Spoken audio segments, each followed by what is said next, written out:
Welcome to the Unbound podcast. My name is Kyle, and today's guest is Tom Stilson. Tom and I go way back. We've known each other for over a decade, where we both worked in a firearms retailer, and we spent a lot of time in the shooting range, and that's where a lot of our relationship was built.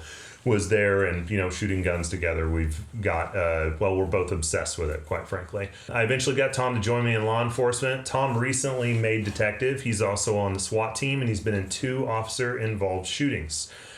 We do a deep dive talking about law enforcement, swapping stories, discussing some of the issues and everything within the job, law enforcement's view on marijuana, Tom's personal view on marijuana. He was also a Stanford grad where he pitched on their baseball team, so wild. Stick to the end and you'll see the Apple Siri, I can't say her name or she'll react right now because I've got it on my computer. I had my speakers on and she scared the crap out of me at the end, so hope you enjoy that part. Tom's a great guy. Hope you guys enjoy the conversation as much as I did.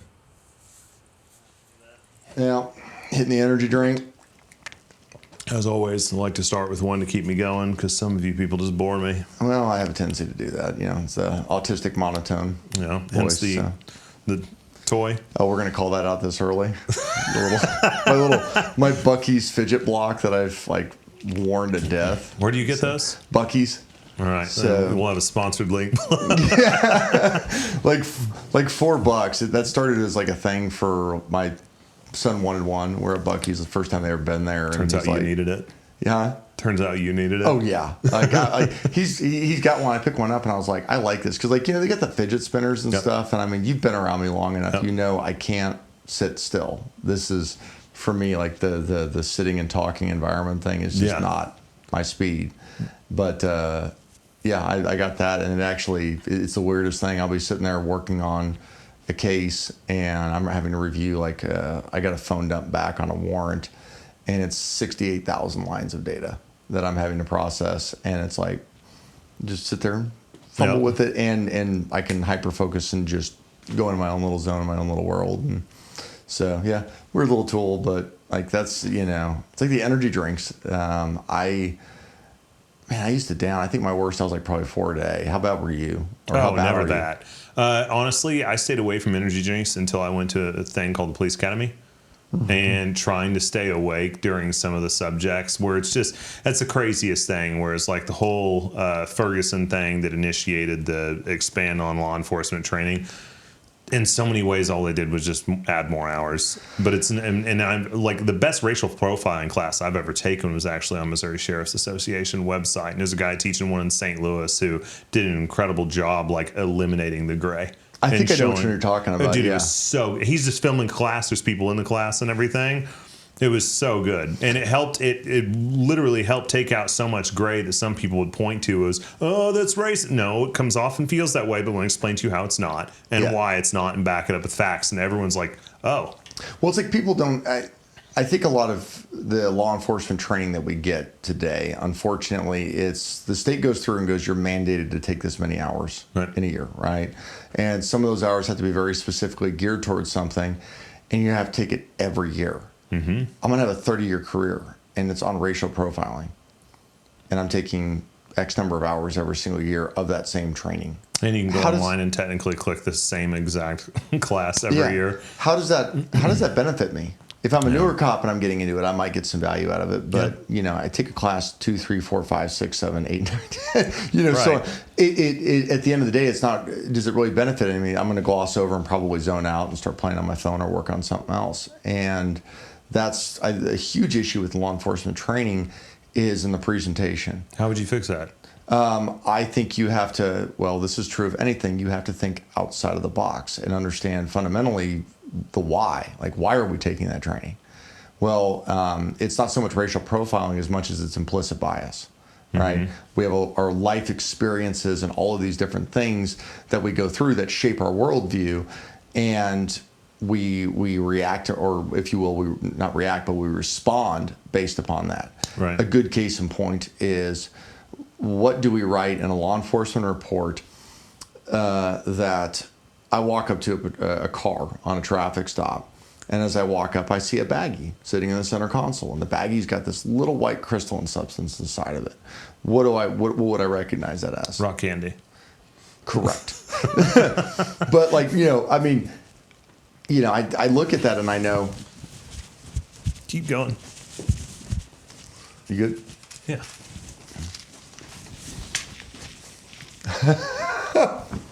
Was that what the baggie you're talking about? Yes, 100%. Is this Argyle meth? It's from Breaking Bad. Okay, yeah. What is that? What is that? Paradise PD with the Argyle meth? Yeah, I don't remember. I haven't watched that at all. I'm pretty certain it's Paradise PD. It's like the very first one. Like the drug dog, they end up taking the Argyle meth. He's got like this massive, it's like a party with all the other dogs. And they have Argyle meth in the evidence storage, and the dogs end up all taking it, but it contains chocolate, so it kills all the dogs. So he's got like it's this massive, like just rave drug fueled party, and it just ends up like killing all of them except him. Wow. And he's like, oh no. I walk up and I see, the Breaking Bad, and I look at it, and obviously like I can tell this is a meth. I'm not going to try and get my geology thing going here too bad, but I look at it and I see, okay, this is consistent with, based upon what my training and experience in law enforcement, that this is methamphetamine.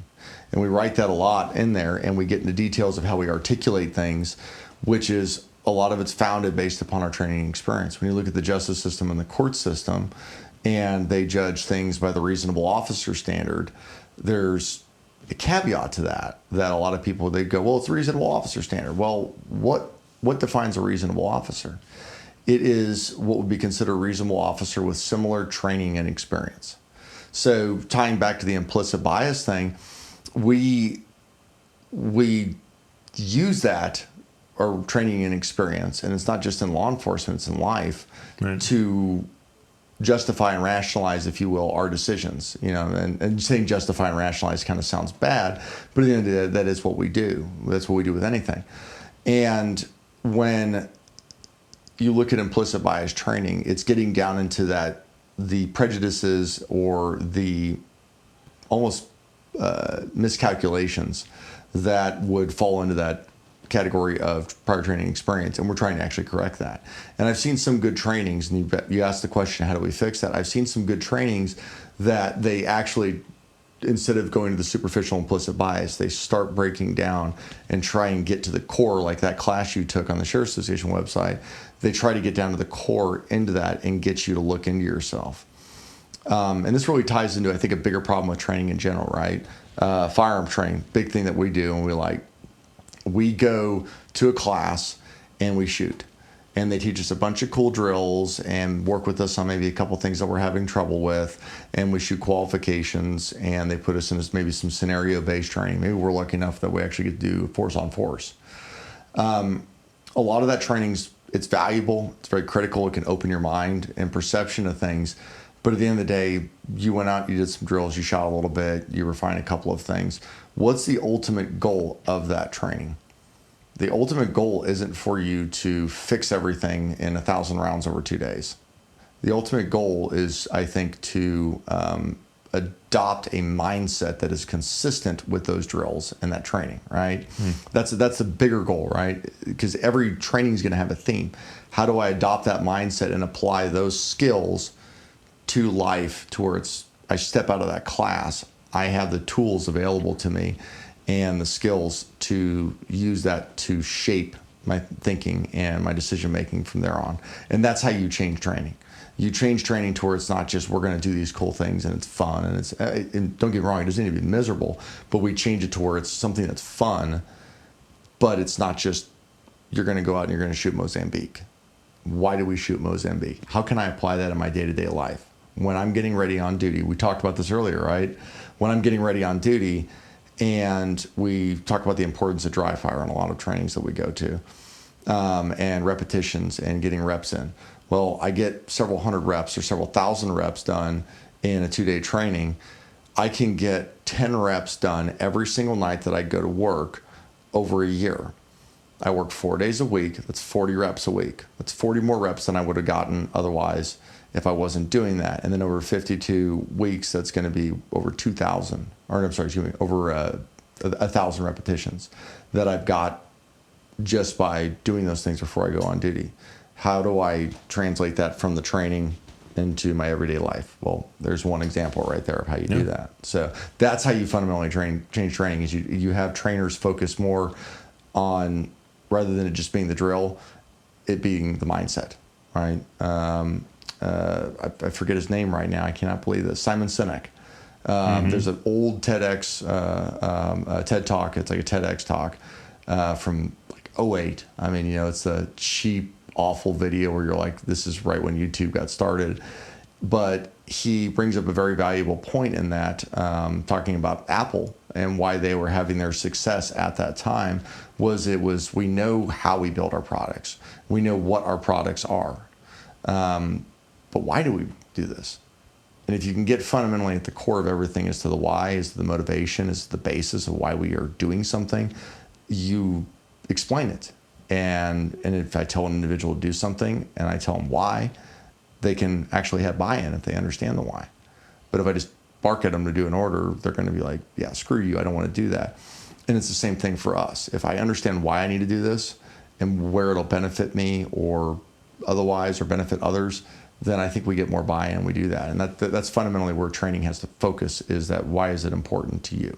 It's a great point, because I've felt the hang up when I don't understand why.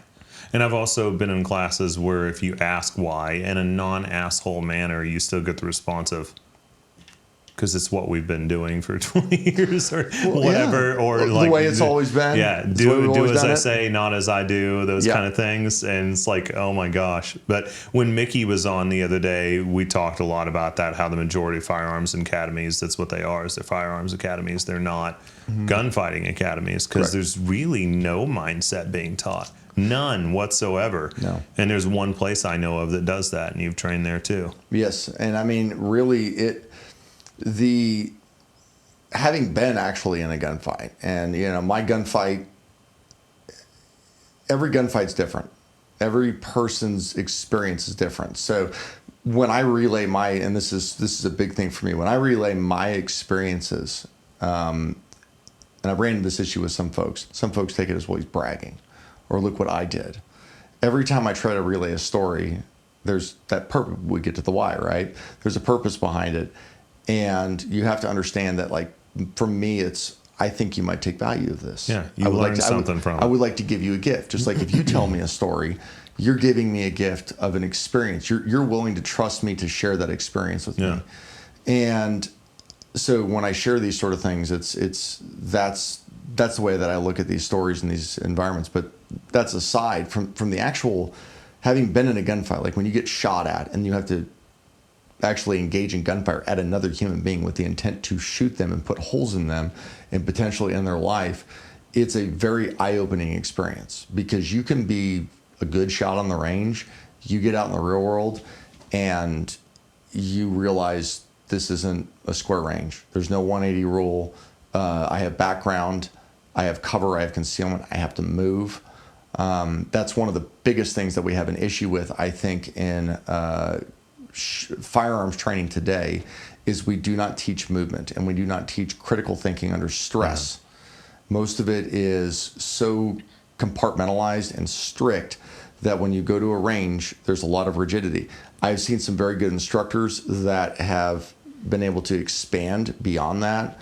But even then, the mentality within not just law enforcement, but just within your shooting community, it's still very rigid and doesn't want to integrate, I think, a lot of the things where people are like, this is my experience, this is what I went through.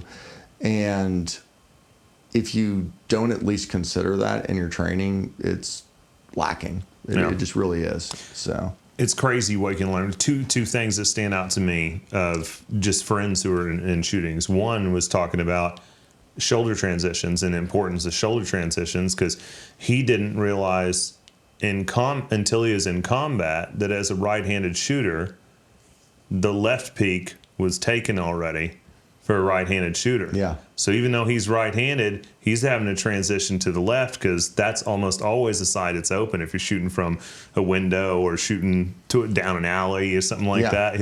And that was mind-blowing to me to hear that, because I hadn't really thought about availability. And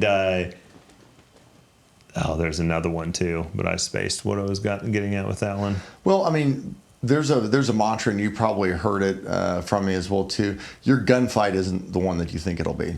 No. We have. I wouldn't say it's a fantasy, but what it is it's mental preparation, right?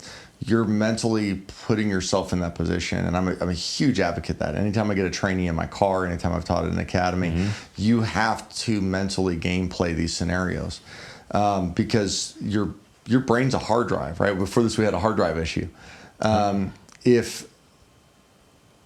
So this is delving into the weeds. We have fight or flight is the response to a life-threatening thing, is the most common thing. But what's the third one that we were hearing more often? Freeze. There's fight, flight, or freeze. So you basically have, the fight component, which is sometimes can manifest as panic. Same thing with flight. The freeze component is what they call negative panic. There's a really interesting book called The Survivors Club, where they document several instances. One of them was a ferry that ended up in a severe storm and ultimately capsized. One of the gentlemen that was on there, when he got on the boat, he goes, I remember making the mental note of where the life jackets were and where the lifeboats were and what the procedure was. Like, I actually read the placards that were on the walls in this ferry and stuff. And he was talking about how he did all this stuff. And he's there with his family, and the boat starts taking on water. He ran out of where they were at, goes down, starts getting life jackets, grabs them because lifeboats are the other way, go the other way, get the lifeboats. And they start doing that. And he goes, I remember running down the hallway, and there were literally people just standing there frozen like statues.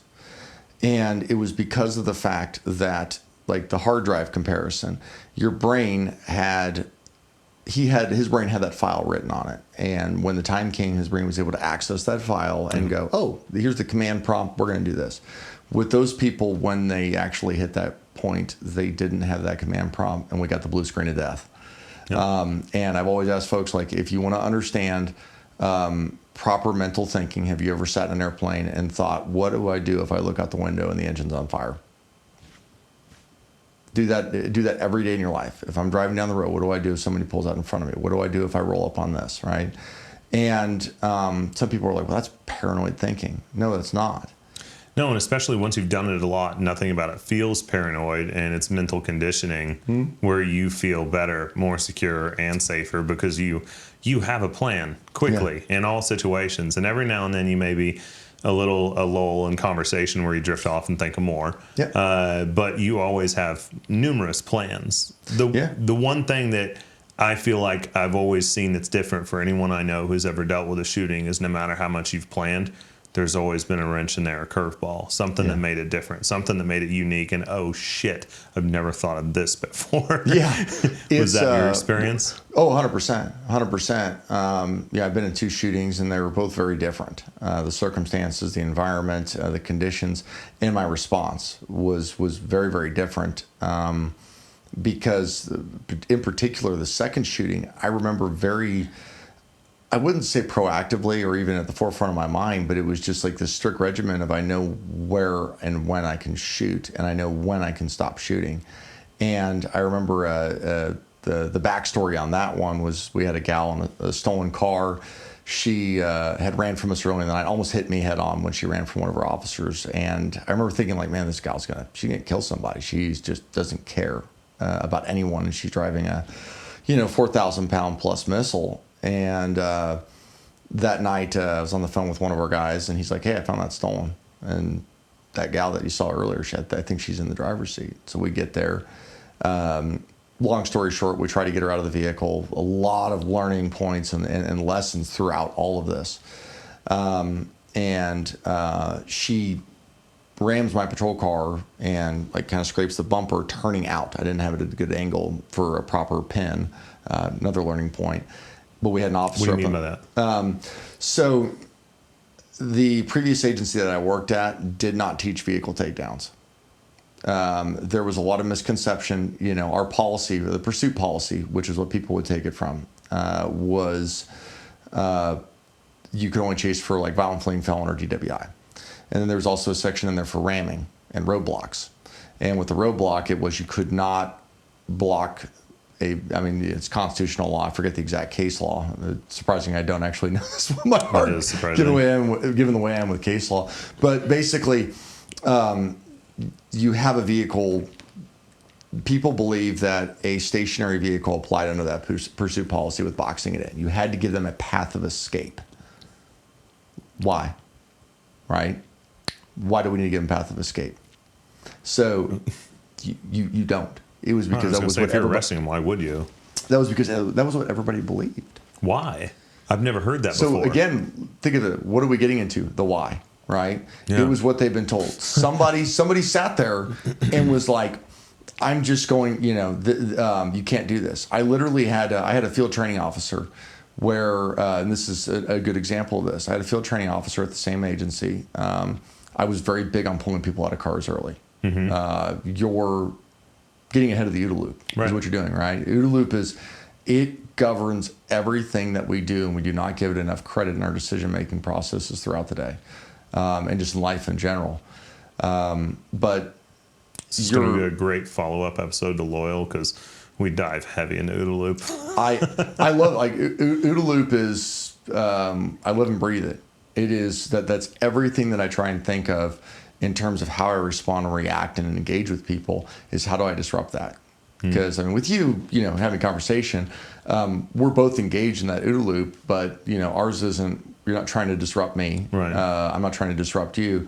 But if you're a suspect and I'm contacting you, I am trying to find ways to mess you up, to make it to where if your goal with me is to harm me, I'm not going to give you that opportunity because I'm so unpredictable.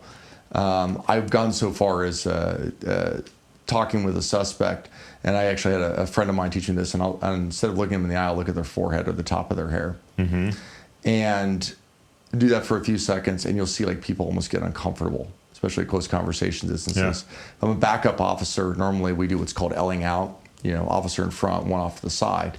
I will, if I'm the suspect and I'm talking with you and there's a guy L'd out on me, I'll see them and they'll look over, because I'm not engaging in conversation. I'm just standing there, and I'm there to cover my officer's back, even protect me, and as well as just situational awareness, and then protect the officer from me, right? So I'm over there L'd out. What if I just happen to move? So when I look over, I'm not there anymore. Suddenly I'm on this side, and I drifted over, and I caught it at a moment when he was looking away, and he doesn't know it. And I mean, I've seen people, they'll be sitting there, they'll look over and they're like, and they'll start, and they'll jump. You'll have that startle response. You're disrupting their OODA loop. Do the same thing on a traffic stop when you got another guy there, and all of a sudden they're at the passenger side. Yeah, it was a Dexter surprise, mother. But it's that constant disruption and everything, and so that's why I pull people out of cars. My FTO goes, you can't do that without a code 1, which is a backup officer present. And when you're on field training, your field trainer's not there except in extreme circumstances. And I was like, again, why?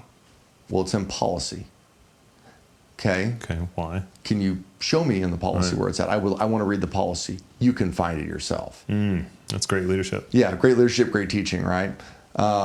There's a distinct line between holding somebody's hand through things because they're incompetent, and then guiding them to the right answer. And that's my main thing, is like, I'm not trying to be a dick. I'm looking for the right answer. Right. And I want to make sure that I follow policy. I want to understand it. Yeah. Yeah. Like I want to blindly follow. I want to understand. I'm not against you. I went through our I went through our policy, and probably there's maybe some vague language in terms of merit rules that, an officer is to conduct, maintain, prioritize safety of the scene and our safety priorities, right? HIPs, hostage, innocence, police, suspects, maintain the safety priorities. There might be some language in there where, okay, we could say that you need to have a code 1 there, but there was no language. And I presented that back to him, and I was like, hey, I said, I read through it. I still can't find it. Oh, no, it's in there.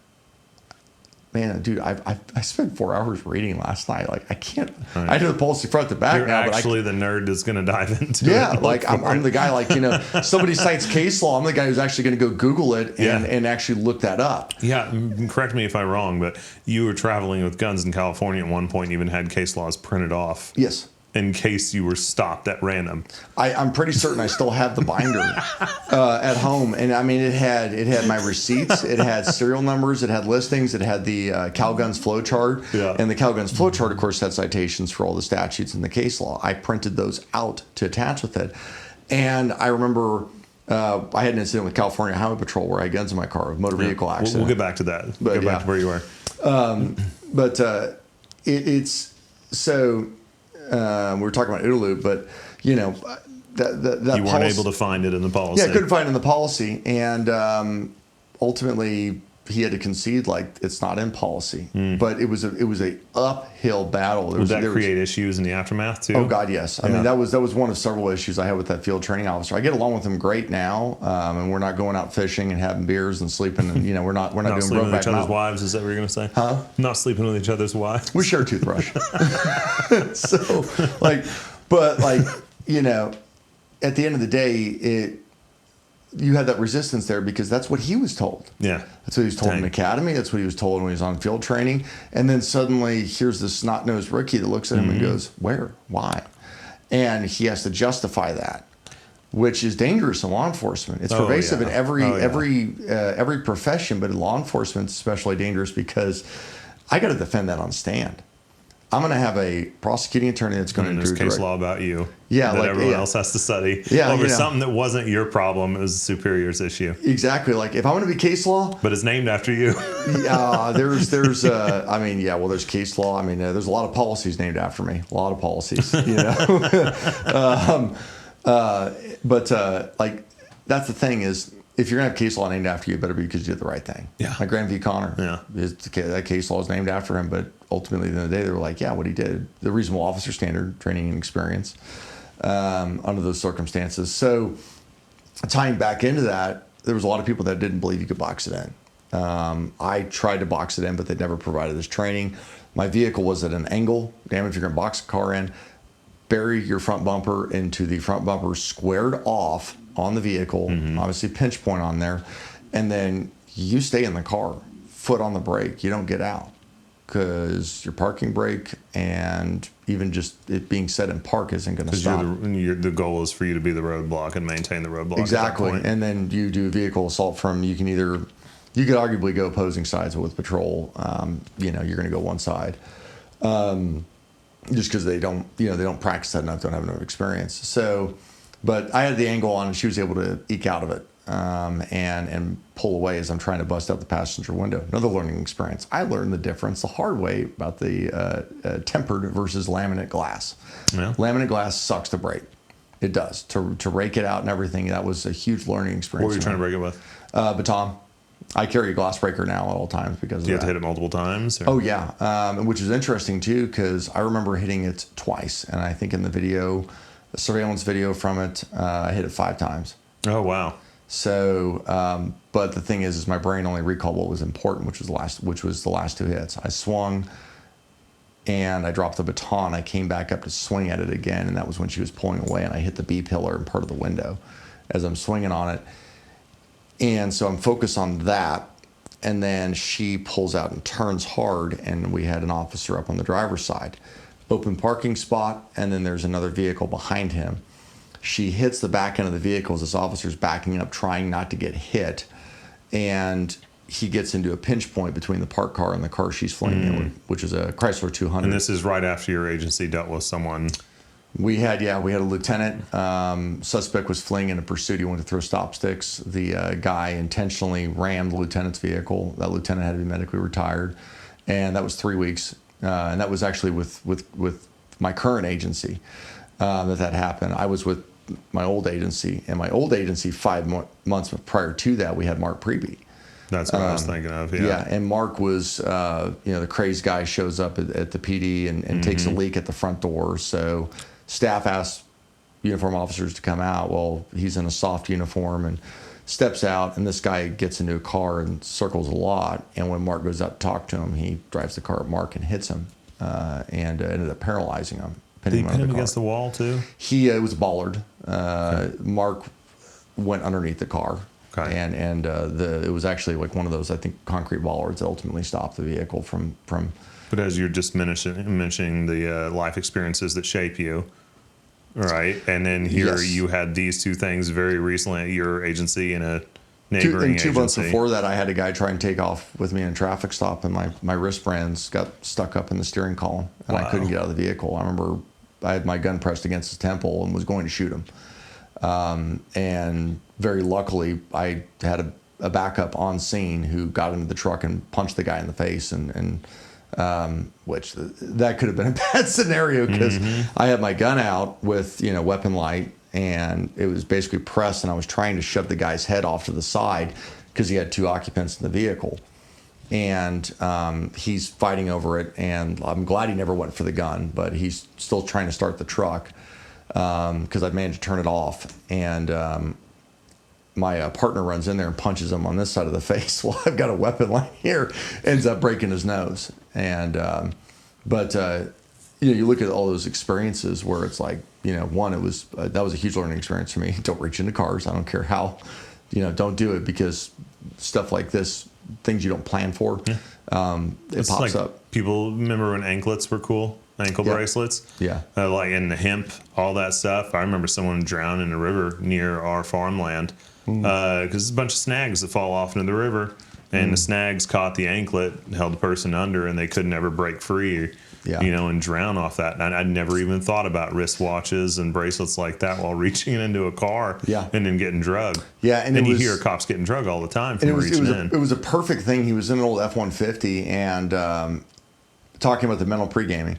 When I went and talked to the guy, and again, my traffic stop techniques have changed since then, but when I pulled up, there was so many indicators to me that something was off here, and I didn't pull the guy out of the truck because of the prior issues. I was still combating a lot of people being like, you can't pull them out of the car.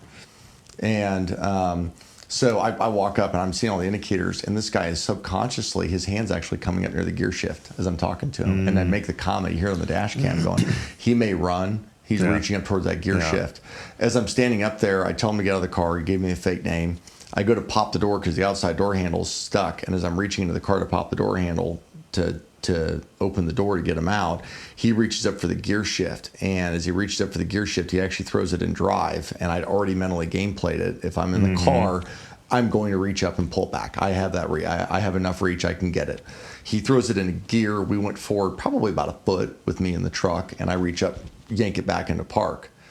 And I reach in with my right hand, turn the vehicle off. Well, as I turn the vehicle off, he's got the wheel. He spins the wheel, and that locks my bracelet in to where I couldn't get out. It took me a second even after, because I'm sitting there struggling, and now it's like, okay, now we're in a fight. And but you have all that experience going up to it. Well, she hits that car, and we see the officer go down, and we hear a single gunshot. I don't know what, with having that worldview and that perspective, how else do you respond? At that point, I'm going to empty all of my ammunition into that car to stop that driver, because that's my friend in the car. That is somebody who I have gone to barbecues and played with his son and hung out with his wife and joked with him, and I want him to be able to continue to be a part of their life. And I think few people understand when you get into a situation like that, what you're willing to do to save an innocent human being's life, and to make sure they're not hurt. And so he goes into that car, and it was just, it was a blink of a second, hear that gunshot. And I remember I drew out. I never heard the officer that was to the left of me. He fired 4 shots at the vehicle.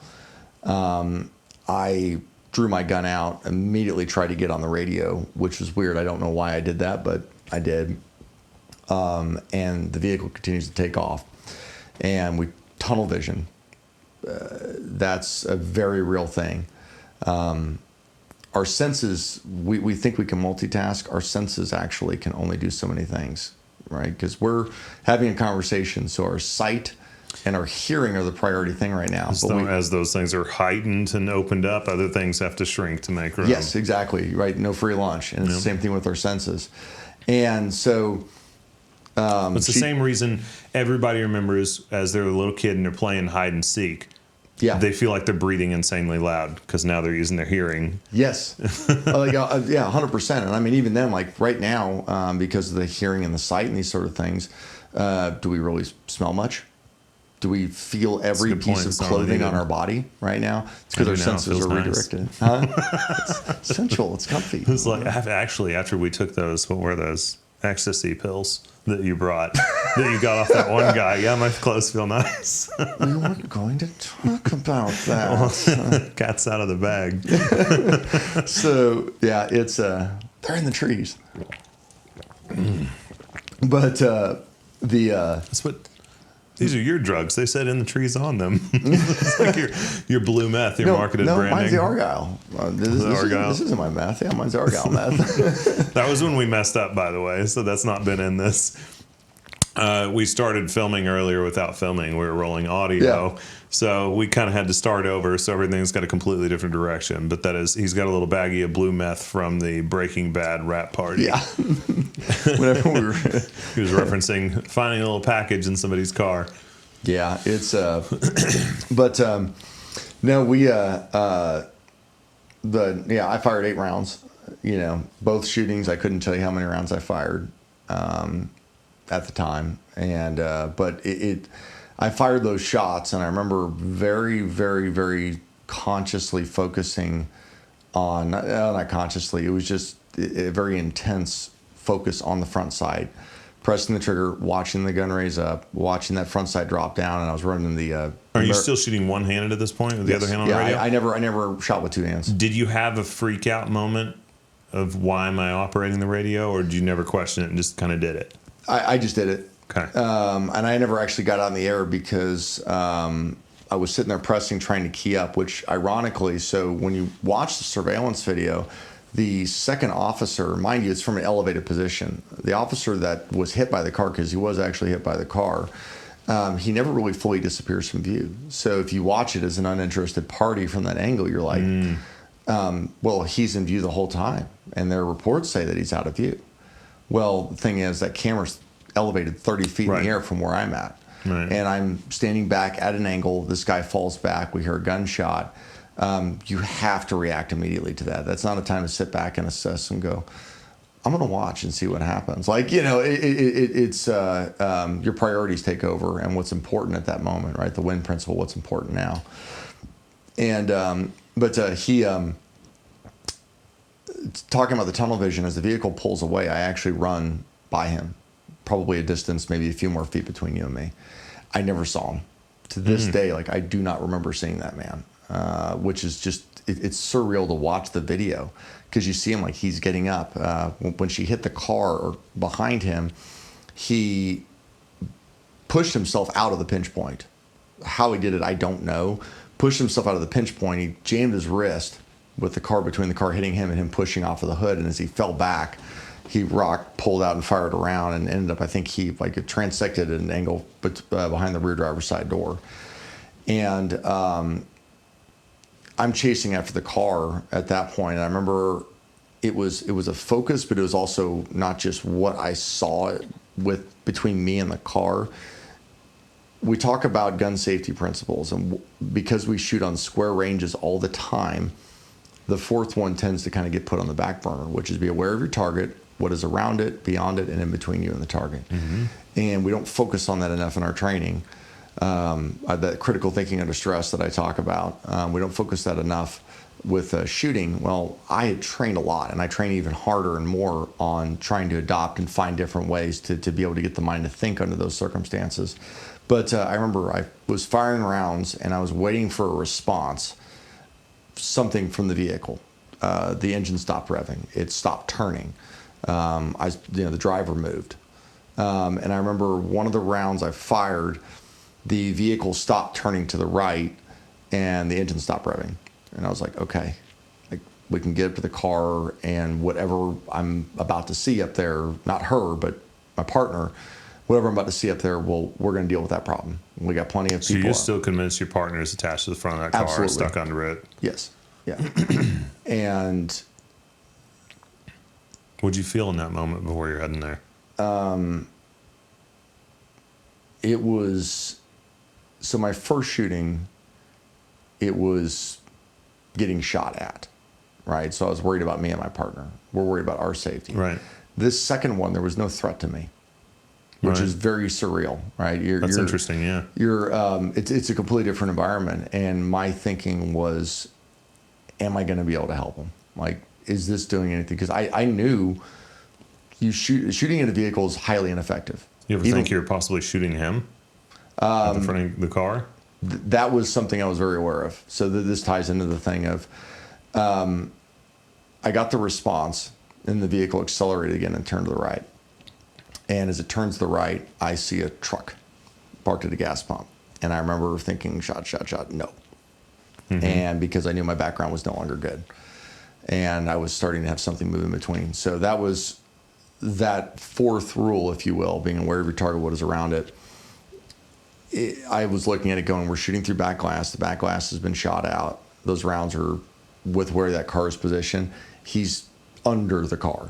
My shots are upper cab or passenger compartment. So is it advisable to be shooting within 6 feet of somebody downrange while running, while shooting one-handed, thinking your friend's getting dragged by a car? Probably not. But under those scenarios, under that stress, that's a response that I could never recreate the shots that I landed in that incident.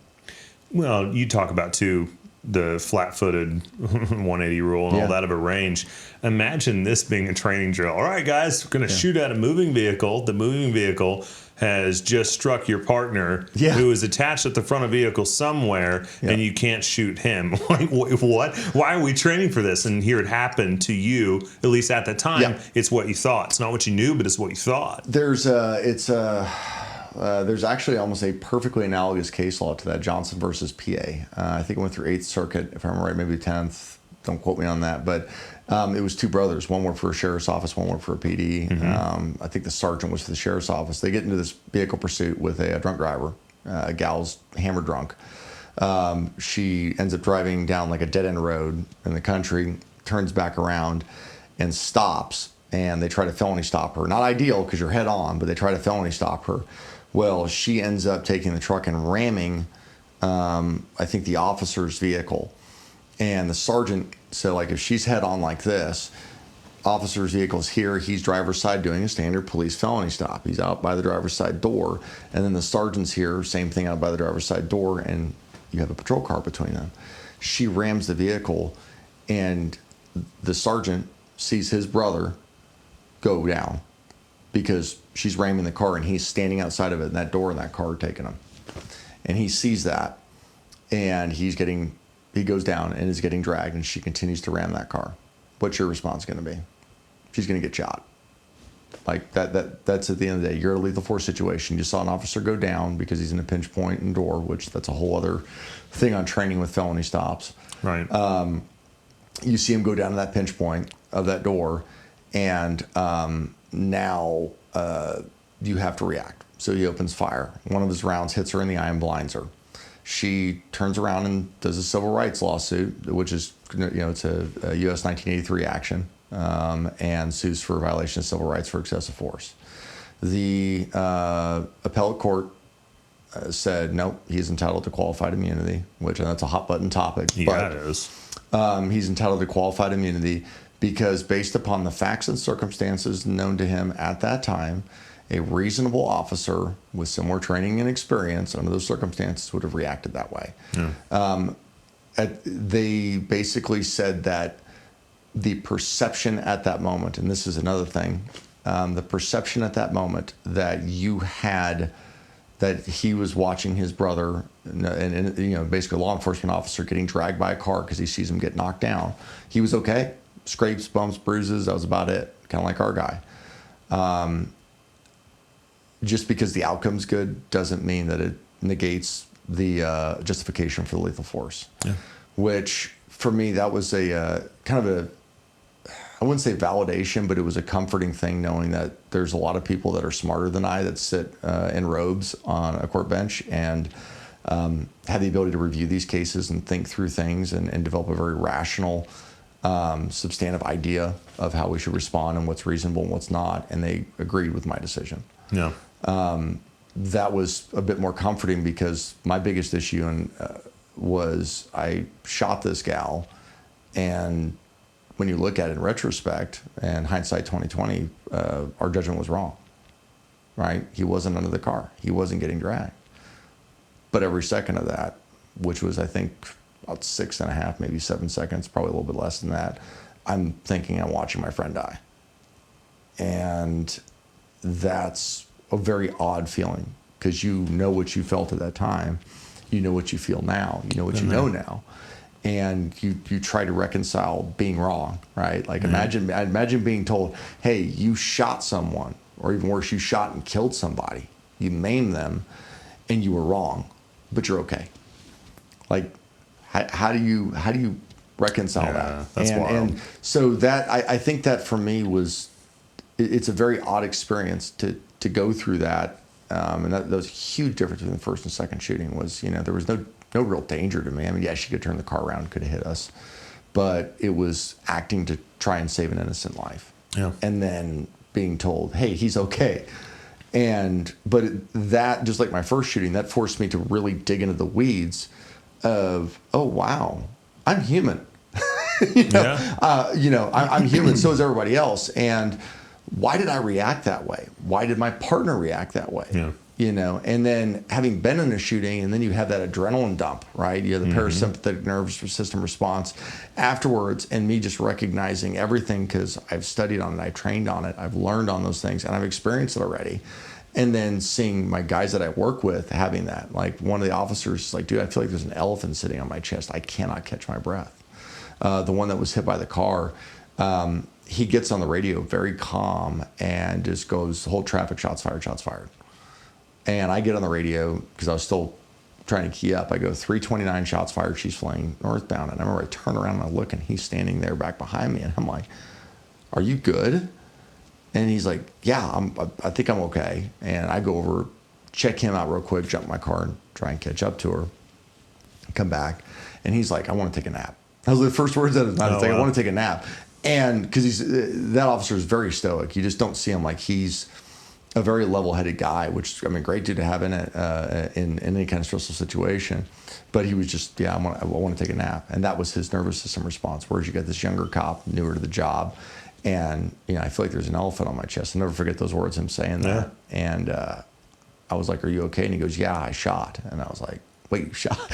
You shot? And he goes, yeah. And I didn't realize it. Yeah, I cranked off 4 rounds over my left shoulder. That's nuts. During that. And, it's when you go through experiences like that, shootings, I think, are very fascinating because of the dynamic that's going on. It's like I've been in car crashes and these sort of things. Those survival environments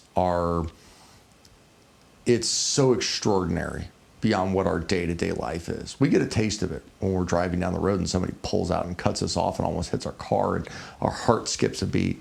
But imagine just amplifying that and then sustaining that potentially over seconds, 30 seconds, minutes, hours in some instances, and sustaining that condition with your body and your mind and your brain. And it's something so far out of the norm that, most people aren't used to that. Yeah, that's nuts. Well, with that, there's a lot of humanizing elements that make that interesting. And you, like everyone else, we're all human. Let's dive into your backstory. Oh, man. What got you here? I got you. Yeah, after a very, very long start to everything. So we are all take a page out of Warrior Path. We are all a collection of our experiences in our life, right? And there's a lot to my life that I look back and I'm like, oh yeah, I did that. How many times have we had the conversations with somebody? You've been there present where I just dropped something. They're like, wait, you did what? Right. And to me, to you, like you told me the same things. I'm like, wait, you got to do that? And I think we tend to take that sort of stuff for granted. I was talking to Andrew the other day, and I probably spend at least 5 hours a week talking to Andrew, if not more than that. And he's like, dude, I was watching this. Oh, it was the podcast with Mickey. He called me afterwards. He's like, you told stories I have never heard you tell. Yeah. And I was like, really? And he was, I don't remember what they were, but he mentioned 1 or 2 of them. I was like, Could have swore we talked about that because he'd remember like certain elements that were around it, but I didn't share that story. Yeah. It's just wild. It's no, and it really it's crazy because I mean sometimes there's some stuff where you kind of keep it for yourself. You know, I mean I'm big on my pop culture and movie references, and you remember Saving Private Ryan, Yep. where he talks about was it Matt Damon's character saying I can't hear my brother's voices, and Tom Hanks goes, well, you have to think of something to reference him, a story or something like that. And he goes, you know, I think of sitting in my backyard and watching my wife trim her roses and take care of her flower garden and everything. And, you know, Matt Damon relays a story, and then he stops and he turns to Hanks and he goes, you want to tell me about your wife and those roses? And he goes, no, that one's for me. And there's, I think, some that stories. came out as a later film called Saving Ryan's Privates. Yeah. I saw the sequel, Shaving. But that was like circa 2001, or no, 2000, you're in middle school. And of course, that's every other juvenile joke. Oh, for sure. For sure. But no, I mean, you know, there's a lot of stories sometimes I just take for granted and I just don't tell them. Or sometimes I kind of save them for myself. But, you know, my overall life, born in Colorado Springs, Colorado. When I was 6 months old, don't remember, my parents moved out to a little town out in California called Petaluma. And it's up near Napa wine country. So if you're a movie geek like I am, to a degree, I guess, and you've ever seen the George Lucas film American Graffiti, or the Jeremy Irons film Inventing the Abbots, that's filmed in downtown Petaluma. Oh, that's cool. So there's a little plaza there called Putnam Plaza. My mom's first photography studio used to be back in the corner, and I remember being a kid and going through Putnam Plaza, and you got this is 94, 93, 95, right around that range. So like grunge is new, goth is new, and being around that environment and stuff. I just, you know, for me, I live my life in pictures is the best way to describe it. So that evokes a lot of mental images of me of just things I saw and did. And but I grew up there. My dad worked for a law firm. I think that's part of where I got a lot of my passion for the law. As a kid, you know, I do you're going to go to work with your dad for a day. So I had my little suit. We'd ride the bus in from Petaluma to San Francisco where we worked. And we were in the building next to the Transamerica Tower, and they had the 18th and 19th floors, and he was up on the 19th, and we'd go up there. And I remember literally having to help prepare transcripts for jury trials on personal injury cases. And I'm 8 years old in there doing this stuff. And I remember like making labels for him for his mail and getting to do that. And but it was also kind of a very different life. Like that's the best way to describe it. It was not the norm, because my dad, like at one point he was doing work down in Mexico on a personal injury case, and he ends up getting pulled into the State Department, and they go, "You're down there for a legal, legitimate reason, and you're kind of in the middle of things, and we want to use you." He had a letter from the ambassador to Mexico at the time, John Negroponte, who later became ambassador to Iraq. And the letter read, "You are to extend all diplomatic courtesies to Mr. Stilson," basically giving him complete and full diplomatic immunity. So did he have like diplomatic passport and everything for Mexico? No, a lot of it was under the table. Certain multi-letter agencies were allowing him to helping, because what it turned into was it was a plane crash, and there were issues with the crash. So the family was looking at, a wrongful death lawsuit. My dad goes down there. The plane was overweight when it took off. The seats are suddenly missing, and so are the tail numbers. Interesting. Yeah. Sounds consistent with things. Bit odd, right? I wonder what could have been on the. And so my dad relays that to the main principal for the law firm, and that's when all of that kicks off. And he also, just his other cases, you end up crossing paths with some very unsavory, interesting, if you will, people. You run into the ones that are just. I remember my dad. I was in the car one time. He went to go meet with a Hell's Angel. Just little weird things like that because it was something he's working a case and he has to go do this. So my family didn't, they kind of shielded me from it somewhat. But when you're a young kid and your dad walks into your bedroom and you get your big bed with I had like the drawers that pull out with my clothes and all my Legos are stored in there, and he pulls it away from the wall and he's like, get behind there and see if you can fit and get in there. Okay, if I ever yell at you to get behind your bed, you do it immediately and you get down. Make yourself as small as possible and you lay flat on the floor. 8 years old, I don't understand that. I don't understand why he's telling me that. I do now. Yeah. It's a different world, being exposed to that. And for me, that was the norm, right? My wife kind of helped me understand. I could never understand like why my grandparents on my mom's side were just like, after what you went through as a kid and what you experienced, like I don't understand, you know, how you came out to be normal. I'm like, yeah, well, you know, I have quirks, and but I don't look at that necessarily as bad. I have to go through and process it as I kind of address those things. But that was a lot of my young. That was a part of my youth, the culture. I mean, there was issues with my parents. They're still married. I don't talk to them anymore for a multitude of reasons, mainly for mental health, as you can probably see living in that dynamic.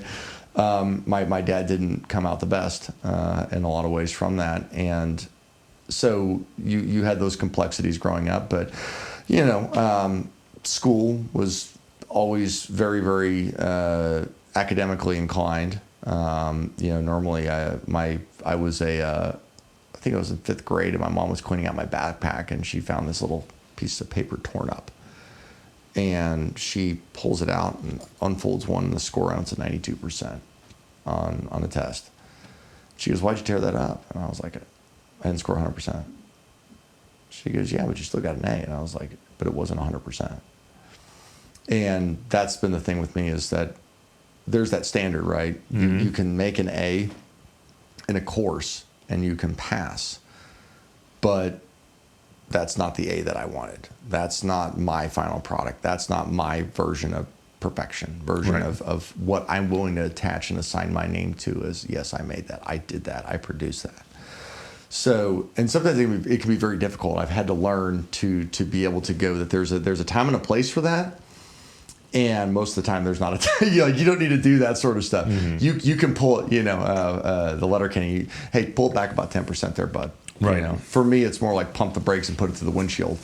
But that was a lot of my stuff in school. And I mean, I think part of that was how much pressure my dad put on me with a lot of things, and a little bit of the gaslighting. So, but it made it to where I was just very motivated. Like there was always a standard above me on. And that ties into law enforcement, I think, as well too. There's a great saying that I heard where it's, did we do good or did it go good? Did we do well or did it go well? Right? Because we can look at an outcome in any circumstance and we can go, hey, man, everybody's fine. We're good to go. It was awesome. Like, man, we're rock stars. We're studs. We're SEAL Team 6. But no, it didn't. Like, that pairs wonderfully with a message that I learned from Pete Blaber's The Mission, the Men, and Me, that book, Top Center. And it's one, it's always stuck with me, and you just had a different way of putting it. But he's saying knowing the difference between your wins, your losses, and getting lucky. Because a lot of people recognize getting lucky as a win and celebrate. No, getting lucky is not a win. And you need to study what allowed you to be lucky to allow you to get the free win. What can you do to change it so you actually win without getting lucky next time? Oh, 100%. And it's like, dude, what a rule to live by. Because so many times we do just this or that happens where things kind of fall in place. Like, I did it. No, you didn't, dude. No, you didn't. At least you tried. And that's the constant stuff with everything that we do. I mean, simple calls, I would window up with guys and just be like, hey, let's discuss that. And it'd just be little things like positioning, standing on the doorstep. Yeah. Did you see this toy that was in the yard? So if we did have to backpedal and run out, you didn't trip over it. Right. Does it seem like it's almost getting into minutia and too much? Yeah, but if you do it often enough, it becomes second nature. Yeah. Your brain's evaluation of those sort of things just becomes rapid fire. Right. And anyways, that, that became a lot of kind of my developing influence. And, especially when I was younger, it was, we talked about the why earlier, right? I loved to learn why things worked. My dad was a musician. I'm not musically inclined at all like you are. Yeah, I mean, I could not play an instrument for my life. Couldn't even play a recorder. And play Free Bird. But it was a terrible, the Titanic terrible recorder meme. But like he was very musically inclined, and he had a wah-wah pedal. And I was 2 years old, and I managed to unscrew all of the screws on it, pull the circuit board off, and break all the transistors off. And I mean, I ruined a like $200 wah-wah pedal. But at the same time, my parents were like, "What the like?" He's wanting to learn about, and it was like, I want to figure it out. Like, what makes this thing tick? Yeah. And so I did that a lot, and that's carried over into that. The whole concept. I borrowed that from someone. It was literally a comment I saw on Instagram, and I was like, I love that. Did we do well, or did it go well? Mm-hmm. And but I was very academically inclined. Continued to play baseball throughout high school. That combination of academics and athletics made it to where I was able to basically get a college scholarship. And I think I walked out of what would be today probably over a $200,000 college education with about $20,000 in student debt. Less than a car payment, and just a ton of experience as a result of that. Because when I was in high school, my summers were spent traveling. I was never home. I was down in Florida playing baseball tournaments, Alabama, Arkansas. I go into college. I was, traveling to England and, England, Switzerland, France, Italy, getting to go to National Geographic Europe doing a Nat Geo Europe trip that followed Hannibal's footsteps to the Alps. It's funny, you got the elephants over there next to you. We were actually going out trying to find elephant bones and stuff in the Col du Clapier Pass, and I got to sleep in the St. Bernard Monastery and get woken up by the chanting of monks. And how long have I known you and I've never heard this story? You never heard this? I've never heard this story. We were just talking about that. Yeah, that was, you've heard the story about me getting arrested in the UK, right? No. Are you? Okay. No. Sounds like we know where we're heading. Yeah, I was going to say, I'll have to tell that one but I mean, I get to do those experiences. I played baseball in college for a couple of years. I had a lot of just freak accidents. I had, I fractured my wrist. Had 2 surgeries on that. My senior year, I was supposed to be a first round draft pick. I was one of the top 2 left-handed pitchers in the nation in 2005. And I remember we had I still had the ornament for the Christmas card that the Yankees sent me. Wow. I had scouts sitting in my living room discussing with me terms of, if they do get a chance to draft me, what the contract terms are going to be, and negotiating how much money I'm going to get for a signing bonus. So I hit my senior year, and I get strep, not a big deal. Shortly after that, we go to start our preseason, and I remember throwing a bullpen. And I tell my dad, I was like, Dad, I feel exhausted. Like, I'd slept good, everything. I was like, Dad, I feel exhausted. I cannot, every pitch I throw, I feel like I'm not throwing hard. And he's like, your velocity does look down. I mean, I think my top was 95 as a left-handed pitcher, which is, was really good. Yeah. And I was maybe mid-80s at the time. I'm like, something's wrong. And I started to get worse. And then I had like 101, 102 degree fever for almost a month. And during that time, I get diagnosed with mononucleosis and Epstein-Barr syndrome, or Epstein-Barr virus. And I have to, because my liver levels were so high, I forget the exact term, my liver levels were so high, there was a risk that if I threw a pitch, I'd lacerate my liver or burst my spleen.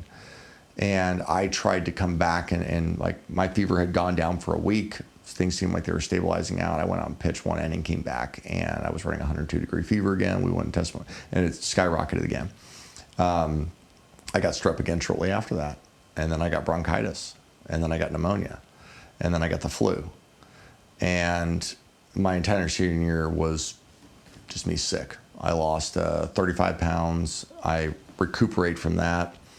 I'm playing American Legion ball, getting ready for, at this point, the draft's out. I'm going to go to college, which, poor me. I'm going to get a 4-year college education paid for. And then after my 3rd year, I'll be eligible for the draft again. I can get recuperated. If anything, I'll be more mature. I'll be better. At baseball, I'll have more life experience like this. It's not a loss. Playing American Legion game, hit a dribbler to the shortstop, go to run first base. First baseman steps up because the throw's off. He reaches up. As he turns, I go like this with my hand. My fingers catch his sleeve on his jersey and snap my wrist back. Scaphoid bone's fractured. And then they have to do surgery. Well, then I end up getting... Why were you running like this? No, it's like this. That's crazy. So, what a freak thing, though. Yeah, it was just a freak thing. And so I get that. I go into my freshman year. Old school baseball coach. He's retired now. His nickname was Nine. And a couple national championships under his belt. Very successful program. I am of the opinion it was more as associate head coach who had an amazing eye for not just talent, but for developing players. Mm-hmm. Dean Stotts is his name. He's also retired now. And that name sounds familiar. Yeah. Well, what's interesting about that, and this is actually an interesting point to make. The head coach was very athletically gifted. He played baseball and football at Stanford and was a star athlete. I think he was an All-American once or twice. And Dean was not somebody you would look at and go, oh, this dude's an athlete. Like you could tell. So he had to work extremely hard. But because he had to work so hard to get it, he could relay that to other people, and he had an eye for talent, knew what talent looked like. So I played baseball there about 2.5 years. Did not play a lot. There was a lot of just old school thinking where it was literally if you got hurt, you were weak. There was something mentally or physically wrong with you and made you weak, and it made you not reliable, so he didn't play anybody who got injured. And there were some other factors going on there, so I rarely ever saw time on the field. If I did, it'd be like strike a guy out, walk the next guy, boom, get pulled off the mound. I walked a guy. And then the next guy would come in and get rocked and score that guy, and of course that run counts towards my ERA. Mm-hmm. So I think it was 1 year I had 19 earned runs and 17 were scored when I wasn't even on the mound. Oh, wow. Yeah. So that was kind of, but anyways, a lot of old school things. So I just didn't see much play time. Now in summer baseball, I played North Woods League, probably one of the funnest experiences I've ever had of Madison, Wisconsin, and getting to travel to Canada and stuff. And did a lot of reckless things, being 19, 20, 21 years old, and being able to go up there on your own. Smashing Shirley Temples. Oh, yeah, totally. More like, I remember one night we got into, my host family didn't care. One of their former players that stayed with them came back, dude. We finished off, I think, 2 bottles of whiskey. And I wake up the next morning, and I was like, I'm going to need a ride because my BAC's too high. Right. I did extremely well during all of that. Like I was on their all-star team, and I think I was. I don't know. But like I got to do that stuff, and it was a ton of fun. But it was still just freak stuff kept happening. Like between my freshman year, I recuperated from my wrist injury. I'm riding my bicycle because everybody rides a bicycle at Stanford, and I go to make a turn, and there was a lip I didn't see. I end over end on handlebars, knocked myself unconscious. I broke my pinky. I still can't straighten this pinky. Oh my gosh! Yeah. They were like, "We could do microsurgery, but you're probably going to level that off to that lens." But yeah, you're probably gonna pull the pin on that finger in a second. And it works. It'll buff out. But I remember I was on my way to a Bible study with some friends, and I remember waking up and my Bible's open in my face. I forget what page it was on. I was like, "Oh, this isn't working out." I call them. I was like, "Hey, I don't know how long I'm like, what time is it?" And they're like, "It's this time." I was like, "Well, I think I've been unconscious for a couple of minutes. This is what happened." Like they all came piling there, so I was out with a concussion for a bit as a result of that. Oh my gosh. And then I get into summer baseball. I'm in the squat rack. I'm at my prime. I'm physically probably the best I've ever been in terms of pitching shape. Mm-hmm. And I'm in the squat rack, and I was taught how to do squats wrong. In high school, I was taught to go too deep. I go down, shear my patella tendon, 50% tear on my landing leg. So I go try to pitch a game 3 days later with that. 80 pitches. I did You're well. sitting there just pummeling It was excruciating pain. Yeah. Thank God for modern medicine. Some, several rounds of cocaine and hard methamphetamine use, and I was good to go. So, but no, I mean, steroid injections in there, and just watching it, physical therapy, all that fixed it. I mean, I ended up tearing the other patella tendon when I was in my second law enforcement academy. So it just been a host of injuries, and I mean, that's part of life. Ultimately, I was just like, this is, I'm good, and graduate. I'm going to go to grad school, University of California, Merced, for my degrees in hard sciences. So my undergrad was geological and environmental sciences. I focused a lot on hydrology, but when I was going to go to grad school, I was focusing on geochemistry. So toxic metals was my main thing. I worked primarily with mercury, but we also did What's hydrology? So hydrology is the study of water and how it flows within the earth, basically. Or basically the flow mechanics of water. It would be hydrology. Hydrogeology would be a different component, which would be basically the flow of water and how it affects the earth historically, currently. And that's kind of the rough definition of it. So do you have opinions on continent shift and things like that from studying things like that? Did that help you understand those kind of things? It did, actually. That's a really good point, because I began to look at the world. We talked about the why earlier with Simon Sinek, right? And how important that is in our lives. This episode is just called Answering the Why. Yeah, I mean, literally, understanding your why. Getting tied back in. Oh, dude, 100%. Yeah, And, So when I went to college, my first year, I was like, oh, I'm going to be a poli-sci, and I'm going to become an attorney. And I took that, and I was like, holy shit, this stuff's dry. I hate it. So you chose the flow of water. Yes. I love the actual application of things like the law, the actual performance of it, right? Yeah. So law enforcement, I get to go out and apply case law and statutes and those sort of things. That was the same thing for me. And when I was in college, learning that stuff was very difficult for me to be like, okay, this classroom dry stuff it wasn't really me. So I was like, well, I do like the sciences. So I looked at mathematics. One semester of linear calculus, and it was not linear calculus. It was linear calculus and rotational variables, some random, something that's very complex. They actually taught us how the Google algorithm works. I remember the Google class and still have the notes for it, where they talk about how the Google algorithm, when it was invented, not so much today, but when it was invented, how it conducted search patterns. I mean, absolutely brilliant. And I was like, yeah, it's still classroom stuff. This is dry. And then we had to have a natural sciences credit for an elective. So I took Introduction to Geology, GES 100, and I take this class, and I fell in love. I was like, this is so awesome. I'm getting to go out. I am hiking, and we are looking at rocks. We are looking at ecology. We're looking at all these different components that explain that when I look at a mountain and I go, this mountain is in front of me. It's a beautiful sight. It's this massive thing. But how the hell did it get there? Right. And for me to be able to actually do that and look at something and have an explanation for the world that I see around me was so powerful. And for me, it fed that motivation in my brain of always understanding why. Why is this made this way? Why wasn't it made that way? Or why did this go here instead of here? Why did I do this instead of this? And so it was one of those things my brain could just glom onto that stuff. And so with the field work and everything, I loved it. I still do. It's still a very neat thing for me. I could almost sit here and I might be a little bit off on the times, but almost verbatim tell you how Yosemite, which is one of my favorite geologic features in the world, Yosemite National Park, was formed.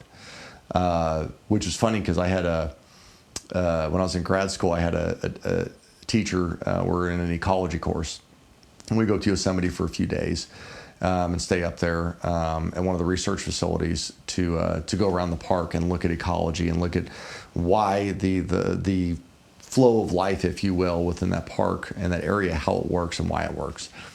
And the geology component obviously is not what we're focused on because it's an ecology class, but the instructor I'm the only one that's a geologist standing in this class of undergraduate and graduate students and teaching assistants and researchers.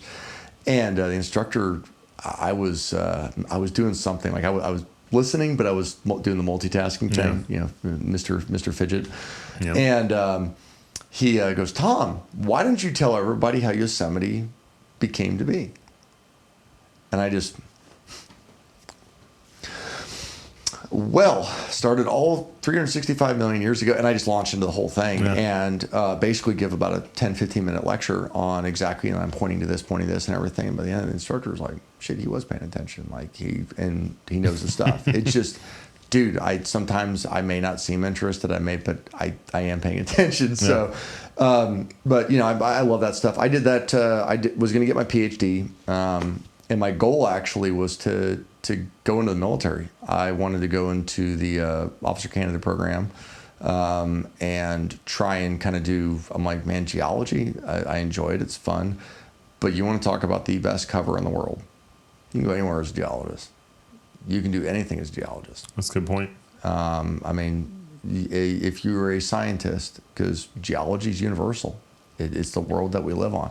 You can go anywhere. And that was kind of the line of my thinking was maybe I can have an opportunity to do that. We all have a plan, but plans only survive first contact.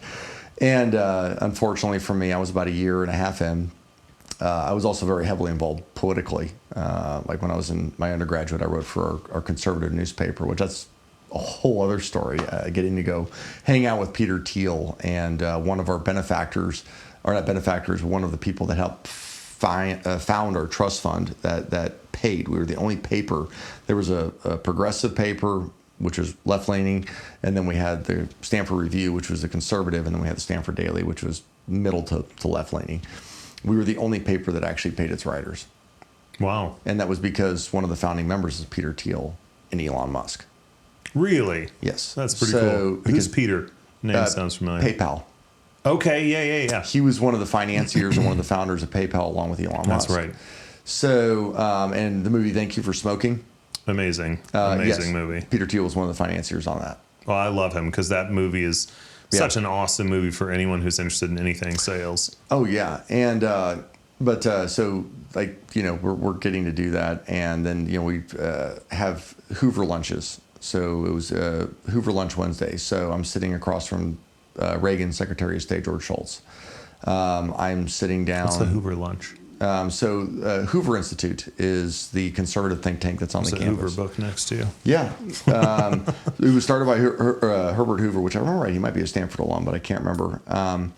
The Hoover Institute, which was it's like on it's the Hoover Institute on War, Revolution, and Peace, and they may have changed the name to something more kosher, but you would have Hoover Fellows. So Secretary of State George Shultz, I got to meet Colin Powell. Condi Rice was a vice provost at Stanford. She came back. I sat down and had lunch. I ate Caesar's pizza with Condi Rice on more than one occasion, and she's this tiny little gal. And we attack politicians and we attack some of these people that are put in these advisor and expertise positions as not being knowledgeable and not knowing things. I have never seen a human being absolutely destroy not only like the confidence of another person in a argument, but just bury them. It was one of those things that's like, stop, please. He's already dead. And that was Rice? Yes. And remind me what she did. I remember her from the Bush days. She was a national security advisor, and I think she was also Secretary of State. Okay. So it was highly controversial because as the NSA, she was involved with Guantanamo a little bit. And so there's a lot of discussion about, this is 2005 to 2009. So there's a lot of vitriol directed towards Bush and the Bush administration during that time because you have things like the troop surge in Iraq going on. Was it 07 and 08? So the dynamic, it's you don't want to be strongly right unless you're willing to put up with just absolute hell. And today I can only imagine it's even worse. And I had a guy actually use my email This is when Obama was president, so 08, 09, and used my email to post a comment on a website making a threat towards the president of the United States. Oh, that's awesome. How'd that go over? I called the Secret Service, and you found the comment? Yeah, when you Google my name, that comment came up, like the second hit on there, and I was horrified. I'm like, oh my God, that's not me. You look out the window and there's a Crown Vic and a Tom. Yeah, you're waiting, the Enterprise, we'll pick you up. And luckily I had a friend of mine who was a writer I think it was American Thinker, was on the website. And he pulled the IP address and it traced back to that dude. And I personally called the Secret Service and said, I would like to report a threat to the president. Guy used my name. Here's the IP. Here's the contact. And they went through it, actually paid a visit to him. He was working at, it was one of the left-leaning think tanks at the time, because we graduated by the time this hit. But anyways, there was a lot of vitriol directed towards that stuff. Condi came back at one point. I remember, you may not be able to find the video, but somebody was videoing it because they were going to get their 15 minutes of fame, and they confront Condi about the reason why we went into Iraq, and then also goes after her about Guantanamo. And she is not just talking points; she is detailed bullet points every single time. She goes, how many reasons did we have for the basis and the war resolution to go into Iraq from Congress? Well, I don't know. And she goes, well, it was 32. She goes, how many of those mentioned chemical weapons? I don't know. 1.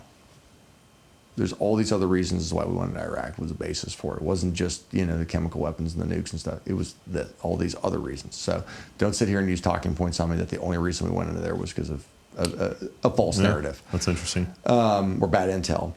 And then, she gets into Guantanamo and stuff, and I don't remember all the details on it, but it was just one of those things. It was very interesting, because that's somebody who's actually been in that position. We all want to sit here and criticize the king and talk about how we do better than the king, and then when our ass is sitting in the throne, that's a hell of a wake-up call, because we have to make decisions that we don't want to make. Mm-hmm.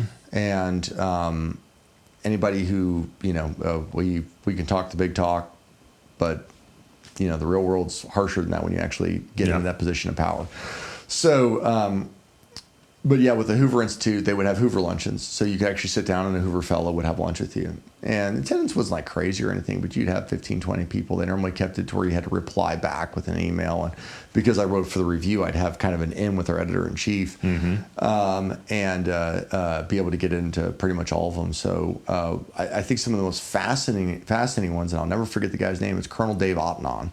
He was a United States Marine Corps colonel, and he handled the perimeter security in Fallujah during the troop surge. And him talking about how detailed the level of technology and the things that they did to make Fallujah actually go from the most dangerous city to one of the safest in a very relatively short time period. So you get to hear these people talking about it firsthand and how they did it and why they did it. You're like, man, this isn't conventional thinking. It's out of the box. It's somebody who is willing to actually sit there and go, we're doing it this way, and we say this is the way we've always done it, but isn't there a better way of doing it? Have we thought about doing it this way? So that was very influential for how my brain has progressed over the years, my maturity, emotional and mental, where today, I'm big on the why. What's the why behind it? What's the end goal? What are we doing? Why are we doing it? And but yeah, I was going up to I think it was Young America's Foundation was hosting us and some other college students for a baseball game. Like they had a skybox rented up at Pac-Bell Park in San Francisco where the Giants play, and we're going northbound on 101, and I'm in my little Mitsubishi Eclipse. I hate to even admit that What year? 03. Okay, that one's lame. Yeah, I think it was the second generation. Yeah, the 95 to 99 GSX is still one of my favorite old cars. With the free Willy tail. Yeah, because that was the first gen, right? No, they go back. I think it was early 90s. They may have had an older one than that. That might have been the second gen, because I think mine was the second or third generation. Mine was so the third. You had the one with the lines down the side, right? Yes, with the lines down the side. It had the big scoop in the back, and then whenever you open the sunroof would come up and almost look like a bit of a shark fin up on the top. Because One before that was just bubbly everywhere. Yeah. That's the one I like. Yeah, and I mean those did flow. I mean, but mine was in Fast and Furious, so screw you. It was. The other one was in the first Fast and Furious. It's the green car that he wrecks out or Oh, blows the engine. Yeah. That's the one I was always a fan of. Yes, not double clutching like you should have, because the Buster brought me back. Oh, it's such a classic. Yes. Family. But yeah, I mean, we're cruising along, and I remember I see a truck in front of me swerve to the right lane. We're in the far left lane, swerve to the right lane, and there's this 28-foot extension ladder just going down, covering the whole lane, and it's the route. I'm in danger because it's me and my buddy, and our options are it go through the windshield and kill one of us. Like that's what's going to happen, or I swerve to avoid it. Oh, my right lane to the right's got a tractor trailer there. We're not going to do final destination move on this thing and go this way, so I have to go into the median. Go into the median, I hit all the debris, all the gravel and stuff that's in there. Car spins out, hits the concrete wall about probably 50, 60 miles an hour. Airbags don't deploy. A lot of other stuff goes on, like the highway patrol shows up. They're looking at the books. California Highway Patrol still sees those firearms, and after a couple of phone calls from me and a lot of statute and case law cited, I got the guns back, which I considered a win. But funny, actually, Cal Guns and Citizens Committee for the Right to Keep and Bear Arms sued the hell out of California Highway Patrol, and I think it's either still in process or they've won the lawsuit. But so far, the Highway Patrol in California at one point, I think they estimated was seizing upwards of 50,000 firearms a year from motorists. So so they're not ongoing for your case. Yeah. Or is your case part of? No, it wasn't. They already had a bunch of people class action, or not class action, but they had a bunch of people that were involved. Yeah, it's involved in a class action. I wanted to, and we had discussed it. My medical issues evolved into another lawsuit. Ironically, the swim center that I swam at when I was at Stanford, where like our water polo teams and our swimmers, would go. We'd go do our ice baths there and go swim in the pools to do cardio. That center was named after the owner of the construction company who failed to secure the ladder that struck my vehicle. And they did a full-on cover-up. Like, they did everything that they could. They if I remember right, they disabled some of their vehicles' GPSs to show that they were not in the area, or they didn't turn over the data. Yeah, there were issues, a lot of issues. We ended up settling it through mediation, and at one point I was at $450,000 in medical bills. Multiple injections in my lumbar. I had 4 herniated discs. They were bulging discs. They weren't full of complete herniations or ruptures. In my lumbar, I permanent nerve damage in my lower back. It took them 1.5 years to figure out that the reason why I was losing the use of my right arm and having muscle spasms in my right shoulder wasn't because of my lower back screwing with everything else. It had to do with the fact I had 2 discs that completely ruptured. My C4-5 and 5-6 in my neck had completely ruptured. So the discs were just collapsed. And like if I take my shirt off, you'll see on my trap, this one goes flat like a trap should. That's been developed. This one slopes, and it atrophied for so long that I've never been able to. It doesn't matter what I do exercise-wise, I can't get it to develop. So I ended up having to stop out of the PhD program, which was miserable.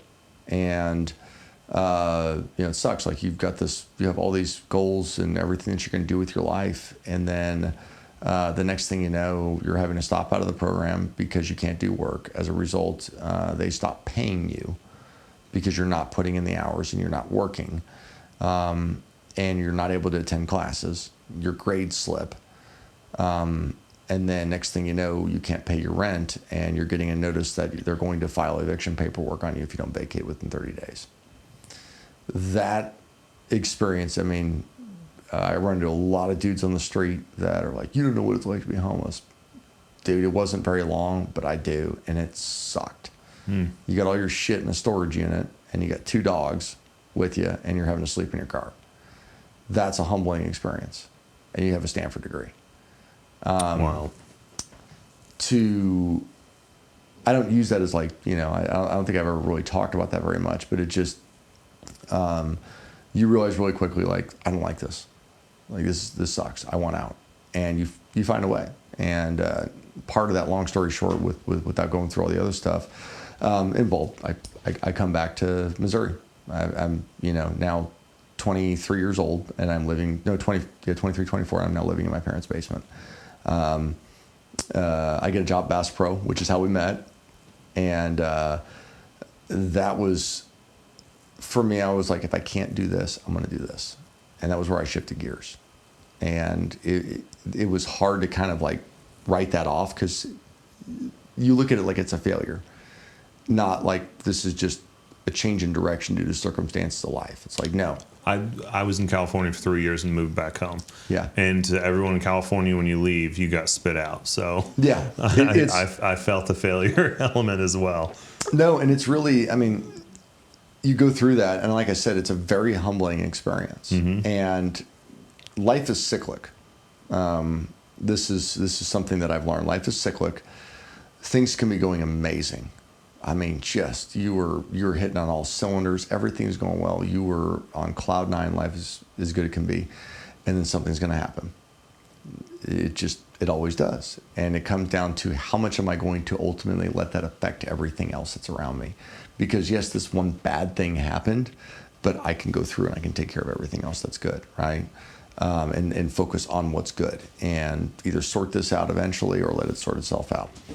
And that was, I think, kind of that first step for me, where it was like, man, you have to have the right perspective, because if you allow yourself to focus, and I'm really bad about this, I tend to spiral and hyper focus on a lot of things and get down to where it's like, this and this and this, and I need to fix this. And instead of focusing on that will get fixed over time, just keep doing what you're doing. You're fine. And so I moved back to Missouri and get that job, Bass Pro, working gun counter part-time. And over time, I end up working my way up to I'm working in fine gun room. And, our boss had me as that float. I think you'd left by that point. Yeah, I can't remember. I was hanging out there all the time because I started selling holsters in their store. Yeah, I remember the Kydex clip ones, remember? Yeah, the little Nickies. Yeah. Nicaraguan carry, which is just Kydex over the trigger guard attached to 550 cord. So the 550 cord straps around your belt, you pull the gun up, and then the holster just flops out. Snap it back on, throw it back in. They used to be leather. Yeah. Do you want to tell the backstory as to why that holster was developed? Go for it. Oh, I think you know more about it, don't you? I don't remember. Okay. I just remember the leather ones in approximate time part frame. of the idea with that holster was that you could carry a firearm, and this is not diming out who I know did this, because you know it too, but it was the ability to be able to carry a firearm on your person in a non-permissive environment or in an area where you don't want your cover blown, but you could carry that gun. And if you needed to dump the gun, it was very, very easy to be able to dump the gun and the holster. Yeah. I carry a modified version of it today. Yeah, I mean, because there's a belt clip. Actually, I'll show it. It's a belt clip version of it, and I'm usually carrying one or the other. I'm either doing the paracord version or this. But this one's made by Summit Holsters, and this one actually utilizes the belt clip, but it just snaps on. You can adjust the tension, and it's got the little kick piece that forces that against your body for deeper concealment. Well, and it's amazing just how much holsters have actually advanced. And that's all you need. That's all. The purpose of the holster is really just cover up the trigger guard and retain the gun, and your belt does the rest of the work by setting your belt tension just tight enough to hold it in place and everything. Yeah. Well, I mean, it's somebody who's following Occam's razor. Sometimes the simplest explanation is the best one. Yeah. And simplest solution is the best one. So, you were down there selling the holsters, and all of a sudden, that the firearms compliancy manager position opens up at Bass Pro, which was the legendary story that still survives today down in the Bass Pro range. Yeah. There was a guy that got fired from here for shooting an automatic weapon down in the range on his day off. I did the firearms compliancy thing for a year, and I mean, that was really, I think, where we hit it off as friends. And I mean, you ended up being one of my groomsmen at my wedding, and I think we still push each other a little bit on the range. Oh, for sure. Remember it was the plate racks when we were practicing for that deal up in Kansas City. I've still got the videos of us shooting And it's like, you beat me by like a tenth of a second. I beat you by a tenth of a second. Yeah, it's always we been tied, back and and we're forth, just back and forth. Of That's the that same thing constant. with Andrew. You guys are my two favorite to shoot with because you guys keep me like pushing. Yeah, it makes you push harder, push faster. And no, it was yeah, I did that, and finally was actually able to recuperate. Of course, I kind of skipped the whole running for U.S. Congress part there. Yeah, Back in yeah. 2012. Yeah, I mean, I ran for. I didn't like Jabba the Hutt as our congressman. Is that not kosher? I mean, it's up to you. You can call him whatever you want. Yeah, I mean, no, I did not agree with Billy Long as our congressman. Is he still in? No, it's it's Eric. I can't remember his last name. He's been in Schmidt? politics. No, it's He's the Attorney General, isn't he? yeah, he was Burleson. Eric Burleson. Burleson. Eric Burleson. That's right. So yeah, because Burleson, he was a state rep down in, I think, Nixa. I want to get him on if I can. Burleson. Burleson and I, we you get into politics, and all of a sudden it's like you're pulling the curtain down and revealing the wizard, and you find out what it's like to be in politics. It's petty. It is childish. It is vindictive. That sounds like a blast to me. Oh yeah, no. I mean, well, here's the thing. At the time, I'm 25 years old. Yeah. Barely eligible to do it. And you're still playing with toys, so. Yeah, I am. I maybe a little less autistic at the time, I guess. I get it. I step into this, and all of a sudden, it's like, okay, I'm actually kind of in my element because I don't have a lot of quit in me when it comes to certain things, and that ability to hype. Huh? I agree with that. I've seen that in you. Yeah, and that ability to hyper focus and just deep dive and continue to press on anything, and even if it's just like an idea that's well accepted, trying to find a different way to either understand it, describe it, or improve it.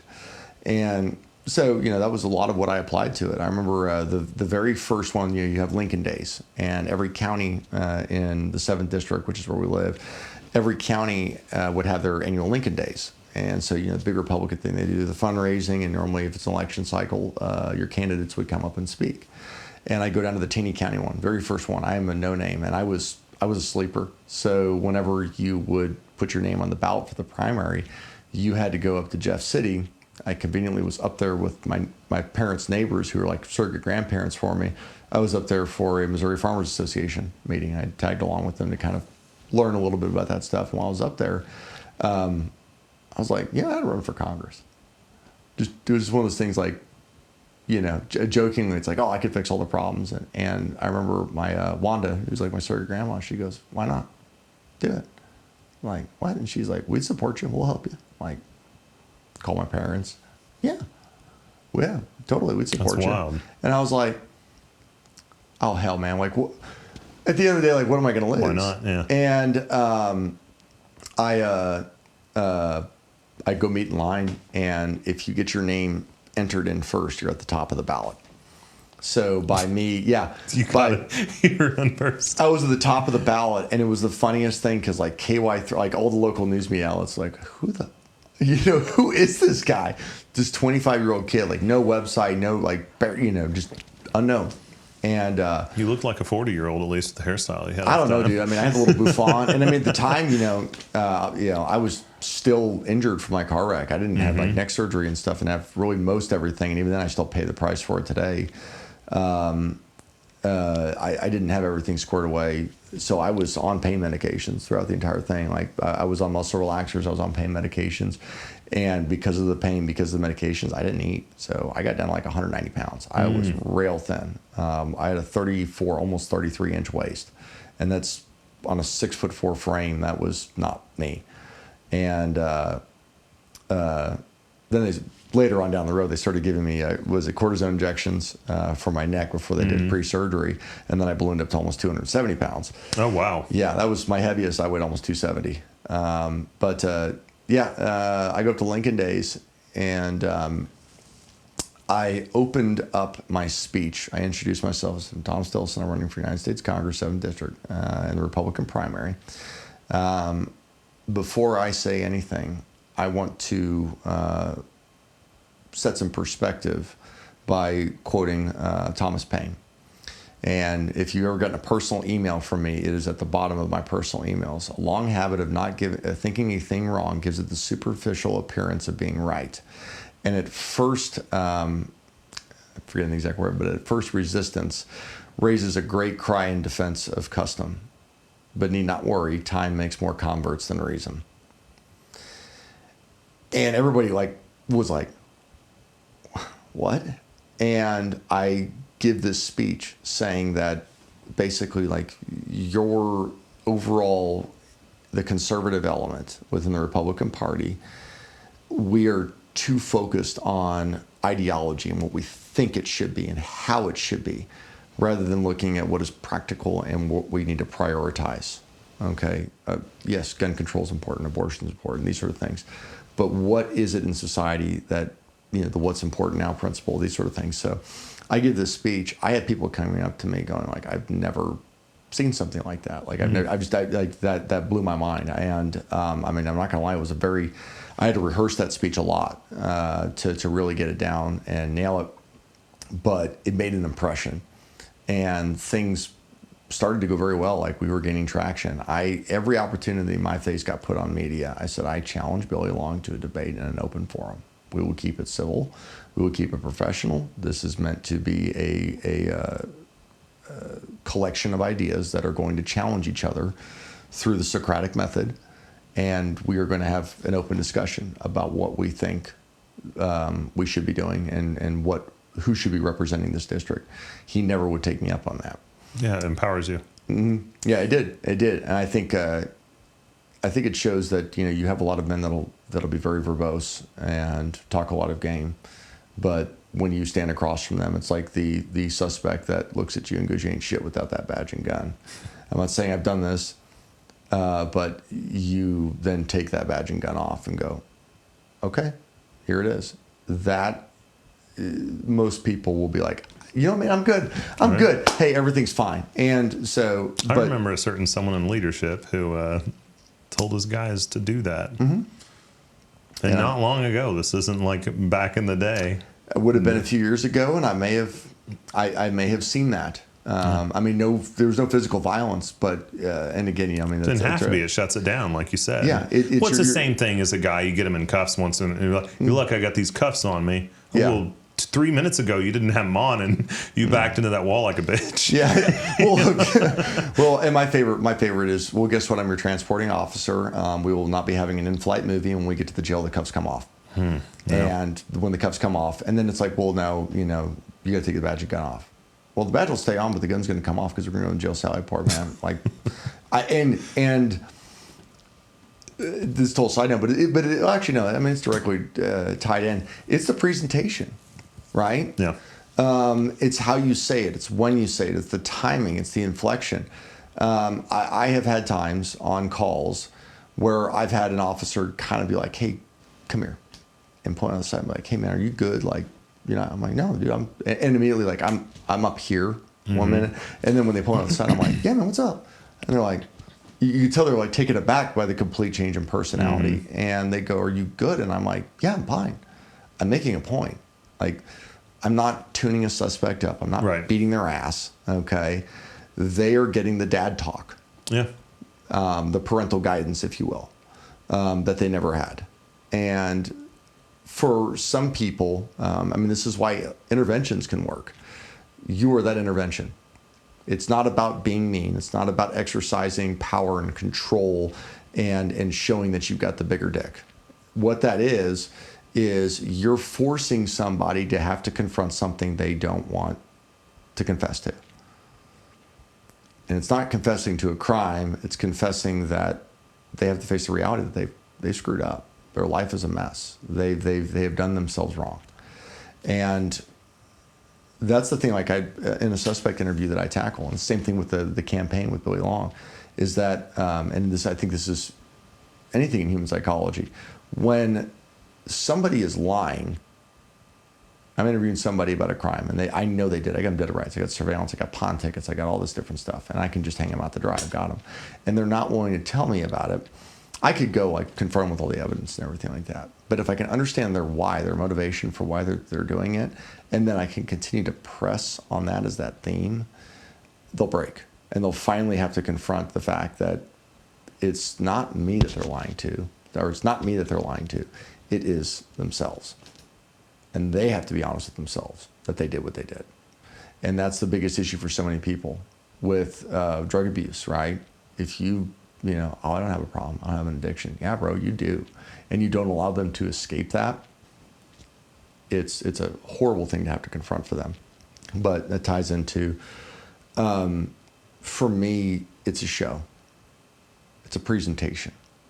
And if you do it right, you can potentially have that impact on somebody, where just like the Thomas Paine quote, right? And again, though, you got to read your audience. I don't propose to say that I've read my audience right every single time, you know. There's a time and a place where you just don't take the badge and the gun off, so to speak. Right.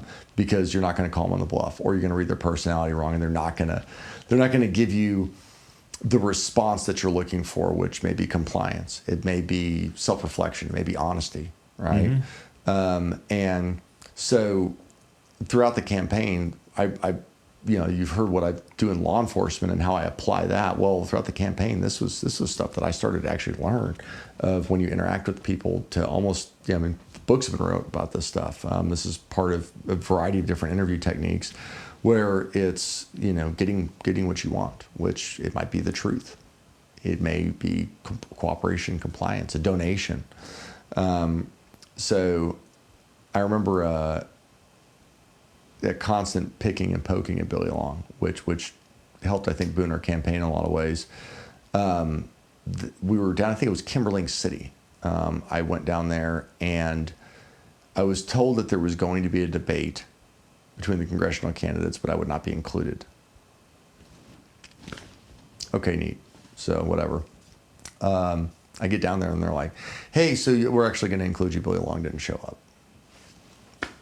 Okay, so me and another candidate, Mike Moon, we sit down and we have a debate. I remember the straw poll. They did a straw poll before the debate. They did a straw poll after the debate. It was like, I think I had like 10% of the vote on the initial straw poll before the debate. After the debate, it was like 98% was the voting towards me. And that was because the arguments, the debate, the discussion, everything that we did throughout that wasn't just superficial stuff. I remember the Second Amendment answer was probably one of my favorite ones. Like, how do you support the Second Amendment? What do you believe the Second Amendment is? And Mike Moon's not a bad guy or anything like that, but I wholeheartely disagree with his answer. He goes, well, you know, my family hunts, so I hunt, we shoot a lot, and this and that. Traditional, okay. Yeah. That's cool. That's neat. And granted, a little different today. I don't keep guns unsecured in my vehicle, but I literally, get up and go, well, right now while I'm talking to you, I have an HKP 2000 on my hip with 2 spare mags. I've got a Kimber 1911 in the glove box. I got an AR with 350 rounds in the car. I train with these guns. I shoot with these guns. I know how to shoot these guns. Second Amendment is about defense of life and liberty, period. That's what it is. Okay, it's got, I mean, hunting. Hunting's just a secondary thing you get to enjoy. Correct. Yeah, I mean, I can hunt with a rock. An ad-ladle. Huh? An ad-ladle now. Yeah. For the last 10 years here. I kind of actually want to one time. Yeah. I had thought about it until I watched videos of how it's done, and I said, nope, never mind. I need to be like, what is it, Billy from Predator, dude, and like have like the face makeup and everything with the big knife, and you know, it's just come out of the tree. Yep. But this is a fundamental thing, and this has been the argument that I've always made on the Second Amendment. We have the pursuit of, or we have liberty, life, and the pursuit of happiness, right? Happiness is not guaranteed, but our life, liberty are 2 things that are guaranteed under our Constitution. These are God-given, well, not guaranteed in the Constitution, they're enumerated. They are our God-given rights, okay? The number one thing is life. Any law that restricts the ability to preserve life is unconstitutional, period. That's And that's where the beautiful element about the firearm is the equalizer for the Yes. 70-year-old woman versus the 6'10" dude attacking her I in his 20s. We had a dude. I think that was a different case. This case may be adjudicated. I was working city at the time, and I hear county going out to this call. Elderly male is at home with his wife. He's like 75 or 80, and some dude methed out of his gourd is trying to break into the front door, and I think he shatters the front window or kicks the door in, and you have two elderly people that do not have the ability to fight somebody who's. I mean, I have fought guys on meth by myself, and you were gassed by the end of it. They don't recognize that. Ooh, my body's shut down, which Right. is I think it's part of why we have some in custody deaths, but that's a whole other topic for another time. But this guy breaks into the front door. Well, unfortunately for him, Pappy had a 8 3/8 inch Model 29 loaded with soft points, and center punches him with a 44 mag from about 5 feet away. And I mean, dude just lays out, survives. I don't know how, but he survived. But that firearm element, and that is one of, I don't know how many valid and justifiable self-defense shootings I've had. And you never hear about that stuff that's happening all the time. You never hear about those. No, we had we had one where this guy rents a house, and he's a new renter. The previous tenants were just absolute scum. It was a dope house, flop house. Well, the landlord flips the house pretty quickly and gets it ready to go for move-in. So this guy, he's not rich. This is lower income housing.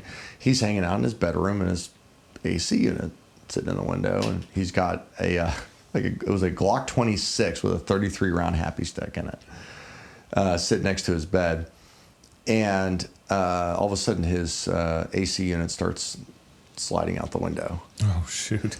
And, it's like, okay, either, the Ghost of Christmas Past is coming in or my house is getting burglarized. Well, this dude that was hitting his house, we don't know because we can't really discuss it with him because he has a lot more holes. Right. He's not factory anymore.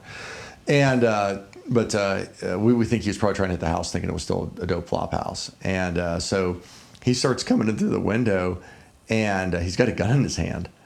And homeowner's like, what the hell? He gets up off of his bed, goes to grab his Glock, and as he goes to grab the Glock and rack around in the chamber, he cranks around off, puts it through his foot in the floor.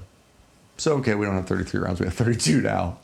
And bad guy looks up, realizes, there's somebody here, and starts to raise the gun up, and homeowner immediately swings up with a gun and empties the entire magazine into the guy who's halfway through the window.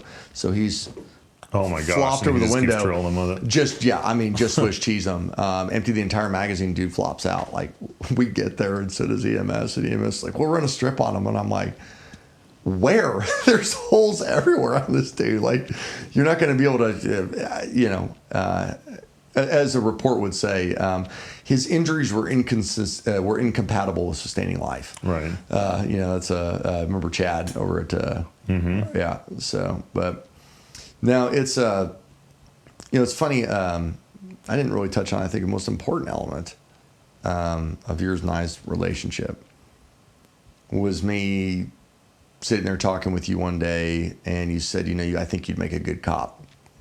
And you're like, you ever done a ride along? No.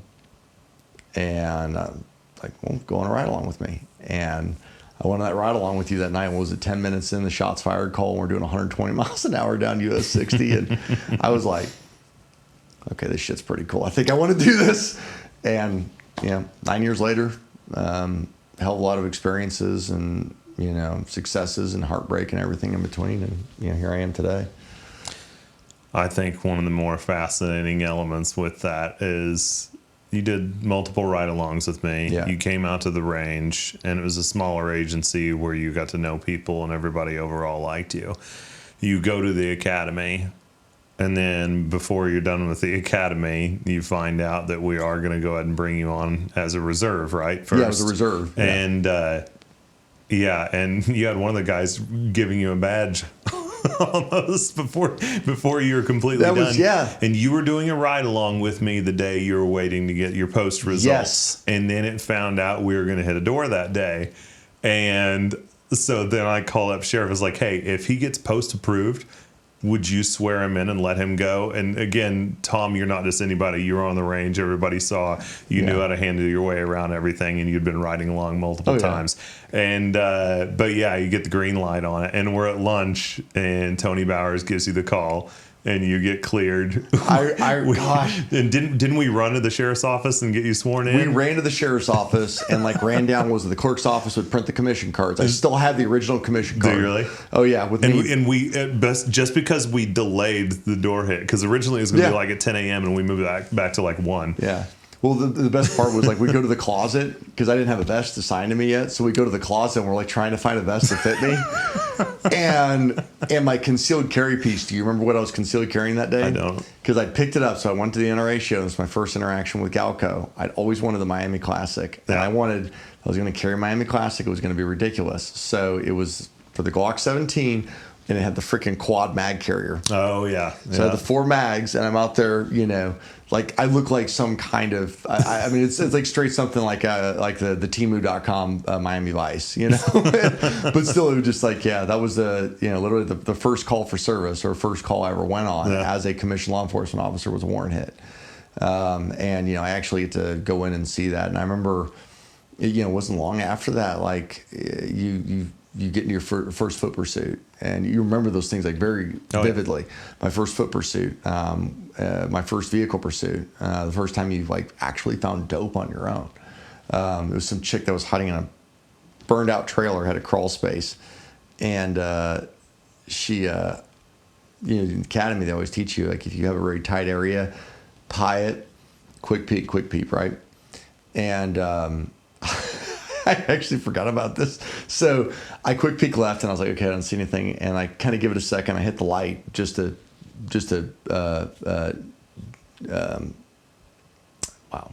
moment there where the word just escaped you. Basically just to fake them out a little bit. All right. And I go in quick peek a second time. And dude, there is the nastiest, grossest, this big old heavy tweaker. And she's got a pair of gardening shears in one hand and a dildo in the other. And I just was like, oh, and jump back, and I call her out at gunpoint. And she's like, I'm like, she throws the shears, but she's crawling out with a dildo still in hand. I never forget, ma'am, drop the dildo. Giving that verbal command. It's and I was a cop a month. Yeah. And was still on FTO, and it was Shane let me go down and look, and he's like, she's probably long gone. And I find her, and here's me giving, drop the dildo. That's amazing. So I get her cuffed up. Well, she's got a little mint tin on her, and it's got her name wrote in Sharpie on it. And I pop it open. There's 2 8-balls of meth in there, and I'm like, "That's not mine." I'm like, "Yeah, no, it's not mine. It's got your name on it. It was next to your dildo." It's one of those things where it's is this really is this how it is? And you begin to realize that in a lot of ways it's they always say you get a front row seat to the greatest show on earth. Oh yeah. And it's highly addictive. Our buddy Andrew, after him getting on with us doing the reserve stuff, we've talked about it. He's like, dude, it's hard to step away. It is. It's very hard to step, especially if you have that personality like he does or I does or you do, where it's that constant just drive. There's no stopping. Yep. You want to go. It's hard to turn that off and go, okay, now's the time to go do this, and then switch that gear. And that's been a learned thing for me that I'm a work in progress. Nice. Let's take a break. Yeah. Okay. So we're back. You keep focusing on why and answering why. Mm-hmm. And something that really stuck out to me when I was in the academy, and I'm curious of your take on this because I think you might have a different or the same outlook. They used to tell us not to try and ask the question why when we're trying to understand the mindset of an insane person who's like a psycho killer, for example, right? And the reason you can't ask why is because you can't answer why, because they're telling you why, but it doesn't sound like it's why because you have a rational mind and they don't. Correct. What are your thoughts on that? I agree. So when we're dealing with our job what drives crime? Let's kind of delve into that question a little bit first. What drives crime? Drugs. Period. Drugs and alcohol. Anything that alters the mind's chemistry is what drives that. And it's not just like a medication, right? It's not you drinking the energy drink. It's not me, ADHD taking Adderall. Okay, it is somebody who's Why isn't it? It is people that are taking excessive amounts of. Think about it. You are excessive amounts of alcohol, methamphetamine, heroin, all these different things. When these drugs go into the brain, what is the first thing that they affect? The prefrontal cortex. What is that? That's your impulse control. So you're affecting the ability for the mind to. We all have thoughts, right? We have thoughts that pass through our head every day that we're like, yeah, I wouldn't do that. Like, it's just one of those things where it's like, that just isn't a good idea. Yeah, I want to shoot out a guy's tire today. Yeah, literally, like you're sitting there, like, I mean, you like literally, you have the mental flash. Was it True Lies with Arnold Schwarzenegger? Yeah. The scene where he's riding in the car with Bill Paxton, and he's talking about sleeping with Schwarzenegger's wife, not realizing that that's who he's talking about. Right, and then, like, he mentally visualizes just hitting him in the face and shattering his face and splitting his nose open and blood everywhere. And then it cuts and it shows that he's not reacted. Right. And we all have those moments. But it's whether or not we have the ability to say, yeah, no, that's not a good idea. Right. Like, that's a bad idea. Like, don't get me wrong. I'm a cop. How many times have we had somebody threaten our family? Oh, yeah. On the job, right? And, I could either take it personally. I mean, trust me, it goes across my mind of, well, we could just turn left here and, we can do our best gulag impersonation here and find out how a 9mm Mac works. There's, you can go down that dark path. Or we can choose to at least take a moment, stop, and think about, is this the right decision? For me, it's normally just shit talking back. It's I'm going to kill your family. I'm going to kill your wife. I'm going to kill your kids. Bro, the city bus don't go where I live. Ouch. Yeah, I've always liked that one because it makes them reboot and then they realize just actually how kind of insulting it was. But don't get me wrong, I have nothing against the city bus. We just live in the country. But the first time I ever had someone doing that to me, and he's trying to memorize my last name with how to say it, and I clarify to him how it's said, and I spell it out. Yeah. And said, look me up along with that message and everything. Shortly after that, we actually run him, and he's 14 years old, and he's wanted for murder with inner city gang involvement out of Los Angeles. It's like, oh, whoops. Oh, wow. Well, but at the same time, it's what I touched on earlier, and something that I've adopted is that I'm not a badass. Okay, I'm not. And I think being consciously aware of the fact that I'm not Jean-Claude Van Damme or Steven Seagal in his prime, pre-MRAP driving through a house.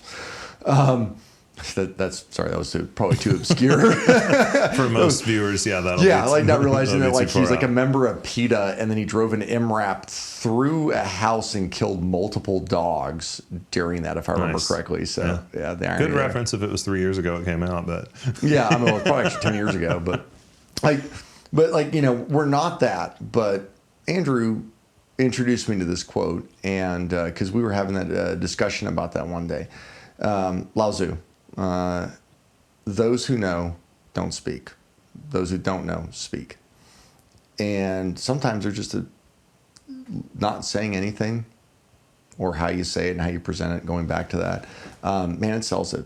You may not be that person, but it sells it. And I may not have to believe it, but they better. And this is totally away from what you'd asked me about. But most of law enforcement is an act. It really is, right? It's customer service. It is acting. You're trying to sell a product to somebody, which can be any number of things. And I mean, that was like my bread and butter was the traffic stop. I still love it. The ability to stop a car because they're acting weird. Now, granted, when we say they're acting weird, we have to articulate that, right? I happen to pull behind them and they're in the far left lane. All of a sudden they go to the right lane. Okay, cool. They're just wanting me to pass them. But I don't pass them because I got to turn right. And so I'd go in the right lane too. And all of a sudden they go in the left lane. Well, that's weird. left lane, right lane. And we start doing that. And then they start taking side streets and everything like that. Okay, now we're seeing indicators that would show that they don't like law enforcement behind them. Why? Their route path makes no sense. They're doing things to that would show that they don't want to create joinder with me. You know?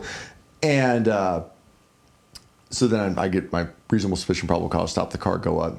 Now it's my job. I stopped them for a tag light out, and I have these other things that I'm saying. Why are they doing it? Is it because they're wanted from LA for homicide? Is it because their wife's body's in the trunk? Or is it because they just got a suspended license? Or the squad car is just scaring the shit out of them. And you know what? I mean, and that's an art form, right? Yeah. That's something that you have to learn through trial and error. Yeah. As a cop, like, you know, I've made thousands of traffic stops, and when I really, I think, I wouldn't say perfected, but when I got the idea and the art down, stuff like that, I made probably 500 traffic stops in that year, just to understand that why is this person reacting this way? It's because they don't want to ticket. Oh, okay. Well, how do I get past that? How do I override that to where I'm not getting a false positive, right? So you change your tactics and how you apply those different things, and you develop almost I wouldn't say so much a shtick as much as you develop a pattern. And my supervisor would joke about this on patrol. He goes, dude, I watch you on a scene. Like it is the Elmo fire with the arms up with the fire in the background meme. And he goes, you're just embracing it. And your brain's going through and going check, check, check, check, check, check, check, and working through this process because it's already worked it out. And which it's made me better on dynamic scenes or complex investigations on the patrol side, which has now transferred over to my work on the investigative side.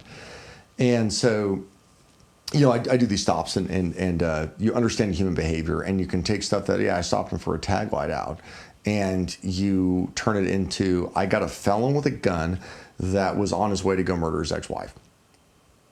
Like, I call that good police work, right? And I know the counter argument to that with a lot of folks within the public is, well, but you're just harassing people. You know, don't you have something better to do than stop them for a tag light out? I have stopped soccer moms for headlights out and stuff like that in the traffic stop. Basically goes, hey, Deputy Stilson, stopped you because of this. Did you know that your headlight was out? No, I didn't. Okay, cool. Let me get your license. Where are you coming from? Where are you going to? Just chit-chatting. And then I go back to my car. I don't see any indicators that would worry me or anything like that. And it's like, hey, yeah, you know, if you go to O'Reilly's, they'll be able to get you set. I'm not recommending, I don't get paid by them, but if you go to O'Reilly's, they'll actually help you replace the bulb. There's some other places in town where you can get it. So, but please do drive safe since you got that headlight out. I just want to let you know. That's it. That's the end of it. I'm not doing revenue generation. I'm not doing anything. And it's a good contact. She's going to go home and she's going to go, I got stopped by the police tonight, and they were nice enough to let me know that my headlight was out. That's why they stopped me. And they were very polite. They were very courteous, and it was, you know, very nice. Well, one-time young man that stopped me, right? But then there's the ones that we stop that it's an obscured license plate, Timothy McVeigh. It's speeding. No, dive into that real quick. Well, 20-second story, how that happened. Yeah, I mean, Timothy McVeigh was stopped, if I remember correctly, it was by a... Timothy McVeigh did what? Oklahoma City bombing. Yep. So he does the Oklahoma City bombing, and he flees. If I remember correctly, either his tag was obscured or his tag was expired, and a Oklahoma State trooper stops him and realizes something's not right in the conversation that he has with him, and during the process finds he's got a concealed firearm. He's not supposed to have that. I don't agree with concealed carry laws, but at the end of the day, he ends up arresting Timothy McVeigh, and was, I think, less than 48 hours later to discover he was responsible for the deaths of over 100 people. Yeah. And one of the worst domestic terrorist attacks in the United States history. So that's one example. Ted Bundy. You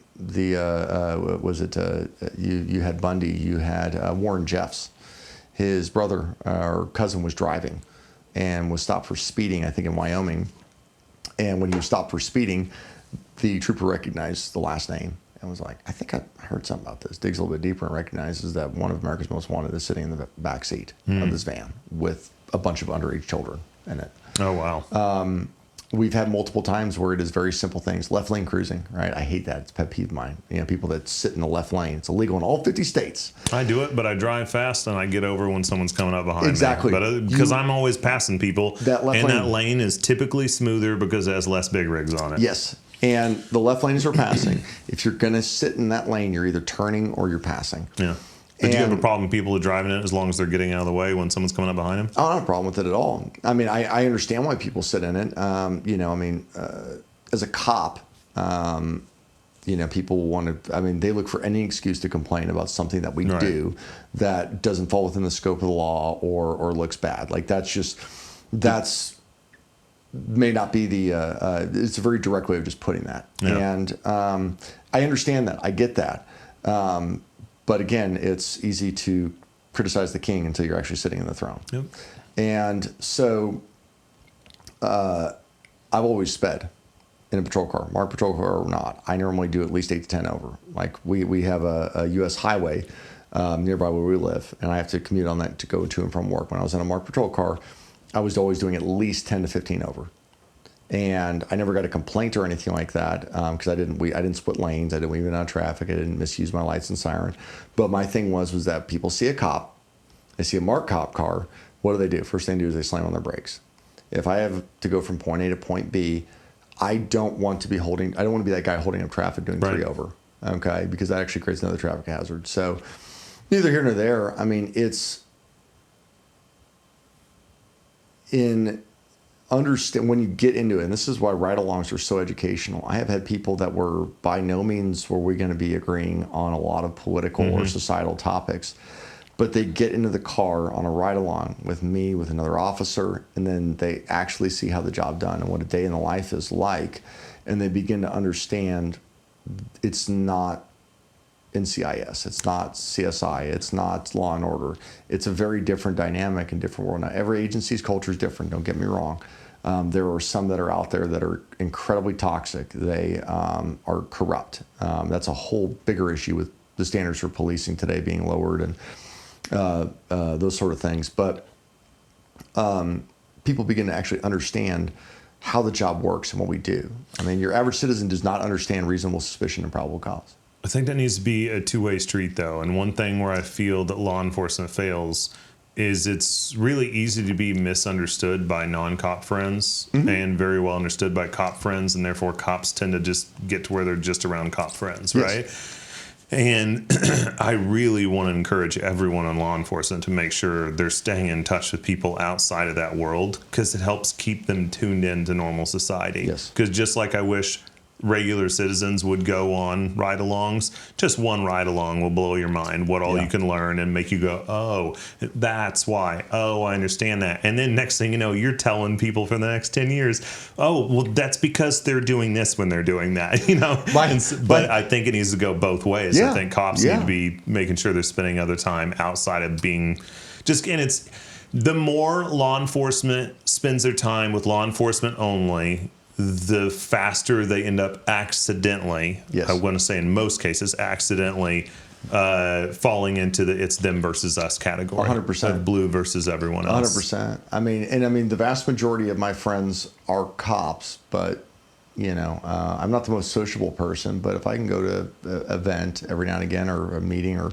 get together or dinner or something like that with somebody who's not a cop, I'm okay with that. I also have had to recognize, too, with me that having been in law enforcement, I remember it was like, I think I've been a cop about 4 or 5 years, and my mother-in-law asked me about how work was going. And I ended up telling a story about a shooting I'd worked just recently. Like 2 people shot. It was a drive-by gang deal and stuff like that. This is over Thanksgiving dinner. And I'm talking about he was shot in the leg, and I put a tourniquet on there, and boy, it shattered his leg. And my father-in-law's like, yeah, okay, he grew up on the streets and he's seen that stuff. My mother-in-law's horrified, and my wife's just like, but there's that disconnect. Yeah. And like you said, it's a two-way street, right? I 100% I encourage the average citizen to come out. One of the worst things that we've done is eliminate. Missouri State used to have a introduction to government. class. You probably remember that from your days in school. And there was literally a block where they had a law enforcement officer with us, at least, come in, and they taught us reasonable suspicion and probable cause and beyond a reasonable doubt and the standards and case law, which is, I mean, you're 15, 16 years old and you're like, wow, I'm actually understanding why cops do what they do. I'm not learning it from some YouTube guy who's about to have his window shattered out. No, I remember that, and learning about what the Terry frisk was and everything. Yeah. And so you actually get to learn that. And I mean, we deal with that. And my view of it is that as law enforcement, we have a duty, right? We not only have a duty to do our job, and which is enforce the law. And fundamentally, law enforcement as a whole is not just law enforcement. We are a life-saving enterprise. We save innocent lives. We preserve innocent life. That's the pinnacle. They give awards out for that sort of stuff because you do that. That is the pinnacle of law enforcement's profession. But in the same token, we have a duty to educate, because the world that we live in, like you're talking about, you tend to gravitate towards that law enforcement world. We live in a world that's very different. We deal with probably maybe 3 to 7% of the population. High crime areas, maybe 10, on a regular basis. There's the old saying that your victim this week is your witness next week, is your suspect next month. And that's a very, very true thing, because you see people making bad life decisions and they continue to put themselves into that. So we get stuck in that us versus them mentality and don't escape that. Furthermore, we don't educate the public. We still do the classic press conference or press release. We responded to this incident. This happened. These are the charges. And they don't say those things fast enough, especially when you have a white cop shooting a black guy. That is not, waiting days sometimes before you're giving the information is the worst thing they could be doing. It's open communication. And the classic cop out in law enforcement has always been, well, it's an active investigation. We can't disclose that information. Correct.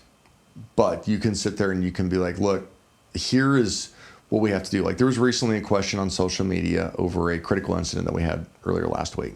An officer was shot. He's okay. His vest stopped it. But shot with a handgun or a rifle? Rifle. Dang. Yeah, very lucky. For whatever reason, he put his rifle plates in that day. For whatever reason. So it's a fluke deal that he had the rifle plates on? Yes. That's wild. Yeah. And is he a Christian? I don't know. Not off the top of my head. But he better be going to mass and lighting a candle. Well, I like that about Gavin DeBecker's book, The Gift of Fear, where I'm shocked with most of his clients that he brought religion into that book. But at one point he said, the whole book's about trusting your intuition, right? And learning to listen to your intuition, because society tells us to ignore it. Like hopping into an elevator with a complete stranger. We don't want to upset them, so we just hop in with a complete stranger and then wonder why we get murdered. Meanwhile, intuition is saying there's something off about this guy, right? And he ends up defining intuition as the only thing he can describe it as is the voice of God. I thought that was interesting.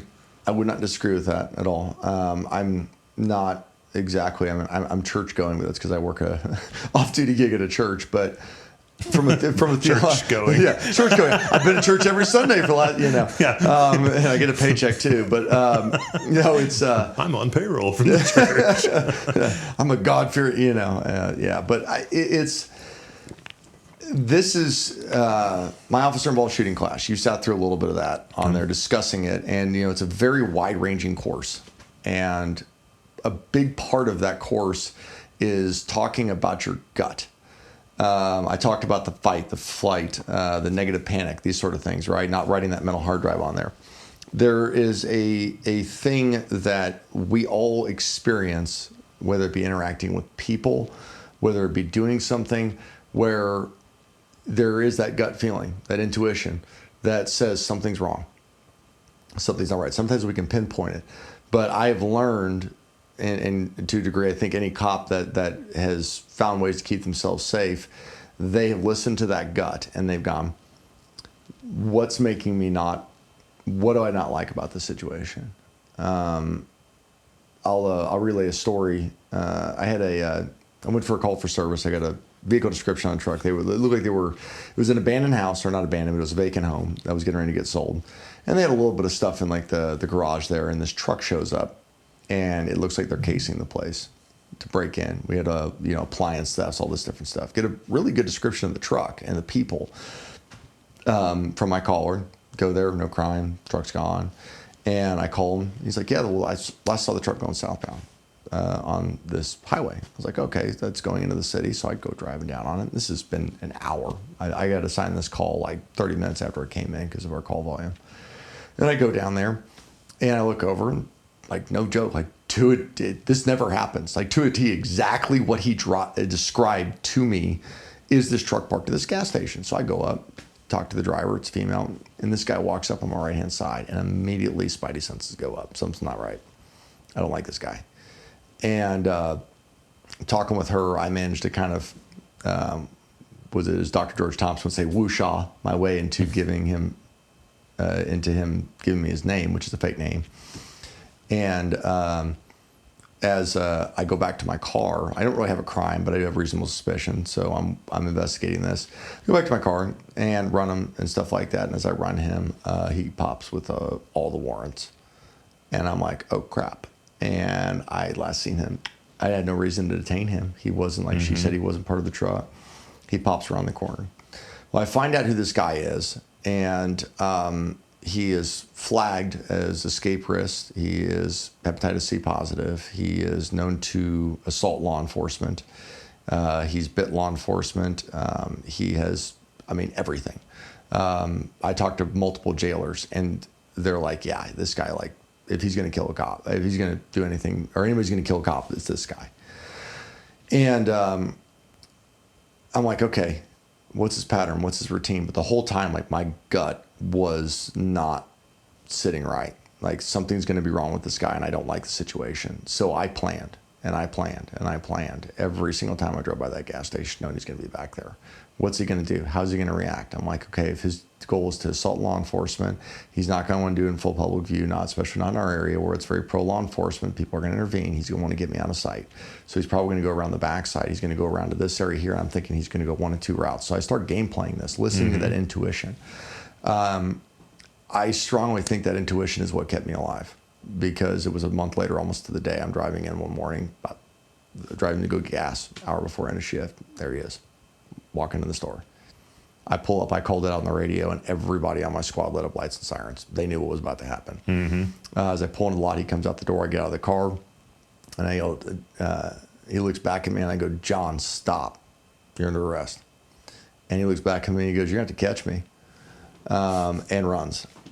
And we run as soon as we hit the backside. John's not a big guy, but he's tweaked out on meth, and he's scrappy. Everything I've heard, he knows how to fight. Not like professionally, just a good street fighter. Yeah. And he squares up on me. It's a cockroach. Yeah, literally, that's the best way to describe it. Yeah. He squares up on me, and we're up on this hillside that goes down into a creek that's by a very large drainage culvert. Big old homeless camp back in here. And as soon as we round and get out of sight, John turns around, squares up on me. And I see the hands come balling up, and I was like, yeah, I got an app for that. Pull my taser out and tase him.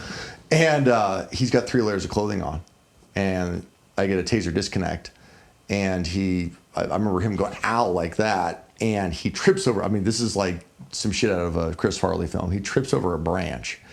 And this hill's 75 feet, 50 feet at least.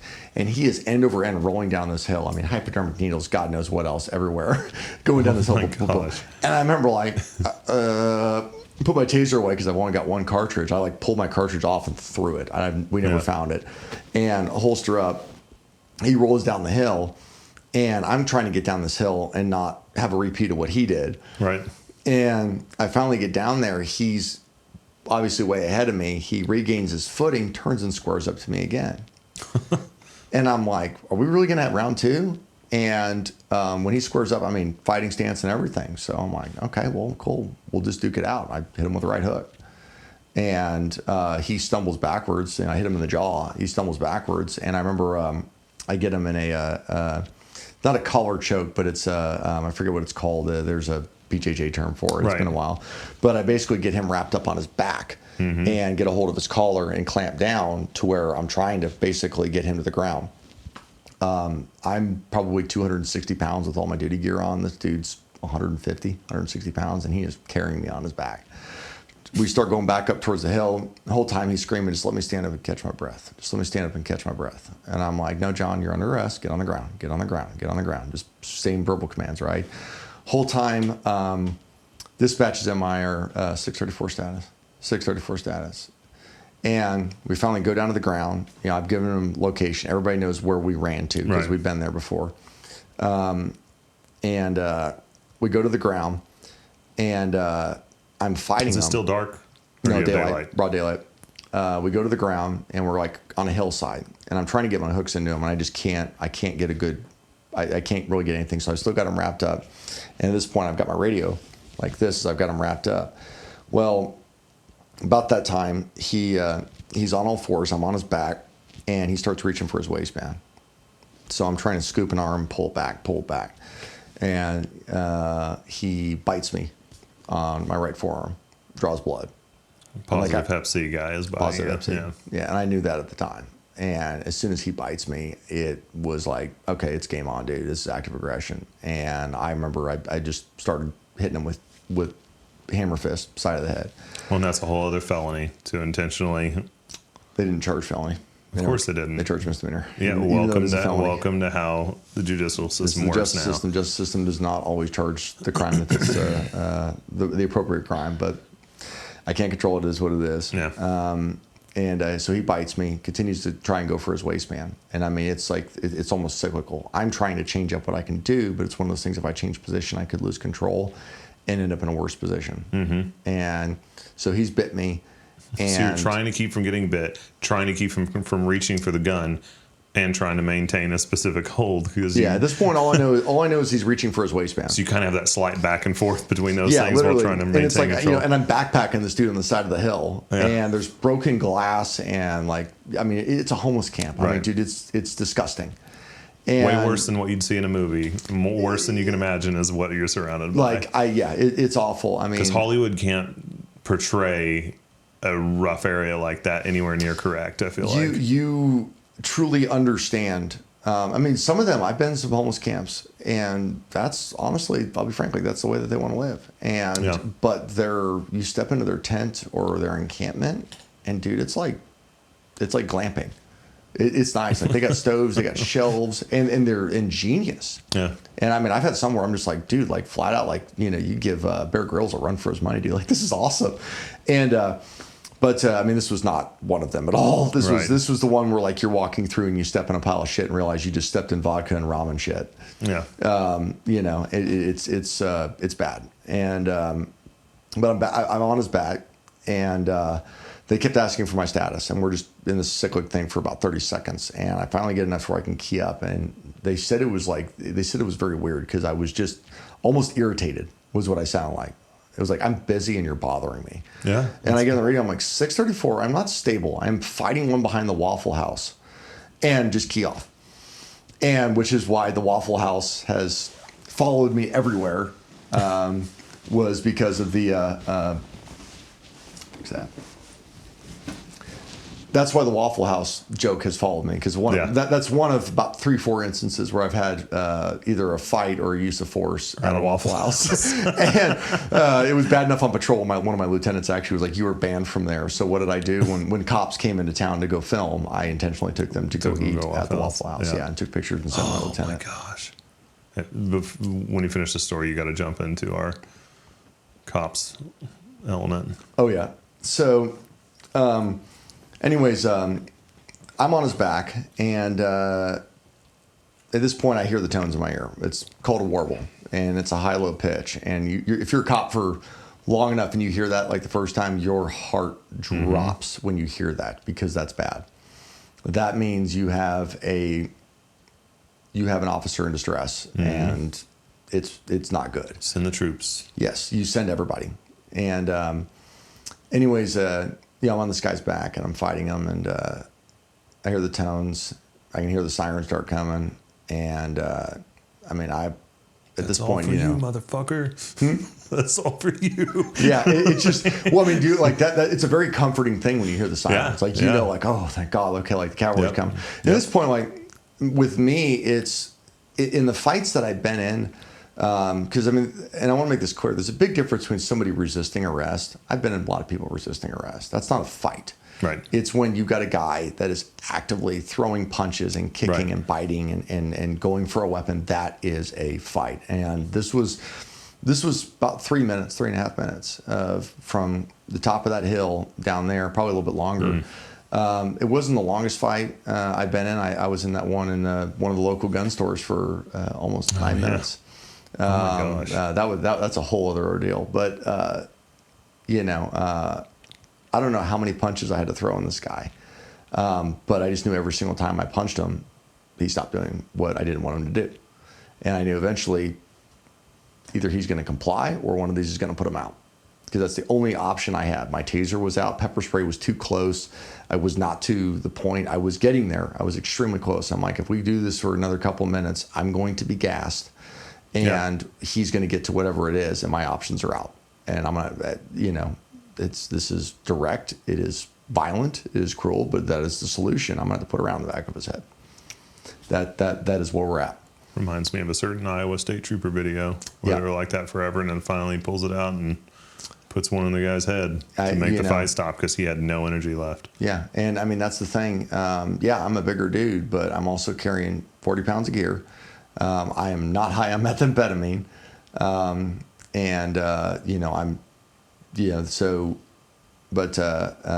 of my buddies, Hoff, you've met him. He gets there on scene. Stash.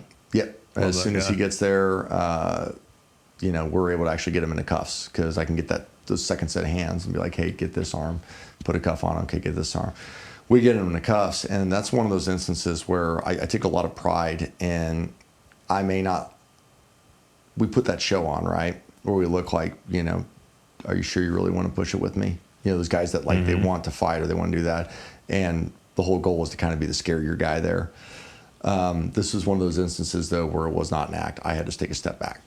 As soon as I disengaged, I was cussing him up and down. I walked away, because I was at that point, I was like, if I get to stay around this guy, I'm going to make a decision that I'm going to regret. And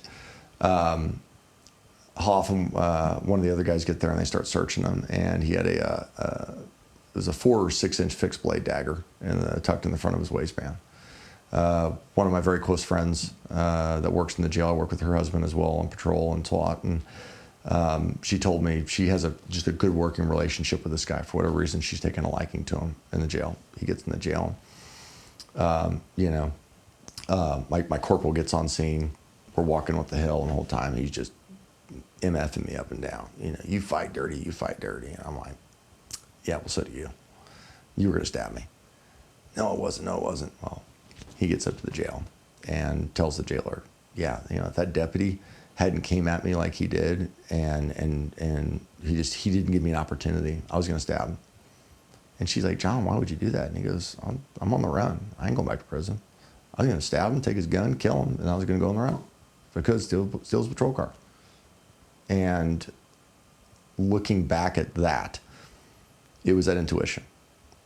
All that stuff. It was that intuition and that mental preparation of me knowing, and I gave the very minute details of having the right mindset and having the right plan of going into it, of this is all the potentialities of what's going to go on. If I'm going to go do this, I have to listen to my gut. Something's wrong. How do I fix what's wrong here? And going through and playing all those different scenarios that I think ultimately kept me alive. And then where does that intuition come from? Yeah. Something way beyond me.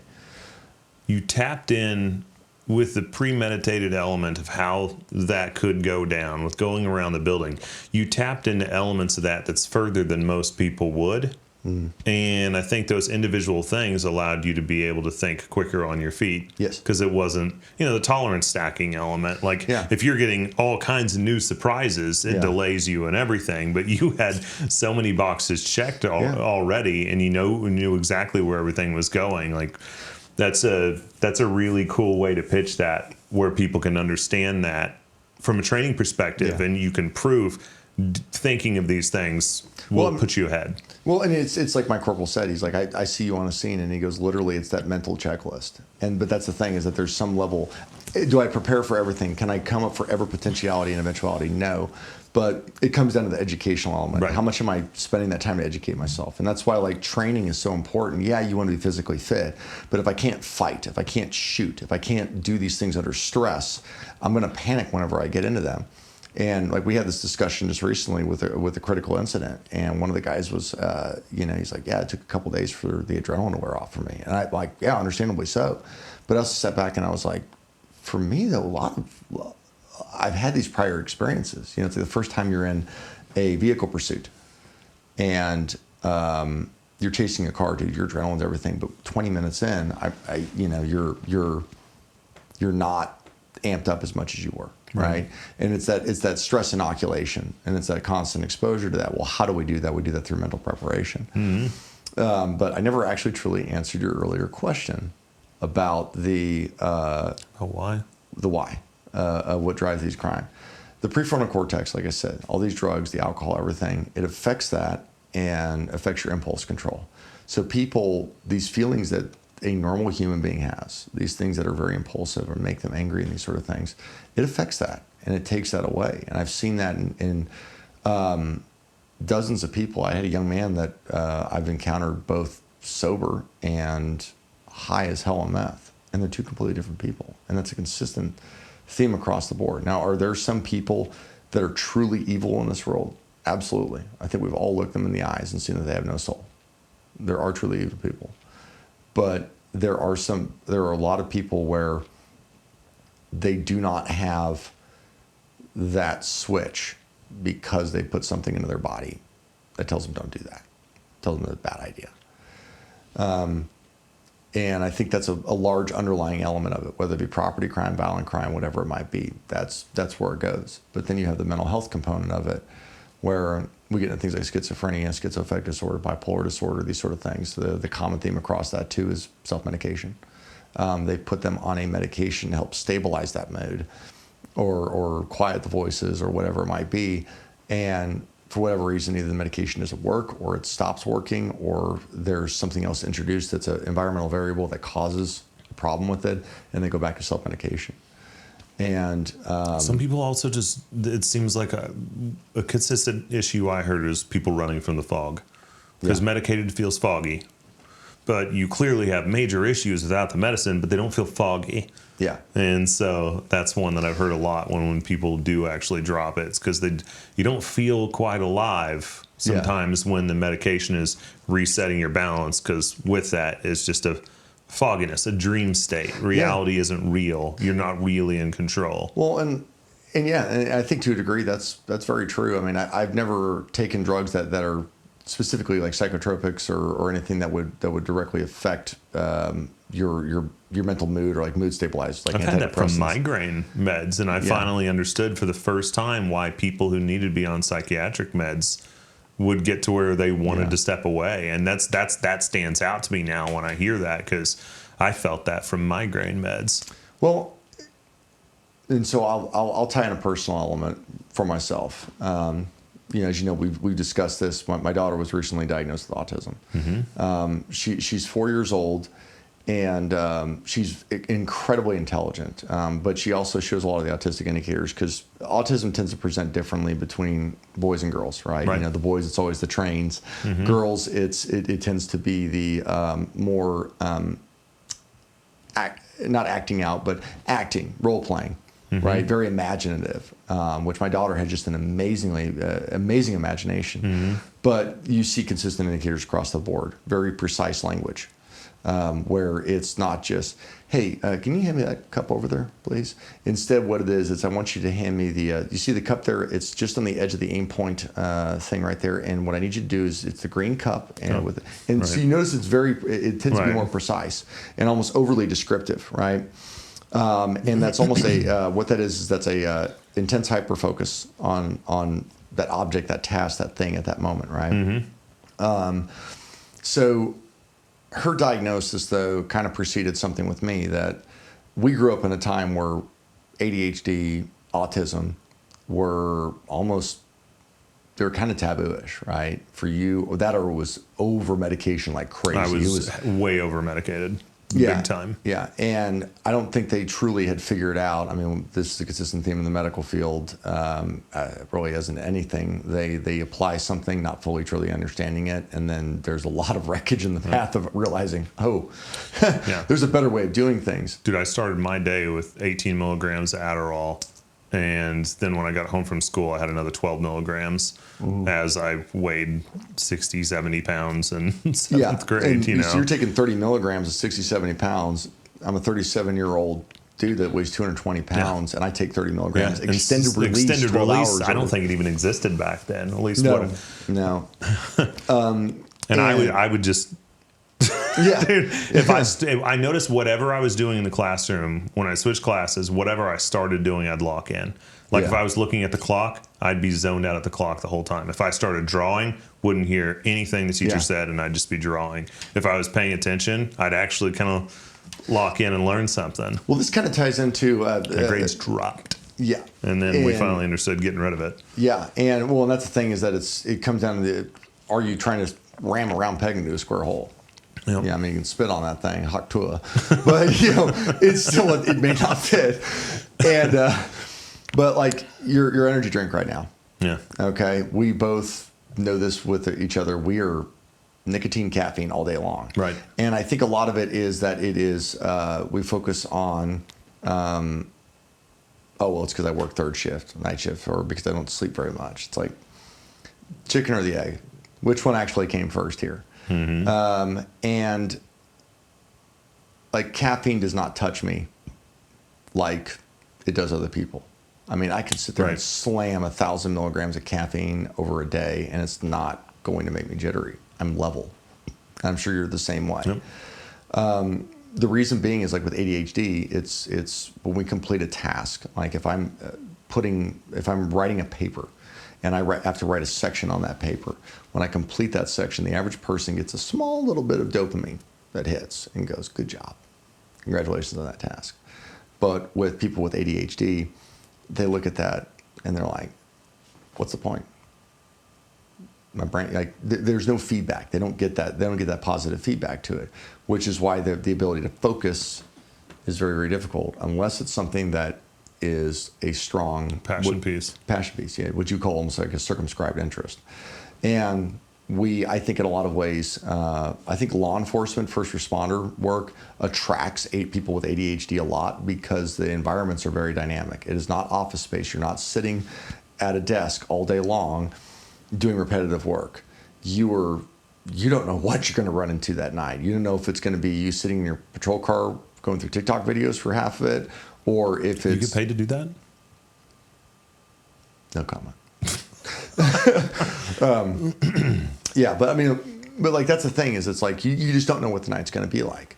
So I know with me, I found, I always, this is asking why. Why do we do this? I noticed that I'd almost developed this weird habit where whenever I sat down and typed my reports for the night, or if I had like something that was just a shit show of a call, go through, work the thing, and it's like, okay, you got to put pen to paper. Let's get started on this. What was the first thing I grabbed? Energy drink, can dip. Yeah. It was the nicotine and the caffeine. Yeah. And I grabbed those two things. And then when I took the Adderall, I started noticing that, or when I got diagnosed with ADHD, I was like 6 out of 6 on the indicator list or whatever. Mm-hmm. They started me at 10. And I remember like the first time I took it, I was standing in one of the local gun shops. And normally when I go into a gun shop, it's, okay, I'm here for this. But then I go in there and then I'm like 30 different things that I want. I came in there to buy a case of ammo for me to do some training and do some writing. And I came in there and like it hit about 10 minutes in, and it was like this calm, just sat down, and I was like, oh, this is what I'm here for. I can look at this stuff and I can do this. And I'm also learning better understanding like task lists and these sort of things because that medication helped me recognize, oh, you're doing, like, this is what's going on. So I always joke, like, people are like, hey, how's your morning going? I'm like, I'm living on my 3 food groups, nicotine, amphetamine, and caffeine. And people are like, wait, one of those, but it's, the 3 E's. But again, the medical field probably wouldn't be on board with that, with saying that like caffeine and nicotine, but they're stimulants. And they behave in a similar manner, maybe not as healthy as a low microdosage of amphetamines would. Yeah.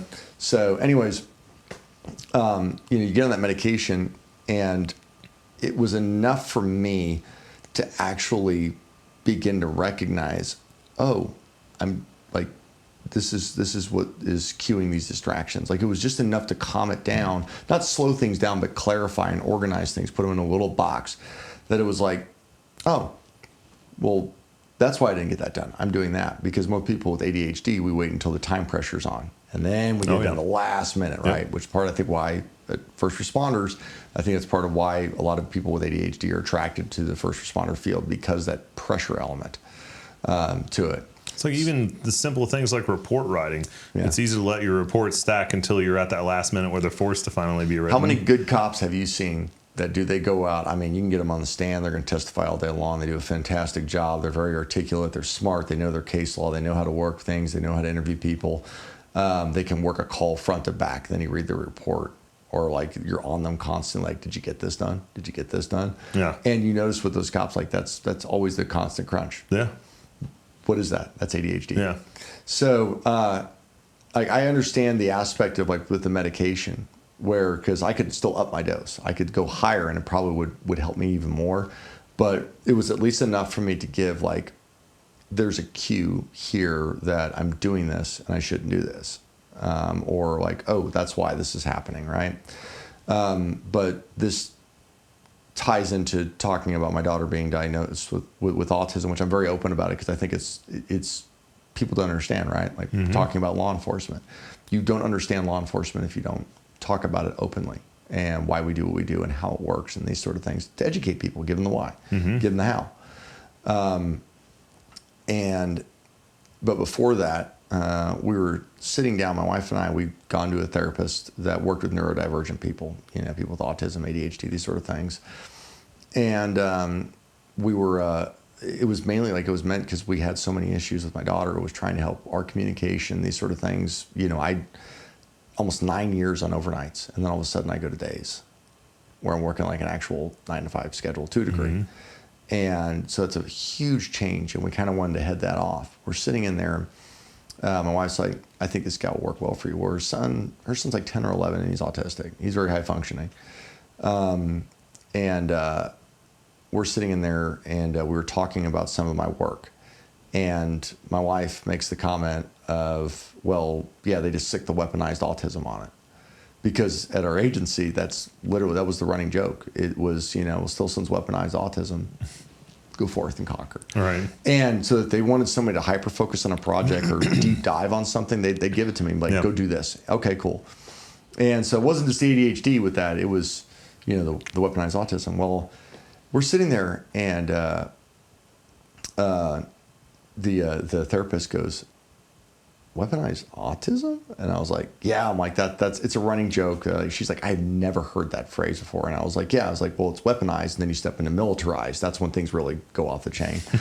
And she goes, have you ever been tested or anything? And I was like, well, I actually do have an evaluation, but this is a whole other discussion. Our mental health system, my appointment for me to get evaluated for any psychiatric conditions, mainly ADHD at the time and OCD, was a year.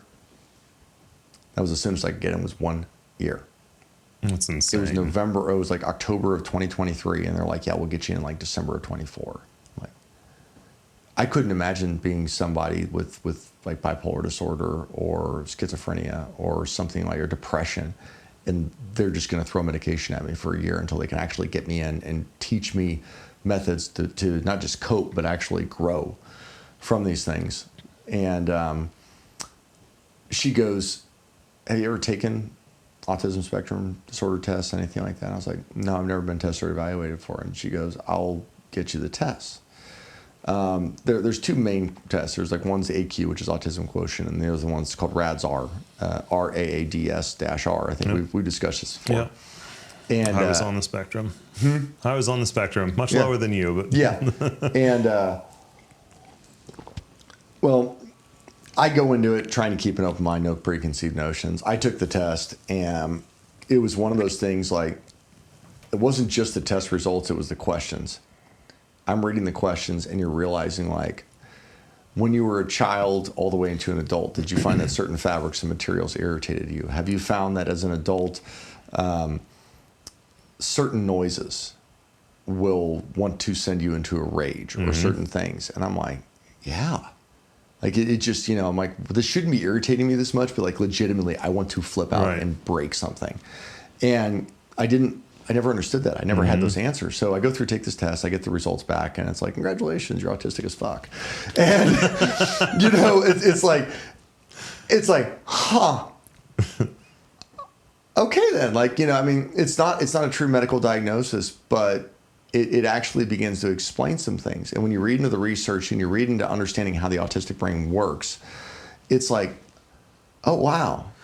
And now you I can know. turn that and condition that in ways that you can benefit from when you understand. Again, you're coming back to the why. One of the things that I think my therapist said that was most powerful was, she goes, autism spectrum disorder. She goes, that name pisses me off. It is not a disorder.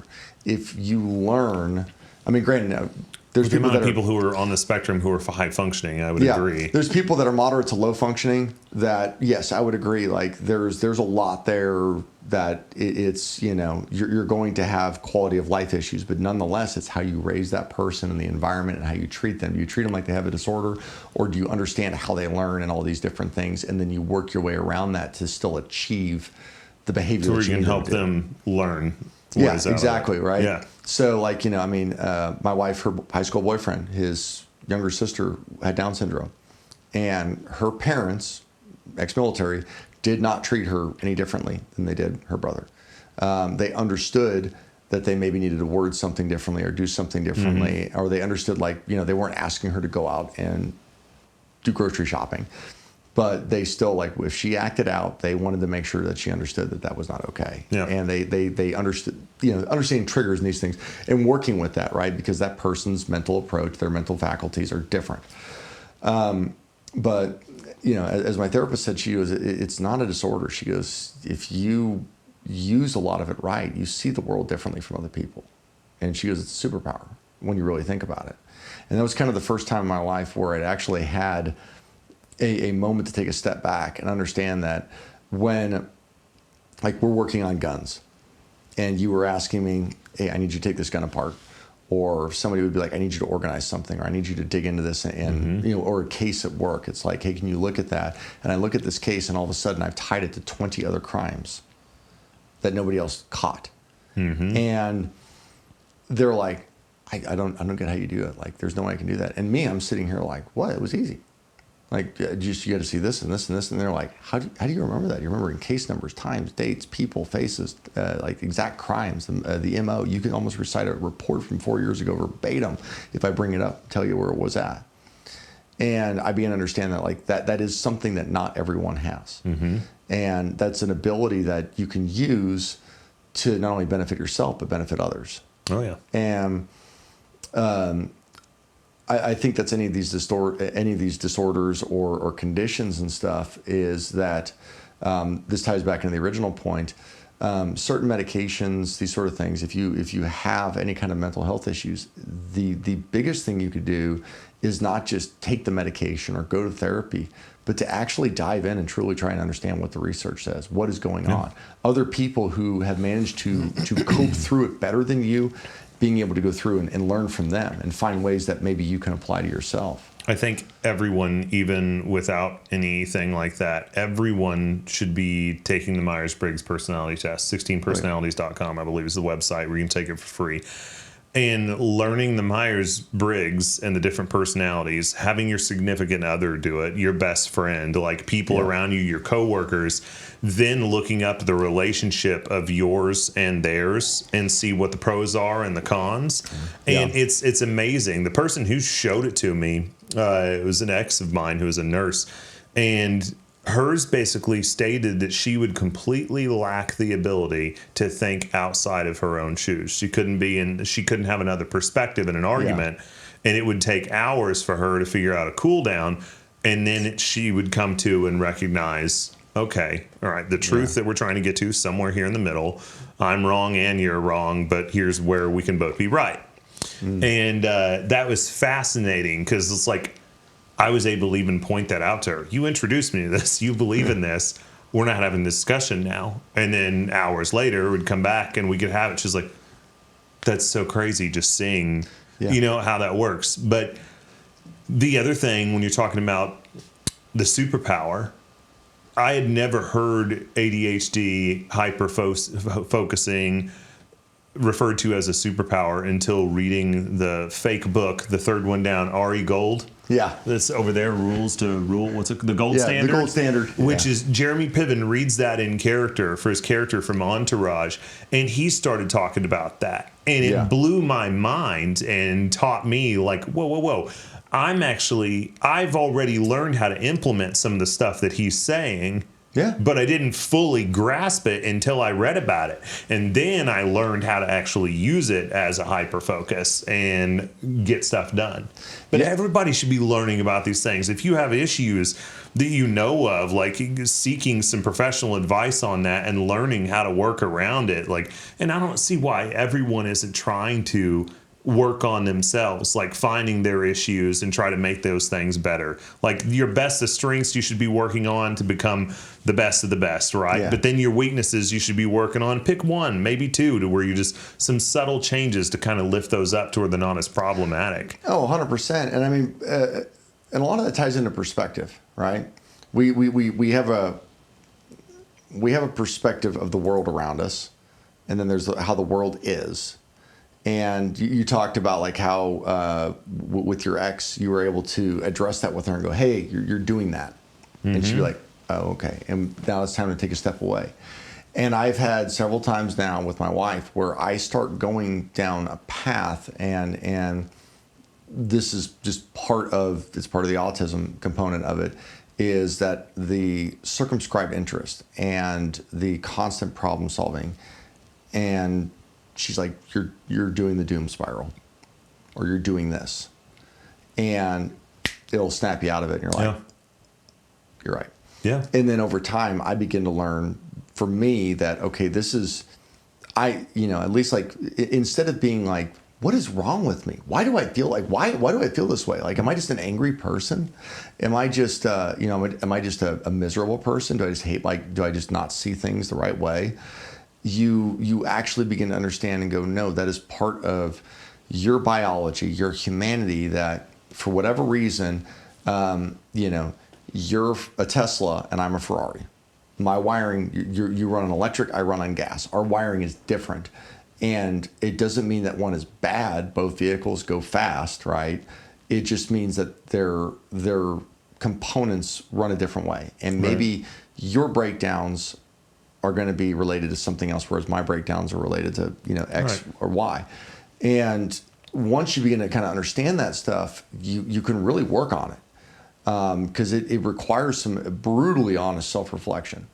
Like I was talking earlier, like I had to look back on a lot of things in my childhood and begin to understand not just the formative years when I'm very young, but I think what are truly the really formative years of socialization and adult interaction, which is your teens, and if you go to college, into college. There was a lot of, I didn't understand, I would not pick up, as much as I use pop culture references and stuff like that, and the quotes and these sort of things, sometimes I wouldn't pick up on a saying, or I'd misuse it. Or I would say something that to me I felt was sincere or just needed to be said and it was honest. And everybody's looking at you like, did you really just say that out loud? That. Yeah. And my thing is, I almost killed everything with Laura the first time I talked to her on the phone. Really? Off of a comment like that. It's funny. I'll just put it out there for the internet to know. I didn't know. I like small boobs. I'm a small boob guy. And I was excited about that element. And for whatever reason, my idea of pointing out to her that I like small boobs was saying, do you plan on getting a boob job? Which she read as, he's calling my tits small. Yeah. And, and just like, what? This moron just asked me. Yeah. And so then I'm trying to explain it, but it's like, wait, gosh, that's, whoa. And dude, it was bad. And we just talked about this 3 or 4 days ago where she's dying laughing in the car and making fun of this total moron who said this to her. Like, it'll be a never ending joke the rest of our lives of like, what a stupid line that was. And that's not the only time where it's like the TISM style verbiage comes out of you. The thing is, it's but again, that also comes with the precise language too, right? Mm-hmm. You're being precise about a very specific topic and trying to communicate that, not understanding And I forgot all the mind flow that happened in my head that made me blurt that out. So I didn't get to preface it. I just jumped straight to that, like a subject hop. Yes. And I love that you're bringing that up. I call it Wikipedia brain. So everybody's been on Wikipedia, right? Yeah. Has it ever been like, okay, this is going to sound super nerdy, but like we used to do competitions when I was in college. You know, Wikipedia was relatively new. And we would sit down on the computer. You have like 3 or 4 of us. And you would go through and we would all start at the same Wikipedia page. And then we would randomly give them like, hey, you need to go get to this page. And whoever can get to that page fastest wins. Through click links only. Through clicking links. Yeah. Okay. And so that was literally what became, it was Wikipedia races. If you understand the brain, and there's a fantastic speaker, there's a really good podcast with Jordan Peterson and a gal named Dr. Temple Grandin. Mm-hmm. She's a world-renowned leader in animal behavior. Doctorate, very prolific writer. I've got a book from her which ties into this that my grandma gave me called My Life in Pictures, and it's My Life in Pictures, the world through autism. She's autistic. And you can see the little characteristics and personality stuff. You'll see like where she's trying to be normal, but almost like at times the deviation from the eye contact, the body language. You can see that. And then also the deep diving on topics, right? You ask me a question about why do you think this? Mm-hmm. And all of a sudden I am way down off the rails on a path and I've told 10 different stories. Yeah. I think we've only talked about 4 things this whole time. Yeah. And like that's that's a circumscribed interest. Right. That's how autism works. Yeah. Because my brain is clicking through those links rapidly and very quickly. And a lot of that, there's different ways of thinking when autism, but like for me, it's picture related. It's experience related. Mm-hmm. So, we're talking about X, or we'll start with A. We're talking about A, and by the time you're done with your point, and it's my turn to give a counterpoint, I'm somewhere at X. Yeah. We're talking about... It's like we're talking about Ferraris. Yeah. Right. And something about Ferraris being fast. And then we start talking. You say something about Batman's cape. And how'd you get there? Well, Ferrari's the road. And then I saw the Batmobile shape, thought about Batman. And then I saw an episode recently where he's doing this in his cape. Yeah. I noticed the cape color changed. Yeah. But so it did make sense to you. It's associative thinking. Yeah. Right. Yeah. For me, almost everything in here, if you give me enough time, I could sit here. And when I look at every single item in here, I can associate it to an experience almost immediately. That lighter. Oh, the lighter? Well, actually, more than anything, I look at the aircraft carrier and I immediately associate to Top Gun. I remember when I saw Top Gun, I think I was probably about 6 or 7 years old. We watched it in my parents' apartment. We were sitting there on the couch. It was an old couch, had this like weird fabric on there. And I built a fort that morning as well, too. My mom yelled at me to put the fort back. Like, so that's no shit. Like but that's literally where my brain goes, whoop, goes right down that path. And that allows you to memorize things in a room, too, off of that. So you can walk out of this room and I ask you what's sitting here and here. I could probably tell you a good portion of the room. It's not 100%. Right. I'm not what you call, I guess, didactic memory in that sense with it. But it's one of those things my brain will glom on as little certain features, smells, sights, those different things. Yeah. And it'll immediately take, and for me at times, especially with a traumatic experience, it's that's probably more PTSD, if you will, related. But I can see everything, the details, the movements, the motions. Yeah. It's a very bizarre experience when you get into some of that stuff. And but that's how the brain works with that. And it's not that it's a wrong way of thinking. It's a different way of thinking. And what they found, and this was the biggest explanation for me, is when you take a neurotypical individual and you put them next to a neurodivergent individual, they're not always, but there can often be conflict between the two because the languages are different. You have miscommunication. You will have, I have sent emails that got my ass in hot water where I sat there and proofread and read, and I was like, okay, I think this is really good. And, this will basically trying to make sure that, like, trying to do something productive. Yeah. And I get back from a neurotypical, like, you need to meet me in my office. And I'm sitting there going, I didn't do anything wrong. What did I do? Mm-hmm. And then they start explaining it to me, and you're like, I know. And like literally, I'm like, I screwed up. Yeah, the boobs. Okay, like that's literally what it is. It's just you don't realize because you're thinking you're focused on the task. You're focused on what the end game is, and you're moving through those steps, those check boxes, and your brain does that, and that's part of the issue. that you'll have with that. But you take two neurodivergent people and you put them across from each other and you make them work together. They tend to work very, very well. The reason being is that they're both speaking more or less the same language. They're thinking the same way. Yeah. I used to work in the corporate world. Yeah. And I won't say where, but one day they had metal detectors at the front of the building. And at this corporate business, you're not allowed to carry firearms. And my response to that was It wouldn't have to be a firearms retailer too, would they? Oh, no, we won't go there. But my response to that was to write a very long email to the head of security explaining how to actually secure the building, how the metal detectors don't prevent anything, and how they had every wrong answer to this they could possibly have. And then later I find out a connection to me and that guy, and then recognizing he actually knew who I was. And he would have known my name when I sent that email. But I was so irate over how stupid it was and everything. And it turns out they were just wanting to test them a couple days where they're going to be used at an event. But I also had another incident where something changed and I was pissed being told I couldn't have certain things in writing when I was writing for them. And everyone's in my area, the riders are all trying to calm me down. Like, dude, just like let it go. And it's like, you're right, I'm going to let it go. I'm going to go for a walk. I got to go for a walk. You good? It's like, yeah, I just need to be alone in my thoughts, do the 10-minute walk and I'll be good. Yep. Okay. So I go to the front of the building, to the front desk and say, where do the attorneys sit? Straight into the attorney's office. Gasoline. Why is this happening? I'm shocked I didn't get fired. But I was ready to get fired that day because I was like, I'm standing up for what I believe in. And let's bring it. And if the company wants to fire me over it, that's fine. And I agree if that's annoying that they could and should fire me in that situation. I'm not the one who's making the business decisions. So to a point, you're going to conform if you're in that environment. I've had to learn, especially in the job that I work in, on two fronts. One is that I very may well do what you did and pull the pin on that grenade and throw it. And somehow I never got fired. Whoever gets fragged gets fragged. And you realize, like, okay, this could be my last day at work because of that. Yeah.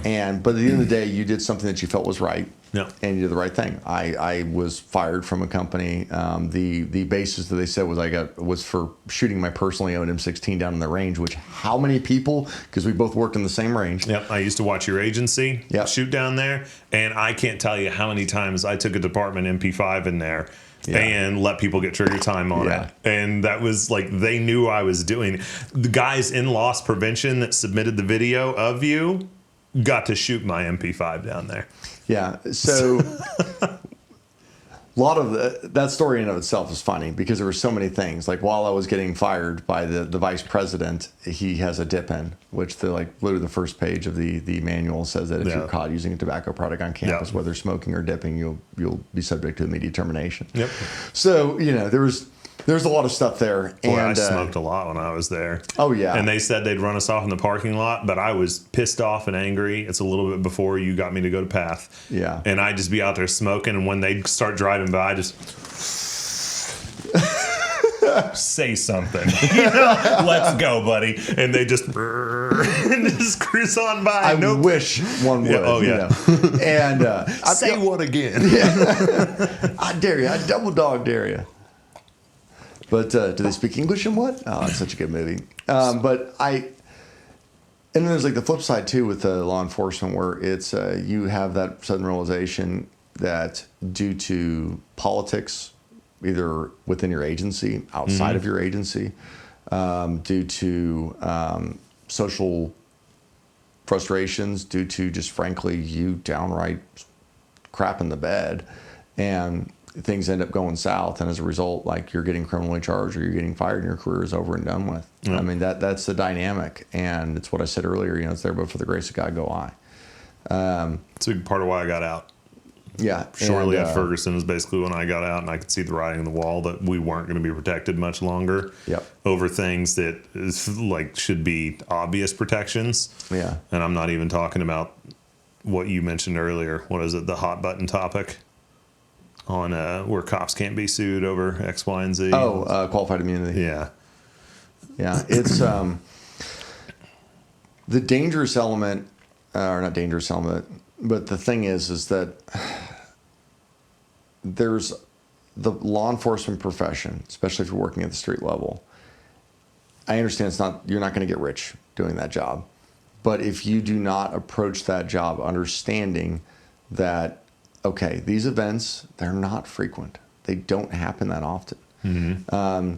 I know some guys who've been in 3-4 shootings. I'm almost 10 years in, I've been in 2. Been in multiple critical incidents. I am not the norm. I'm not the normal law enforcement job, or not the normal law enforcement representative component of that in terms of experience and exposure. But that's also because I don't quit. I don't know when to. But the thing is, if you're going to do that, you have to be on your game with case law, statutes, policy. You got to know that. I mean, I had a former commander of mine who said literally, like, I knew how to do the high risk, high reward thing, and could sit there and, here's the black, here's the white, and I could walk right on one side of that thing and just ride it the whole time and never cross over. And if they even thought I crossed over, I would come back and be like, nope, this is why, this and that. Oh, by the way, your policy's got an error in it. And they're like, I just got Stilson again.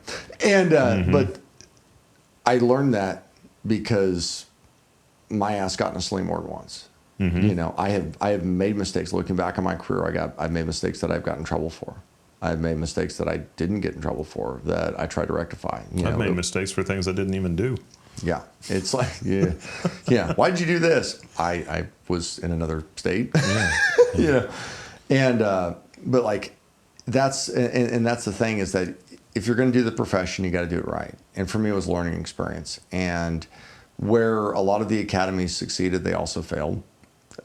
Where the field training officers, but you're asking somebody to take on a job that is, you're a social worker, you're a parent, you're law enforcement, you're a caretaker, you're all these different hats. It's one of those jobs that I think that if you truly, there's not many people that can truly step into that profession and really put forth the effort or have the willingness to put forth the effort to excel in all of those areas and be well-rounded and truly succeed. Yeah.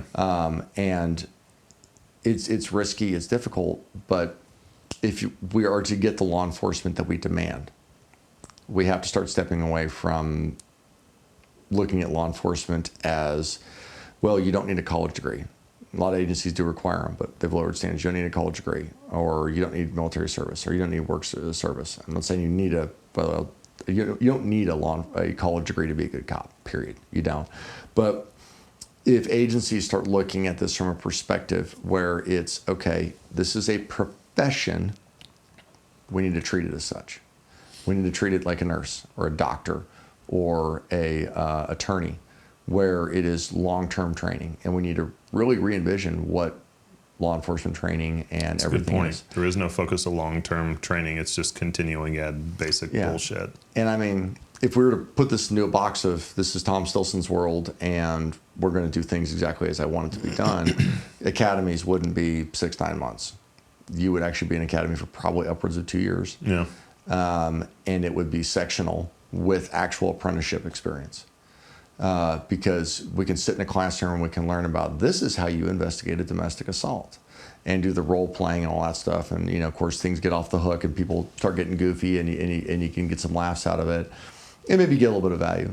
But when it's your first time and you step in and, Jane Doe and John Doe are in a domestic and she's got a black eye and you've actually got to go through and investigate it. Now This is the real world. And not everything that you're taught in the classroom is going to work, and vice versa.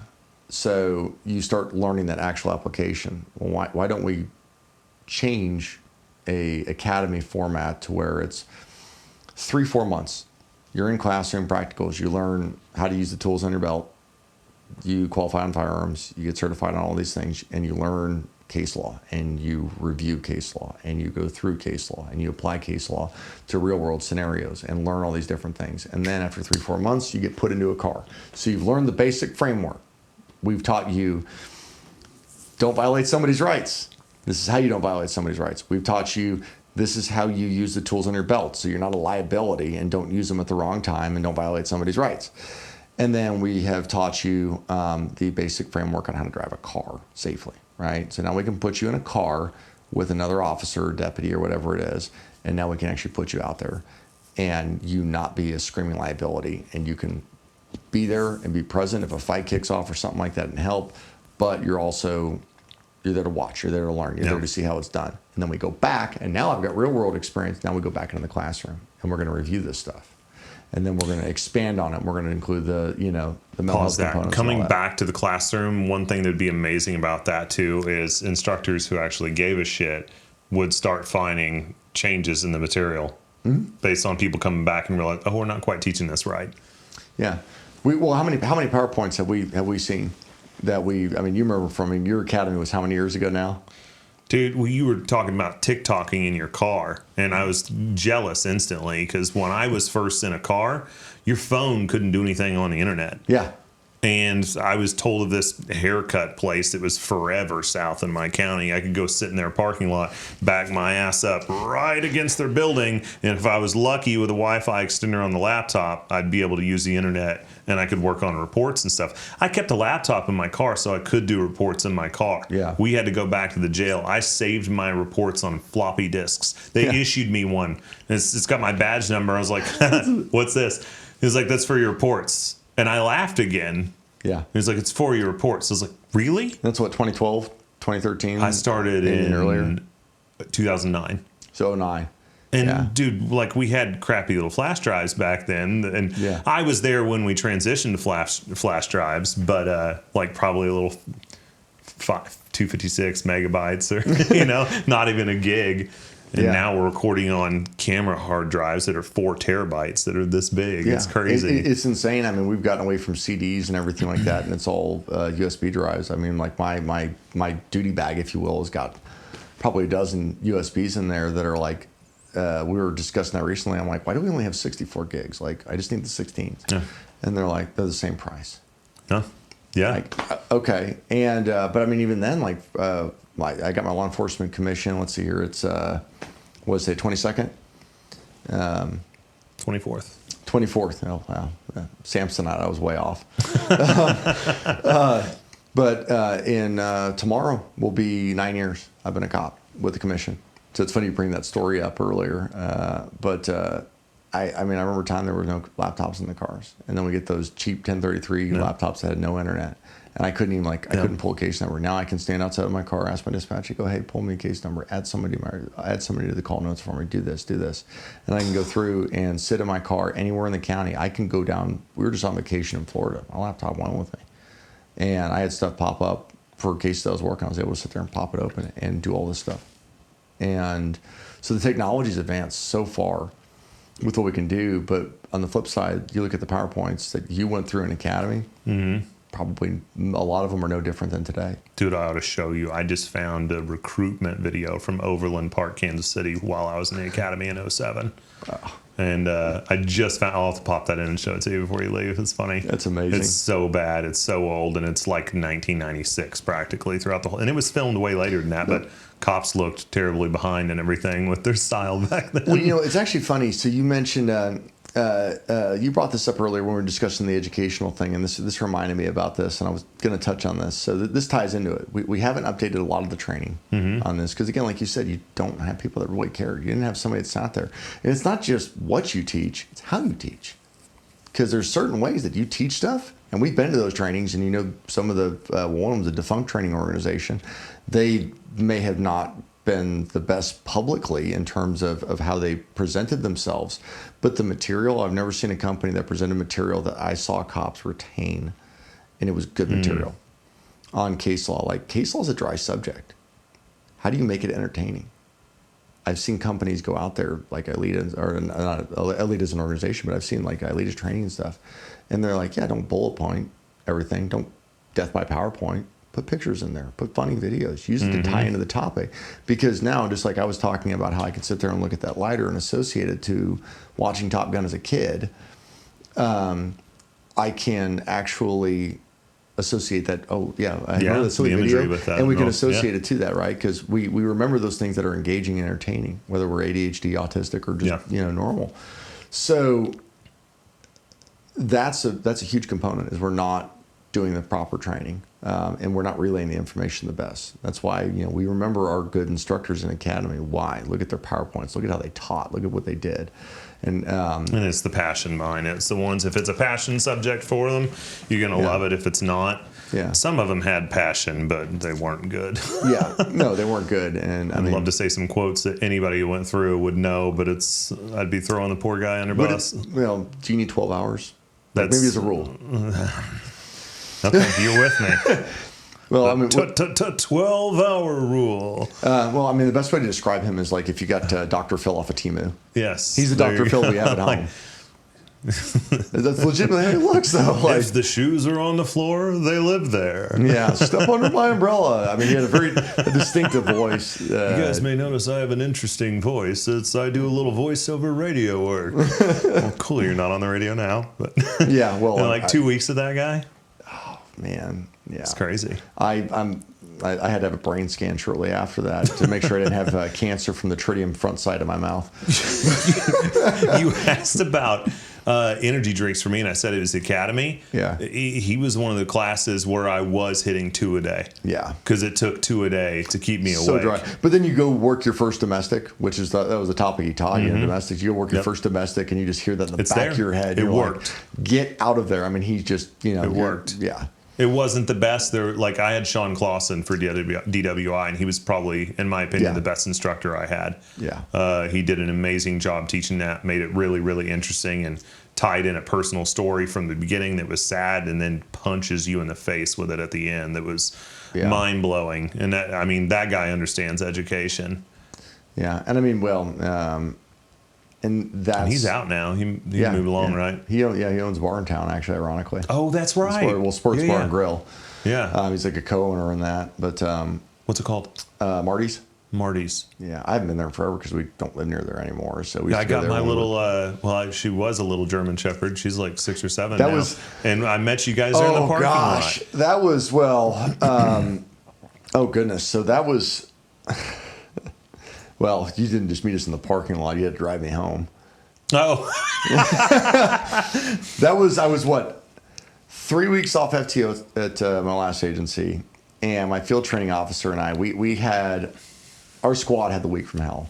And that was a case adjudicated now, so I can talk about it. So that was November 1st that we went and did that, because Halloween night, the night starts off, I think I got into a foot pursuit. There was like a 16-year-old juvenile that was like Mongo from one of there that was missing and had a order to take, which is basically you take him to juvenile. It's a juvenile warrant, if you will, and armed with a handgun. And I mean, like, kid was just huge, and they ended up fighting him right at the very beginning of the night, and they get him in custody. And then like we had some other ordeal. I think county got into a couple of pursuits, so we're having to assist with that. And then I'm dealing with like the drunk gal from hell that, the old saying, excuse me, this is a Wendy's, sir?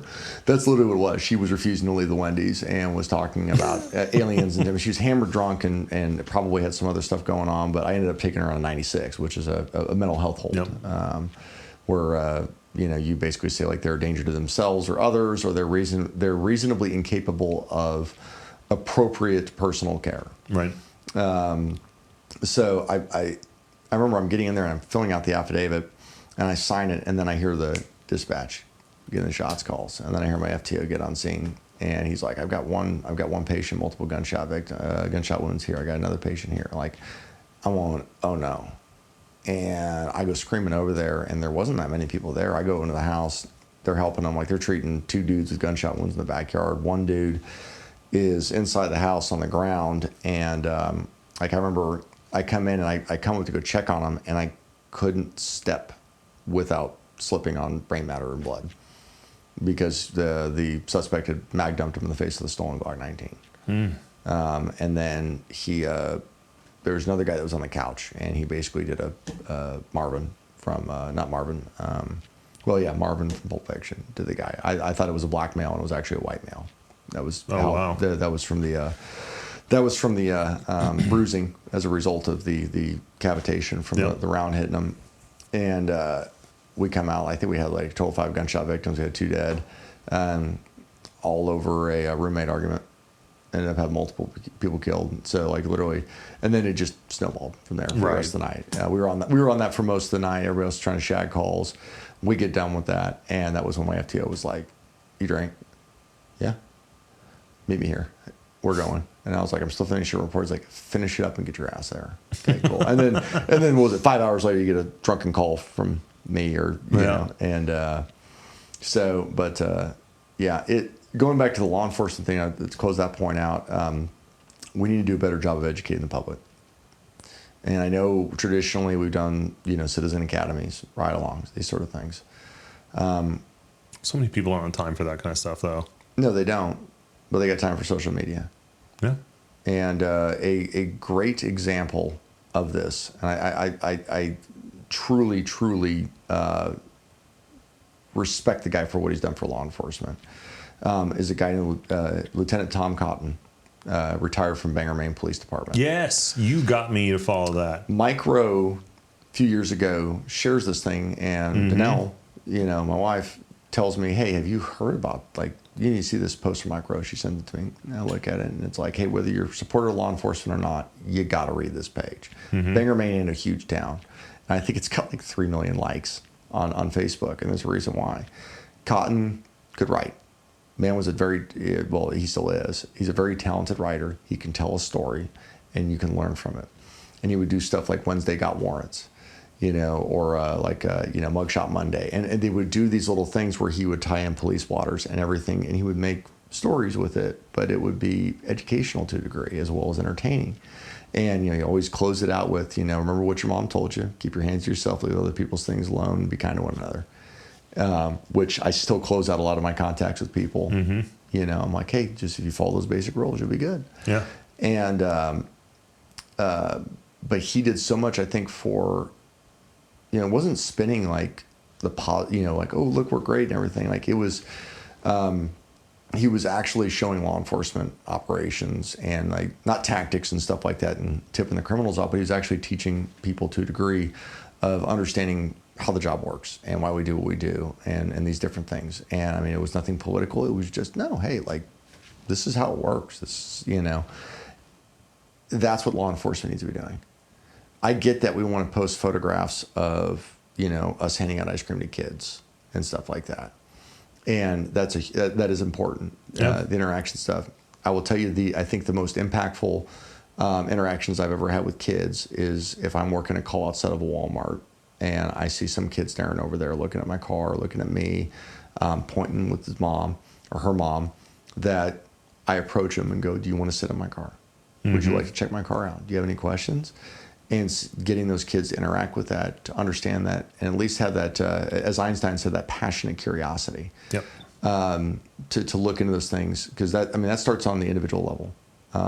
One of my proudest moments as a little girl when I used to work at this Walmart off-duty dude, she would come up and she would sprint up and she'd give me a hug like my daughter does when she saw me.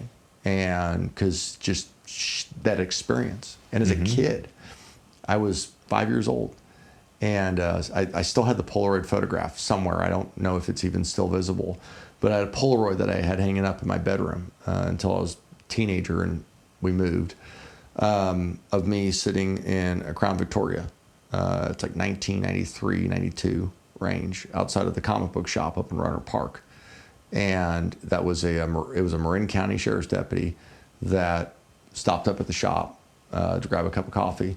And I asked if I could sit in his, or he approached me and asked if I wanted to sit in his patrol car. And I was like, "Yeah."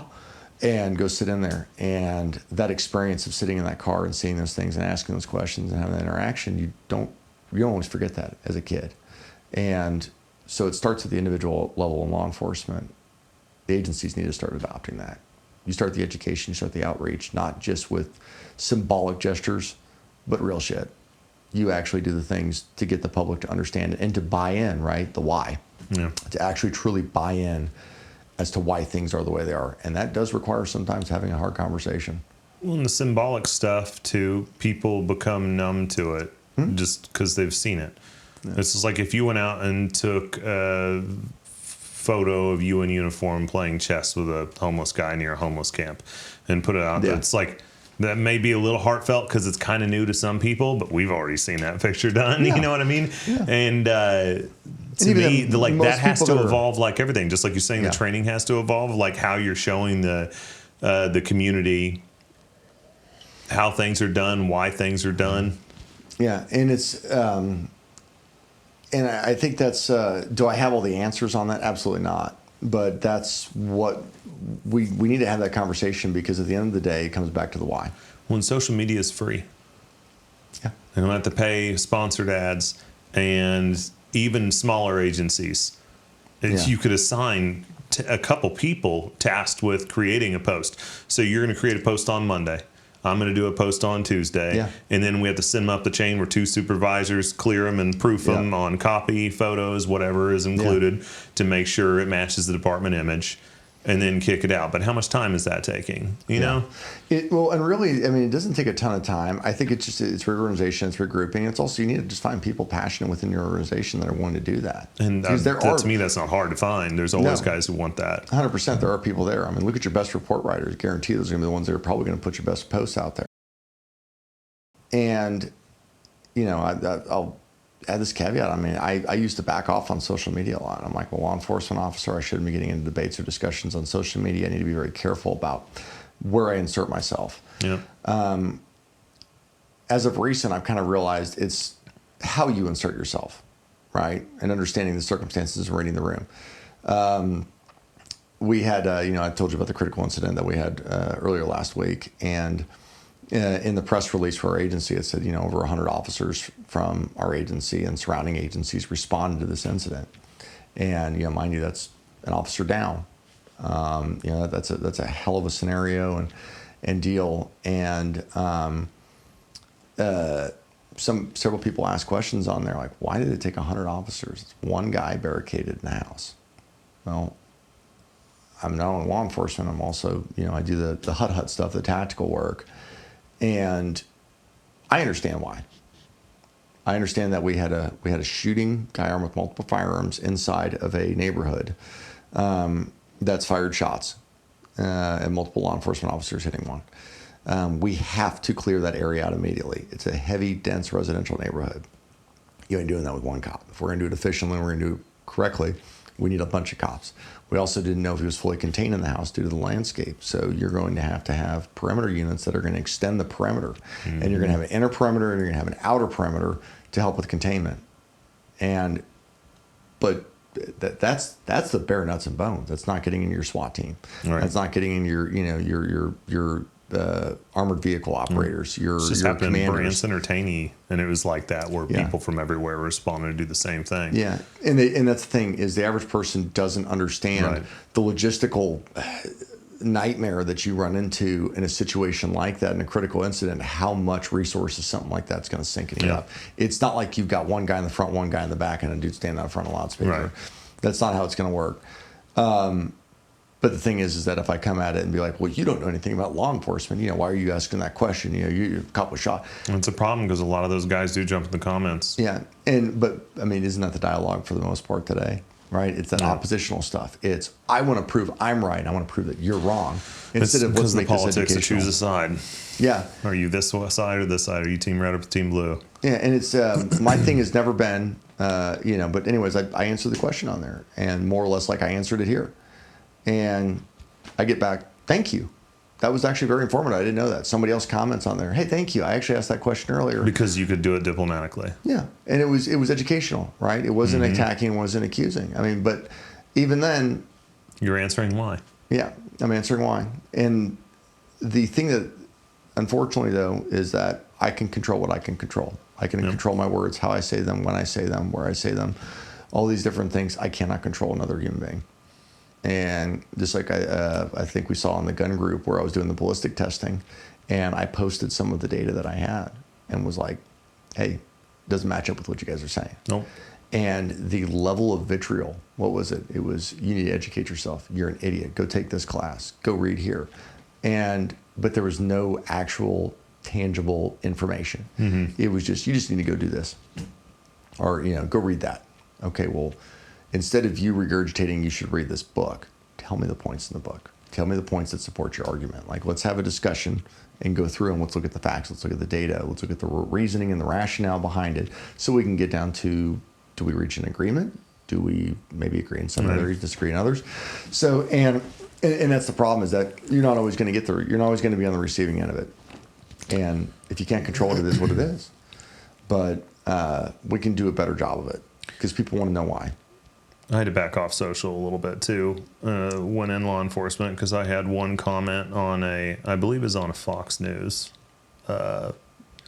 news posting of yet another cop accidentally shooting someone instead of tasing them. Mm-hmm. And I just presented I said, cop here, ...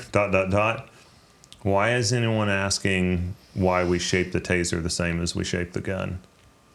And it went viral, like just like 17,000 likes on that. And my, we'll call him CO at the time, reached out to me and was like, hey, dude, you need a burner account if you're going to be putting stuff like that on the internet. So, well, why though? Well, like, yeah. And I did get his argument, when things coming back on you and like that. But it's like, that's been the one thing that's driven me nuts, dude. Why is the taser shaped like a gun? Yeah. And that brings me into the tactic element of where do you place a taser? I prefer offhand draw from the front of the body. So there's a cross draw as well. Yeah. So it's two completely different draws and different hands. I'm terrified when I see the taser right next to the gun. Oh, like that's like, what are you doing? Well, I mean, and you saw with me for the longest time when I still carried a taser. I mean, mine ultimately, in the prevailing opinion, like you said, it is offhand, non-dominant hand, right? Very easy. But again, this also ties into a training component. Yep. Taser has a flip safety on it. Yep. These are conscious things you have to practice. We practice drawing our firearm constantly. And not the taser enough. How often are you practicing drawing your taser? Well, you and I do, but you know everybody else isn't. And it's, if I can do 10 reps on a taser a night when I'm putting my uniform on. I work a 4-day work week, right? I'm putting my uniform on. If I can do 10 reps out of every single item on my Batman belt, that's over 2,000 reps throughout a year that I'm getting by doing that and practicing that. And it doesn't take that much time to do them purposefully and do them correctly. And it makes for a very, very rapid taser draw when you have to do it while you're putting your car in park and taking your seatbelt off. And I wish I could share that video. It's like I've shown that to people privately. Obviously, you've asked me not to share it, but people who want to understand why. Well, here's why. Because this nerd trains his ass off and actually practices drawing a taser. Your car in park, doors open, taser, pop. Just like what? It's like just boom, like that quick, like everything happening so fast. It was beautiful. But you also got to understand too, like there was a practice, the training element of it too. And as I was pulling up, my brain was going through a checklist of those things. I'll give it in the broad strokes, but I had a deal recently where we were going to confront somebody that was armed. And as we're planning it out, I'm planning it out in my head. What are my verbal commands, right? And I have to be very clear, very distinct, and be purposeful. It's not just, we're going to check the box and get it done. Right. It's being purposeful with it and how we're going to go about doing that. And again, maybe this is the autistic over diving into an element, but at the same time, if we do that and we start to dig a little bit deeper than just, if you will, the first order thinking, and we get into the second, third, and fourth order with our decision-making process, we start actually digging a little bit deeper into understanding why it is that a cop is going to mistake their gun for a taser. It's not just like, they wanted to shoot that dude. No, there's psychological, there's things behind that we're talking about, not just the holster positioning, but I think it's a slip and capture. Documented phenomenon that literally has caused plane crashes. And it comes down to that practice element. How many times have you done something versus something else? Which is why, anyways, on the aircraft thing. But I totally lost my train of thought there. It happens. Yeah, but no, I mean, it's because you're a boy and you were thinking of trains. Yeah, well, yeah.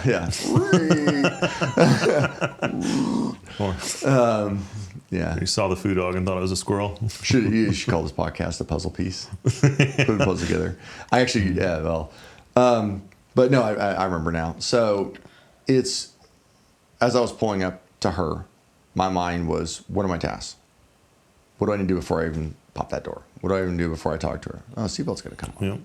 Okay, I got to put the car in park. Okay, so how am I going to take the seatbelt off? And how many videos have we seen where the cop car rolls up and they get out and the car starts rolling forward? Did you see the one? Was it the one down in Kentucky? I recently one of our guys sent it out in a group chat that I'm in, and I added the Benny Hill yakety sax music course. to it, and like they TVI. It's like a stolen car. Yeah, They TVI it. Dude's got a gun in there. He runs. They release the canine. Like the canine ends up biting one of the cops as they're in the car. Yes. Guys are running by the car. One of them doesn't put it in park. Yep. And he goes to run back, and it rear ends another car, and then another one pulls up, and his partner jumps out. And then when he sees the guy foot bail, he throws it in reverse, almost pulls his partner over with the car. Yep. Dude, it is just one thing after yeah. another after another. You're like, but the thing is that it's okay. We're target focused, and I'm guilty of this. I am guilty of this. We are target focused on what is in front of us in that stimulus, instead of breaking our mental our mental focus and breaking it and going, whoa, hang on, what do I need to do before I can get to that, right? If I want to travel to China, I can't just be like, I'm going to go to China and start walking. That's probably not the best thing. It starts with me going, well, how much money do I have to be able to pay for the trip to China? So, I ran into this issue, like I said earlier this week, with going through, and we were going to contact this guy that was armed, and I'm like, okay, we need to do this, and I'm actually verbalizing it, and I'm doing it as a reminder to everybody in the vehicle. Hey, loud verbal command. Make it very clear, make it very direct. This is what we need to say. Sheriff's office, do not move. Very simple, right? We dump out of the vehicle. Guess who's the only one that yells sheriff's office, do not move? Everybody else says, hey man, hey, sheriff's office. Like, no, right. Make it clear, make it purposeful. And we did not get I did not see the desired result come from him until it was the barked, direct, clear, clean. And that's being purposeful with it. Yep. I get it that we've done these things 1,000 times, 10,000 times. You jump out on somebody or you put somebody in handcuffs, but it's that one time. It takes that one time for it to go south. Yep. And all of a sudden it's holy shit. This is the real world. This is different. And my first shooting, I thought we've discussed this. I thought I was squared away and I was good to go. And I get my first shooting, and as I've looked at it over the years, I'm like, I am so freaking lucky to be alive. I'm so lucky to not have been hurt during that, because there were so many things I did wrong or could have done differently. And I can't beat myself up for that. All I can do is learn from it. So God forbid it happens again. I won't make those same mistakes. And if anything, I can at least relay that to somebody else and be like, hey, this is the learning curve for that. This is the points that you need to learn from and do differently, and not make the same mistakes that I did, because the end result for you could very well be different.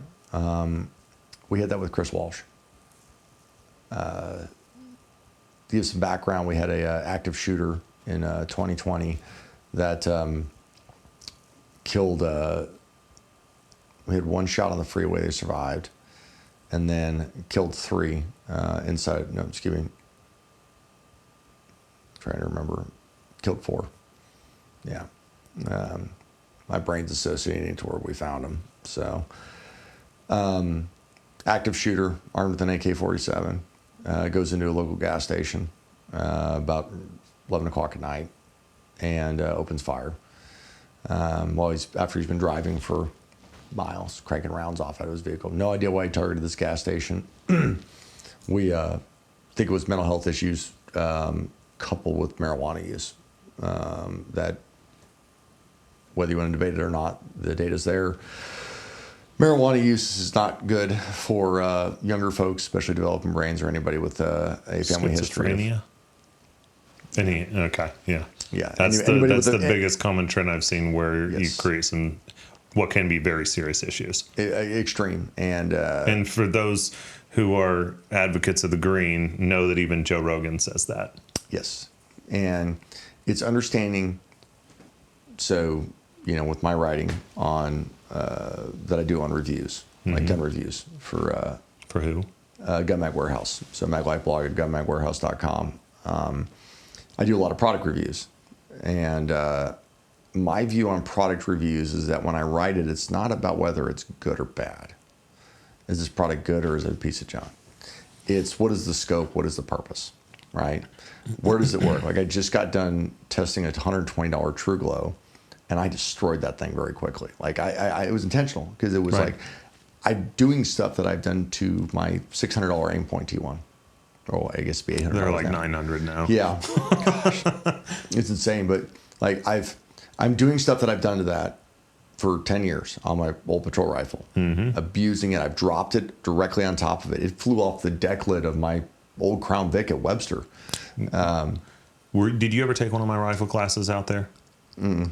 I used to throw it off the top of the hill.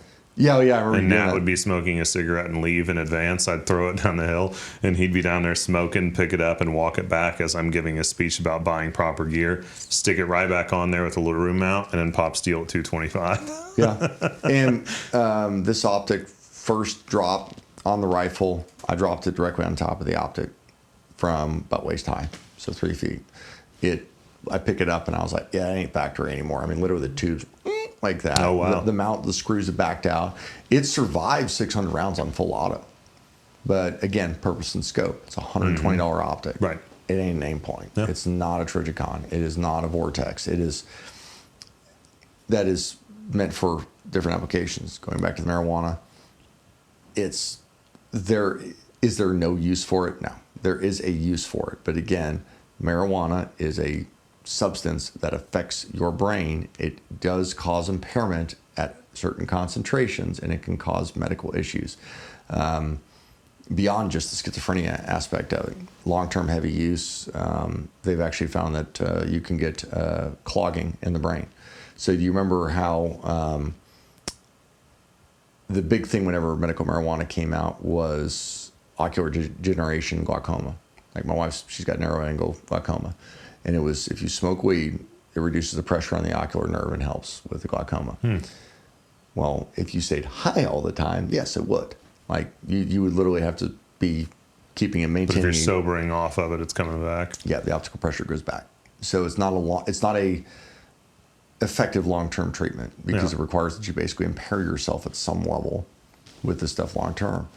But the reason being is that it constricts vascularity, which is why long-term marijuana users, they've seen some people with heart issues, cardiac arrest, these sort of things.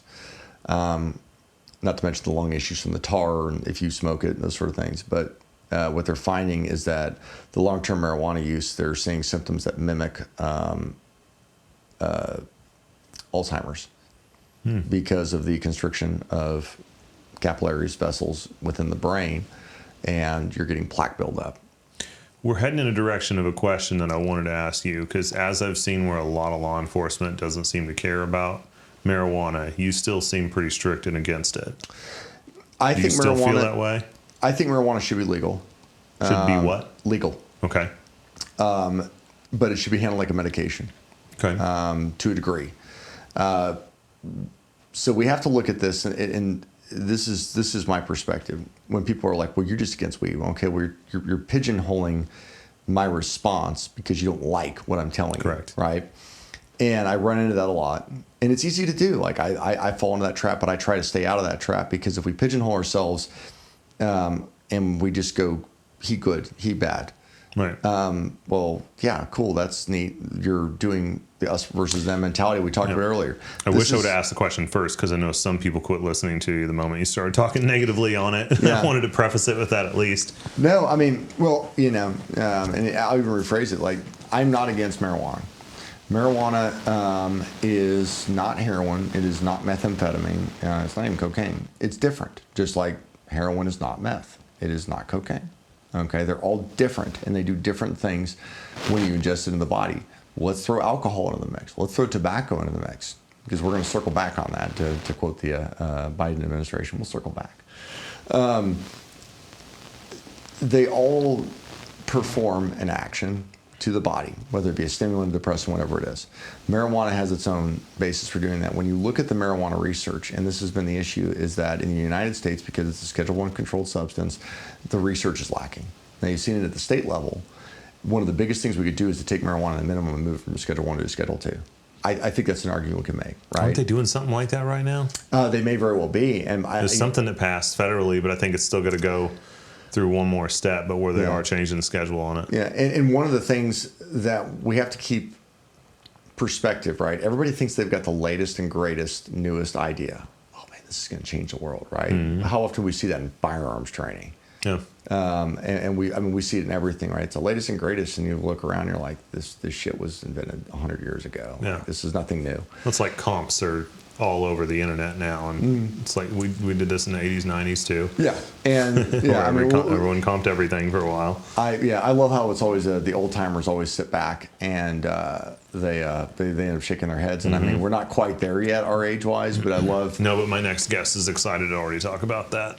Well, Steve Oh, is yeah. coming on next. that's funny because that's what I was going to bring up. Because literally, I guarantee you, Steve and I will see eye to eye on this. Yeah. Total tangent. But when you look at modern pistol optics, I got into an argument with somebody very well respected, very long time in the industry, who quoted Louis Auerbach: "Don't hang shit off your fighting pistol." Well, it's weird because you work for the same people where one of the guys said that why would I not do anything? Why would I need to make my gun fair in a gunfight? The goal is to make my gun unfair in a gunfight, right? So I want to gain every advantage I can. That may very well mean an optic, higher capacity, a better trigger, better grips, these sort of things, right? But we're running into that stuff with the optics. And I see both sides of it, or all sides of it, if you will, where some people are using it as a crutch. You can have somebody who's an 80% shooter and you put an optic on there and they're an 85% shooter. Cool, they're shooting better. Does that mean that they're better? No. It means the gun's better. But we're seeing the resistance on the other side is that these optics are a crutch. These optics are, they're just, they're getting rid of what a good gunfighter is. I don't think law enforcement's cared what a good gunfighter was for years. No, because it was about shooting to a standard, because liability. Yeah. Which is why how many agencies out there shoot flat-footed 100% and untimed. Yes. It's crazy. And I have heard instructors advocate for make it a 10-round qual. 10 rounds. You shoot 10 rounds. So then instead of me having to run guys and gals through 50 rounds for a qual, I now have 40 more rounds that I can put them through real training. That's actually going to make them better. That's going to make them think differently. Or probably survive a gunfight or respond better to an active shooter and save lives. Like, instead of me burning 50 rounds on some stupid qual that they do once a year, twice a year. That's actually fair. I laughed at that at first, and it's a really good point as you follow through on it. Yeah, and it's so, and that got brought up to me, and I was like, that's brilliant, actually, because every agency, if we truly, like most agencies, if you truly knew like what the ammunition budget was, people would be horrified. Because if you really wanted legitimate good gunfighters, your ammunition budget needs about 10,000 rounds ahead. And more individualized training or small group 100%. Training. Put 4 guys on the line, not fucking 20. But you don't have the staffing, you don't have the pay, you don't have the training. And until we start treating I've law done enforcement. places where we had the capability and I was still told no. Yeah. Where I wanted 2 guys or 4 guys on overlap day, and I was told no. 2 different times I brought that up, and I was told no. Why? It's too much of a scheduling issue. I was like, I'll do it all. I'll do the schedule myself. Yeah. I'll work with everybody. I'll talk to everybody, clear everything, make sure we don't mess up vacations and everything. I'll do it all. You'll be 100% hands off. Yeah. Nah, because it won't be that way. Not if I don't get to try. Bingo. Let one of us prove the other wrong. Yeah. Well, and that's been the biggest issue with that stuff is that you get pushback because there's that closed box perspective of it. Well, I get it. I get it. I used to not get it when I was younger. I was younger and I'm wanting them to change things when there's things that are set in their ways, you know? And then I start seeing it as people get further and further into the career. There's so much pushback on things that involve change to where it's tiresome to even try. Yeah. And so I get where once you've been in 10, 15, 20 years, it's so easy. Just, okay, new guy, you'll figure it out eventually, but like, shut up, you know? And then eventually you realize how it is. And it's just everyone who could change it, they're tired. Yeah. And they already tried to change it while they were young and threw on their they get rise. up there, but I think sometimes some people lose perspective of like, oh, wow, I'm suddenly in that position now where I can be the guy to change that stuff. But they don't care anymore. Yeah. Because they're just going in and collecting their paycheck at that point. I had we had a major change to our firearms policy recently for handguns. Like what it used to be, you can carry this brand or this brand, that's it. Mm-hmm. And we had this major change, And I remember talking with one of the commanders that was doing the policy change, and we were discussing the language. I just like walked into his office. He's like, "Hey, actually, get a little bit of your input on this." And I was like, "Well, you can maybe do this or do this." And we were discussing it. Well, he's telling me about how I thought this was hilarious. He's telling me about how there was a component within the policy. I can't remember. It was something regarding, I think, qualification of the firearm. And he goes, I asked, like, why do we have this in here? I don't know. Ask him. Why do we have this in here? I don't know. And like he literally goes back and traces it. And it was like a 40 or 50-year-old policy from back when we were carrying 10 millimeters. Okay, there is a story on that. And if anybody knows the story and could tag it in the comments, that would be amazing. I don't remember who told me, but it's in the military. There was a guy who got a new position where he's training, and he's going in and watching these trainees run some crew-served weapon. And at one point, you've got the crew-served weapon, let's say, facing downrange like this, right? And everybody's here at the weapon. And this one dude runs over here facing away and crouches. He's like, why are you doing that? Yeah. He's like, it's in my training manual. He's like, show me. So they pull out a manual and everything, and he shows where the guy has to go back and do that. So he goes back to his office, whatever, in the building, starts looking through old TMs, and then he looks at the one before that, and it shows the guy going back, looking away. Instead of looking at the gun to know when to immediately react, looking away again. Continues back. Bro, it's like to cannons or something. And the reason the guy's getting away is to get away from the blast a little bit, and he takes the knee and plugs his ears. Yeah. And it's like, because no one's asking why. They're just doing it. Or no one cared that the people asking why were asking. Yeah. And finally a guy came in and then recognized where the change needed to take place. And you're saying 50 years. Yeah. Wow. And I mean, and this brings up, I touched on it very briefly, and I didn't really give an explanation for what it is, but first and second order thinking. And I've seen an analogy for this, and it's called the fence problem. And first order thinking is I'm driving down the road and I come to a fence. Like there's this fence blocking the middle of the road. Why the hell is there a fence here? I'm going to take the fence out. And that's first order thinking. It's just there's a fence that is causing a problem, so I'm going to remove it. And moving on. Second order thinking is, why did they put the fence here to begin with? And a lot of folks fall into the habit of just going, well, it's in there. It was supposed to be in there, so it's staying in there. Yeah. The policy. So second order, third order, fourth order, so to speak, thinking just keeps pushing that on down the line of getting down to the actual source. And a lot of folks, we fall into the first order thinking where we just look at it and go, okay, well, that's the way that it is. That's the way it's supposed to be. And then when it becomes an inconvenience, we remove it or we move it or we change it. Not understanding that we don't look into why things are the way that they are. And then you run into other issues because now you've removed the fence and you find out why there was a fence there. Oh, wow. Point. It was, I just let a pack of Krampus. Right, right. And maybe the fence isn't right, but removing it isn't either. Yeah. And without the why, you don't know what the proper answer. Better. Bingo. So, and that's the thing is that we get into that thinking. So, and that's where the hostility, right? The time makes more converts than reason. I did the Thomas Paine quote earlier. The time makes more converts than reason because I can sit here and argue till I'm blue in the face like we need to do this. But when reality comes knocking at the door going, you have to change it now or do this, that's where there's times where it's like, oh, wow, I was proven right. Yeah. Or you were, you know, that person was proven right because of that. How many times have we seen that throughout history where you have somebody that's trying to sound the alarm bell on X, Y, and Z, whether it be impending war or plague or whatever it is, right? And they're just not listening, and then it finally hits, and all of a sudden, oh look, they're an SME, they're a subject matter expert. Everyone's listened to them, everyone's talked to them, and which is tragic because it shouldn't take a crisis or tragedy for a person like that to be validated. Right. Well, Alex Jones, one of the biggest things that helped his voice was calling 9/11 planes and everything, saying Bin Laden's name in it. Yeah. All that. And then all of a sudden 9/11 happened.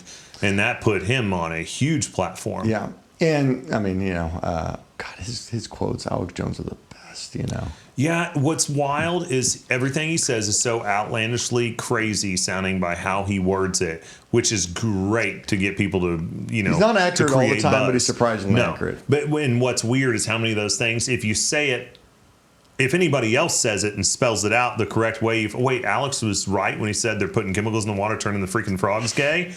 And it turns out there were chemicals going in the water, and the frogs were getting to a confused state where they didn't care if the other frog was male or female. Yeah. They're still trying to get at it with them. Yeah. And it ended up being true. But it took 3 years for that to come around, and where scientists are breaking down, well, this is actually happening. And someone's like, whoa.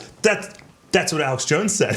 But what's funny though is that what does Jones start that into? It's a vast government conspiracy to mind control and do all this different stuff. Right. And I think it's hilarious because at the end of the day, it's like, dude, you're telling me the government that produced the DMV and Obamacare is capable of vast conspiracies of. Now, I'm not saying that they're not capable of it.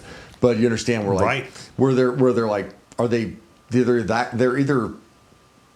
I don't think they're that competent. We'll put it that way. They're not. And again, working for a corporation taught me this. When you see 2,000 people, just 2,000 people that make up the body, and how slow things move, how many people are required to be a part of a decision that's getting changed. And then you go, I don't care. Don't change it. I don't care anymore. Yeah. Like, this is way too much BS just to get some minor change. Yes.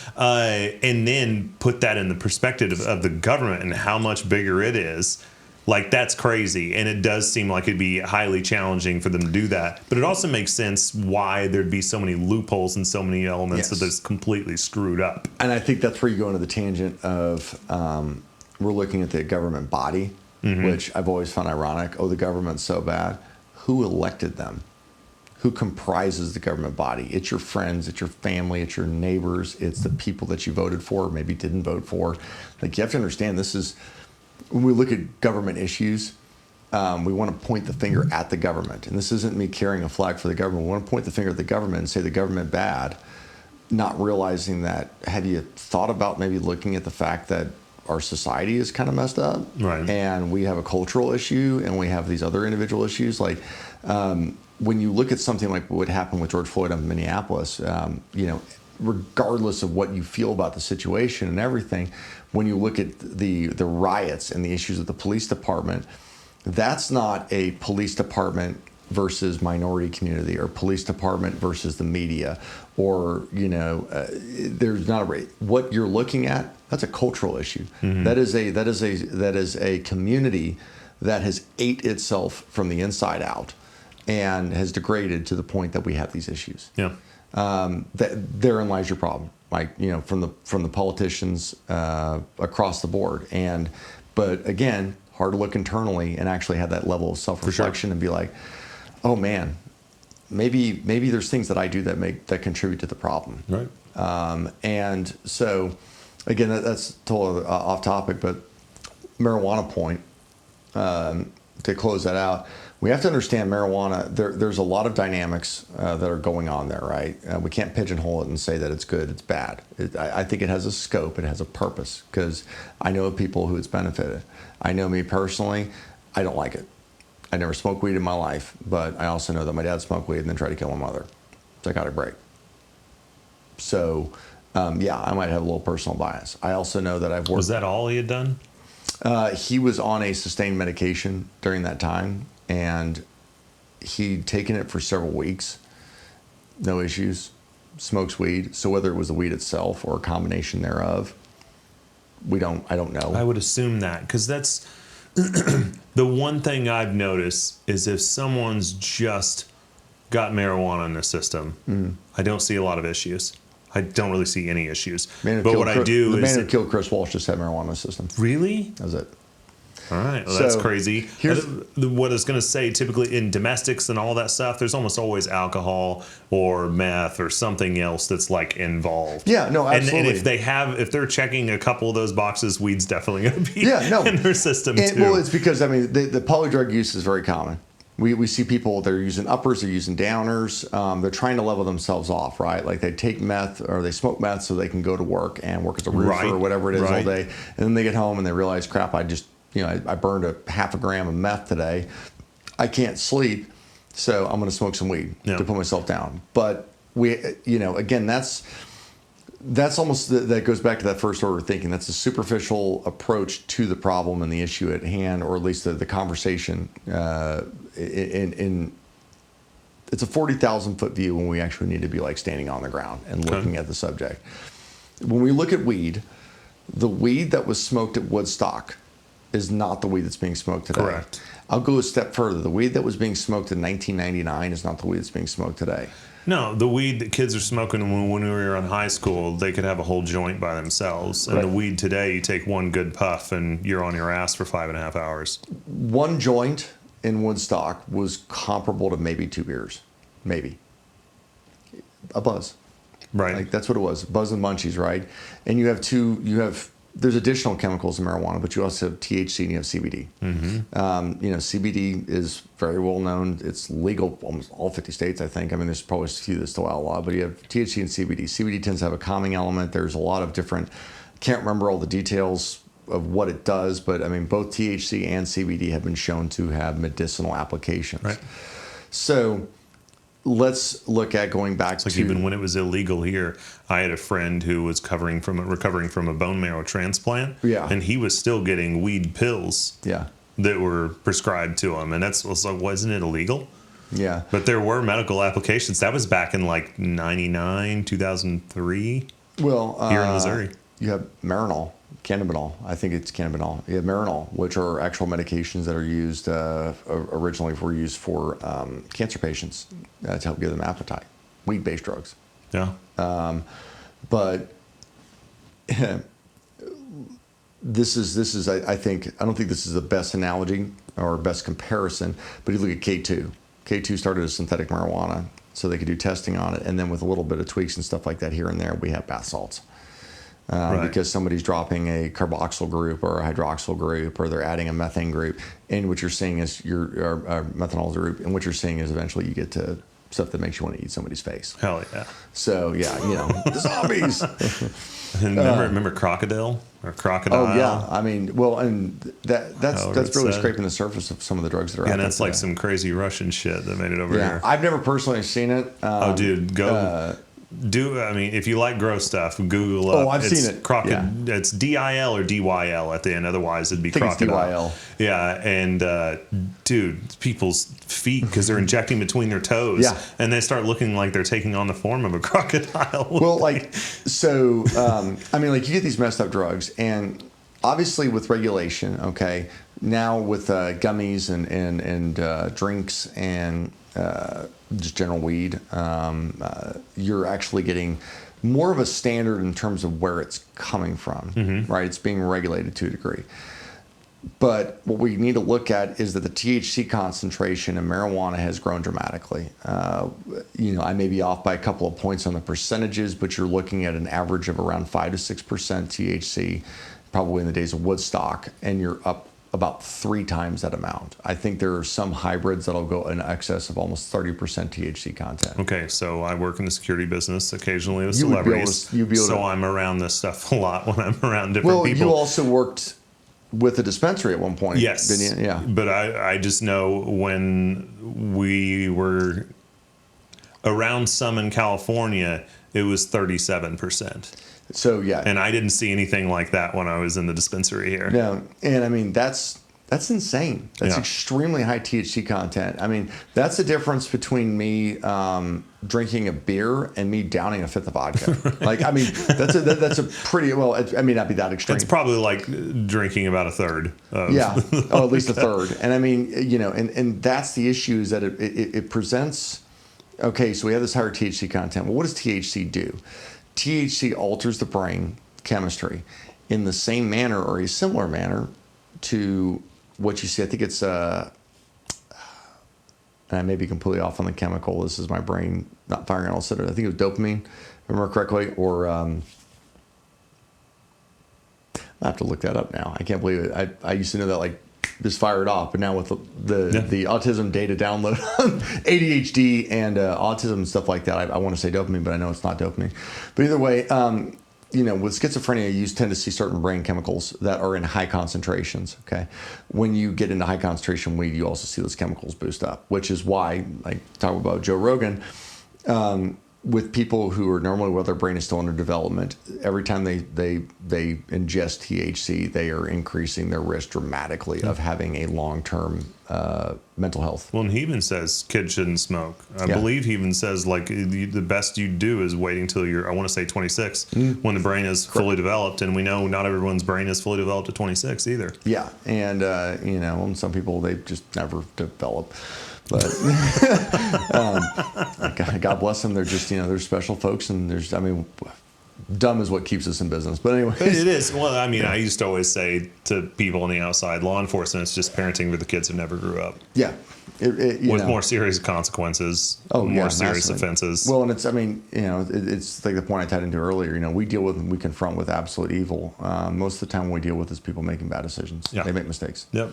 And they allow just usual idiots, and they can even joke with us while they're getting hooked up, and they're just doing their thing. Which and you told me, it's like, I remember the first time you're talking about, you're like, this guy just like, I was talking with this guy and stuff. He's one of those guys that just knew he was a shitbag, and like you said that so casually, and I was like. Yeah, like now that I've been around it, like you just know, like there's just some guys that are just they and gals. They've been around the game so long enough, they know the procedure, and they're just like, I did it again. Yeah, and they'll play the game. But with the THC thing, you're talking higher THC content, and then we start getting into the edibles, and we get into THC acid. Which is, it looks like methamphetamine. It's very rare, but it's 99+% concentration THC. That's new to me. That's wild. If you look at it, I've never personally seen it. It's normally like so that's like more. That's like crazy high compared to the dab stuff, then, isn't it? Yeah, imagine like wax or dab just being like on steroids. Pure. Yeah.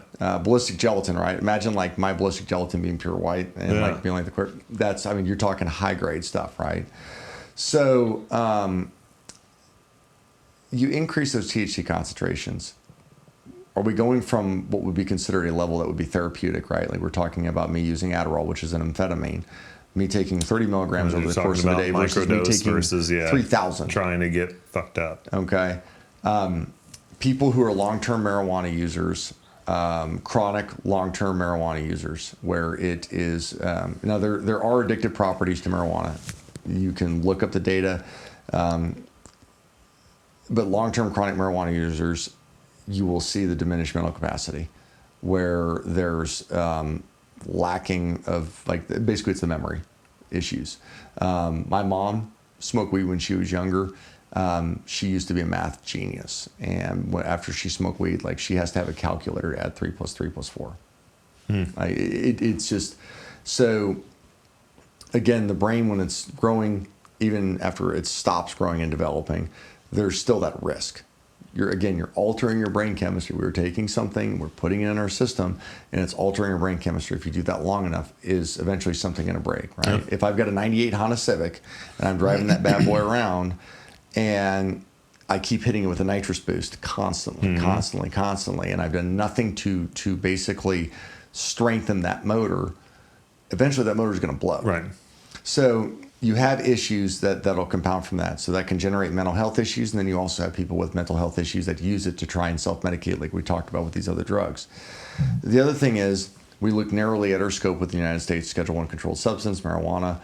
The states have gotten better about funding and researching it, but we're going to get our own data. We're going to do all this stuff, and I think it's a good thing. I like doing that, right? I can rely on somebody else's research, or hey, if I've got the capability, I can do it myself. I think it's good that we're doing it. But we also need to learn the lessons of other countries. The United Kingdom actually lowered the schedule on marijuana at one point and went, oops, and bumped it back up. Interesting.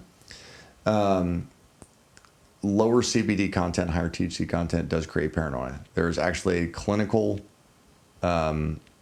diagnosis, if you will, of marijuana-induced psychosis. That's a thing. And that's actually been documented if you go back to colonial India in the mental health hospitals and their records for admittance. You would see cannabis induced from them drinking and smoking things like bong and stuff like that, which is like a marijuana slurry or slushy, if you will, or shake. So when this has been documented back centuries ago, and we have other countries that have this research, it's like, okay, you could be playing with fire. But that falls in the same category of alcohol, right? If I have a glass of wine before I go to bed at night, technically there might be some heart health, even though apparently that's been debunked. But to have a beer at the end of the day at work? Does that harm anybody? Am I going to really, like, am I going to kill myself long term? Hell no. Me having aspartame and 2 Diet Cokes in a day is going to probably do worse than that. The same thing goes for marijuana. If I'm running high dose marijuana and I'm running just marijuana regularly at higher concentrations, you're going to start running into issues. You have the heart health issues. If you're smoking it, it does have tar in it. So that's where we can jump into the line of marijuana good, marijuana bad, or we can look into it and go, no, marijuana ain't good, marijuana ain't bad. It's how you use it. It's when you use it. It's how often you use it. So like everything. And again, this ties into the educational aspect, the alcohol stuff, right? We've reduced DWIs, we've reduced smoking with tobacco and all these different things over the years because of education, all right? But we remember the lawsuits for decades with the major companies like Philip Morris that were tobacco product suppliers, right? And they got their asses sued off because Big Tobacco came in and said, if you've got a sore throat, try a clove cigarette or a menthol. It'll help soothe your throat. And that was their, they're trying to make it like a medical thing. What are we doing with weed?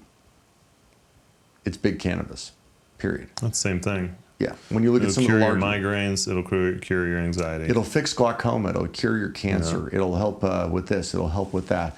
And the list goes on and on and on. And some of them are just absolutely ridiculous, flat out plain wrong, where you have people who are actually supporters of marijuana that will sit there and say, no, it does not work for that. Our research does not show work for that. And it's validated and actually decent research. It's an actual white paper published, peer-reviewed article that says X, Y, and Z.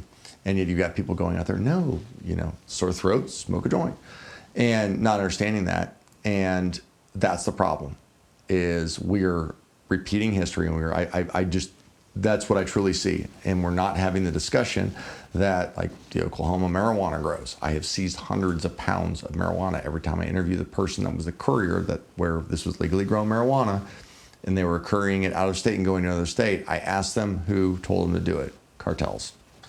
We don't want to acknowledge the fact that some of these landowners are either cartel linked or actually owned by cartels. Right. And we allow that to occur in the United States. Unfettered, because weed good. As opposed to going, yeah, well, depends, right? I think that's the best answer for all of this stuff. And until we start to actually delve deep into these things, and, with my kids, for example, they're going to be exposed to it. I already know how rampant it's going to be with it being legalized in Missouri when they get to that age. By me having a conversation with them, that's not, I'm going to scare them straight.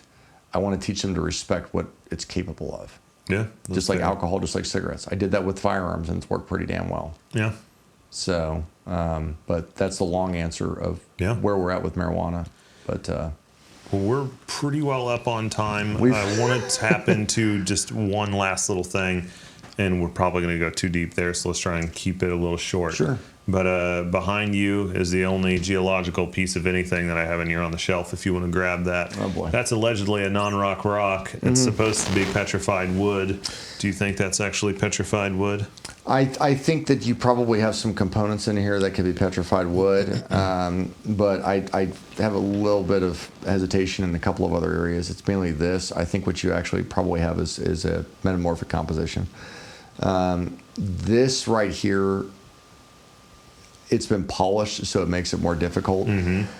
This right here indicates to me that it's probably more like a sandstone or granite composition. So you've got feldspars, and that's what that area looked like to me too. Yeah. So, and this has been compressed. Yes, it can mimic rings. This exterior right here could be wood, but it could be a couple of other things. It could also be volcanic. Interesting. So, you ever seen a magma flow? These flow marks in here could actually be some kind of magma contact on there. Doesn't mean that it is, but it could.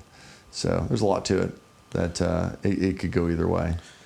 Well, lastly, what I wanted to touch on, since you're a rock guy, have you ever looked into the rich at structure stuff in Africa, where they think it could possibly be where Atlantis was? No. And if you haven't, I'm going to send you some content on this. I want you to look at this, and I'll put this up on the screen for others to see. But actually, I'll screen record so we can get the exact same thing I'm showing you in the video, just starting now. So here we've got Africa. Yeah. And if we zoom in right over here, the idea is, a big giant flood, which everybody talks about, regardless of religion. You end up hearing about a big flood, right? Yeah. And they're basically saying you've got all these marks where you can see what appears to be 150 to over 200 foot water Yes. Yeah. had moved through this area, right? And is letting out into the ocean.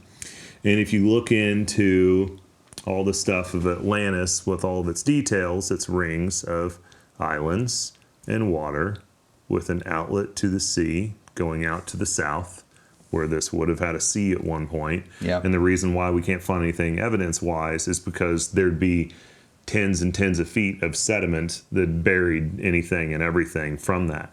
So I'll have you back on. There's more about the weed I want to talk about. I want to talk about, you mentioned microdosing, so I'm curious of thoughts on mushrooms. There's a lot of other things I want to be able to chat with you on, but I'll send you some stuff on this because I'd love for you to look into it and kind of get your input on it. So you actually, you brought up a point really quick about that, talking about the sea thing, right, and the flood. There's an interesting biblical standpoint. It always has to be us versus them. It's that oppositional stuff, right? It's interesting though, whenever science or you end up corroborating something inadvertently. Right. Like, by God, I'm going to prove you wrong. Or you go into something not proving anything right or wrong just to do research. In going back through biblical texts, we all talk about Moses parting the Red Sea. It wasn't the Red Sea, the Reed Sea. When we look back at the Reed Sea, the geologists that had studied that area out there determined that around the time that Moses was going across, there was actually a large underwater landslide that caused a recession of the water in part of the Reed Sea during that time that would have allowed safe passage for the Jews through there. So now, whether you want to present the argument that God parted the waters at Moses' command, we all can debate that. But we can't debate is that it happened. Yeah. And that's the interesting thing, is when you actually have scientific confirmation of these things, that this happened. And even then that ties into other stuff where, at the end of the day, when we ask why, sometimes we just don't have that answer. Yeah. But my pay grade. Dude, there's so many wild things. I just had on Loyal Otterson, and we had a lot of discussions about religion. And one of the first, he's the first person I know who's ever brought up the fact that there's gods plural in the Bible. Yeah. And I didn't know that. And I've heard this stuff, and I've paid attention to the works of Billy Carson here lately, who's kind of out there with wildness of Anunnaki and Nephilim and all these different things. And Loyal turned me on to another guy. I forget his name, but I started watching one of his videos last night, and it's amazing as he's talking about the different thing of God and God's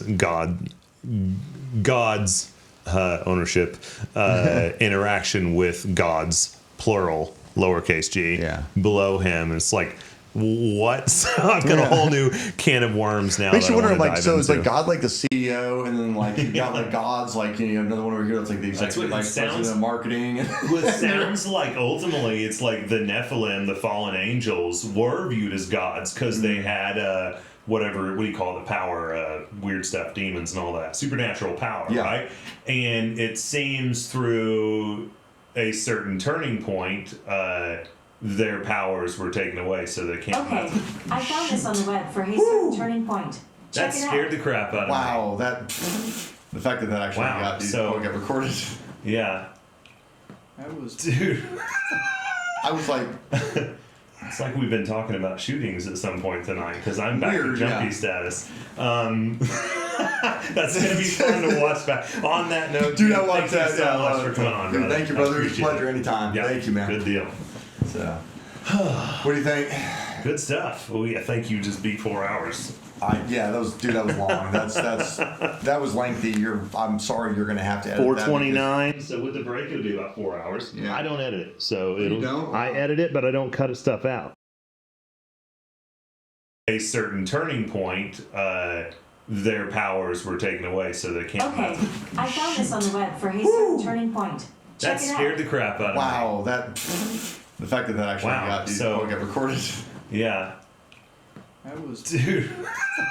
I was like, It's like we've been talking about shootings at some point tonight because I'm back to jumpy status. That's going to be fun to watch back. On that note, do not watch that. Thank you so much for coming on, brother. Thank you, brother. It was a Appreciate pleasure anytime. Yeah, Thank you, man. Good deal.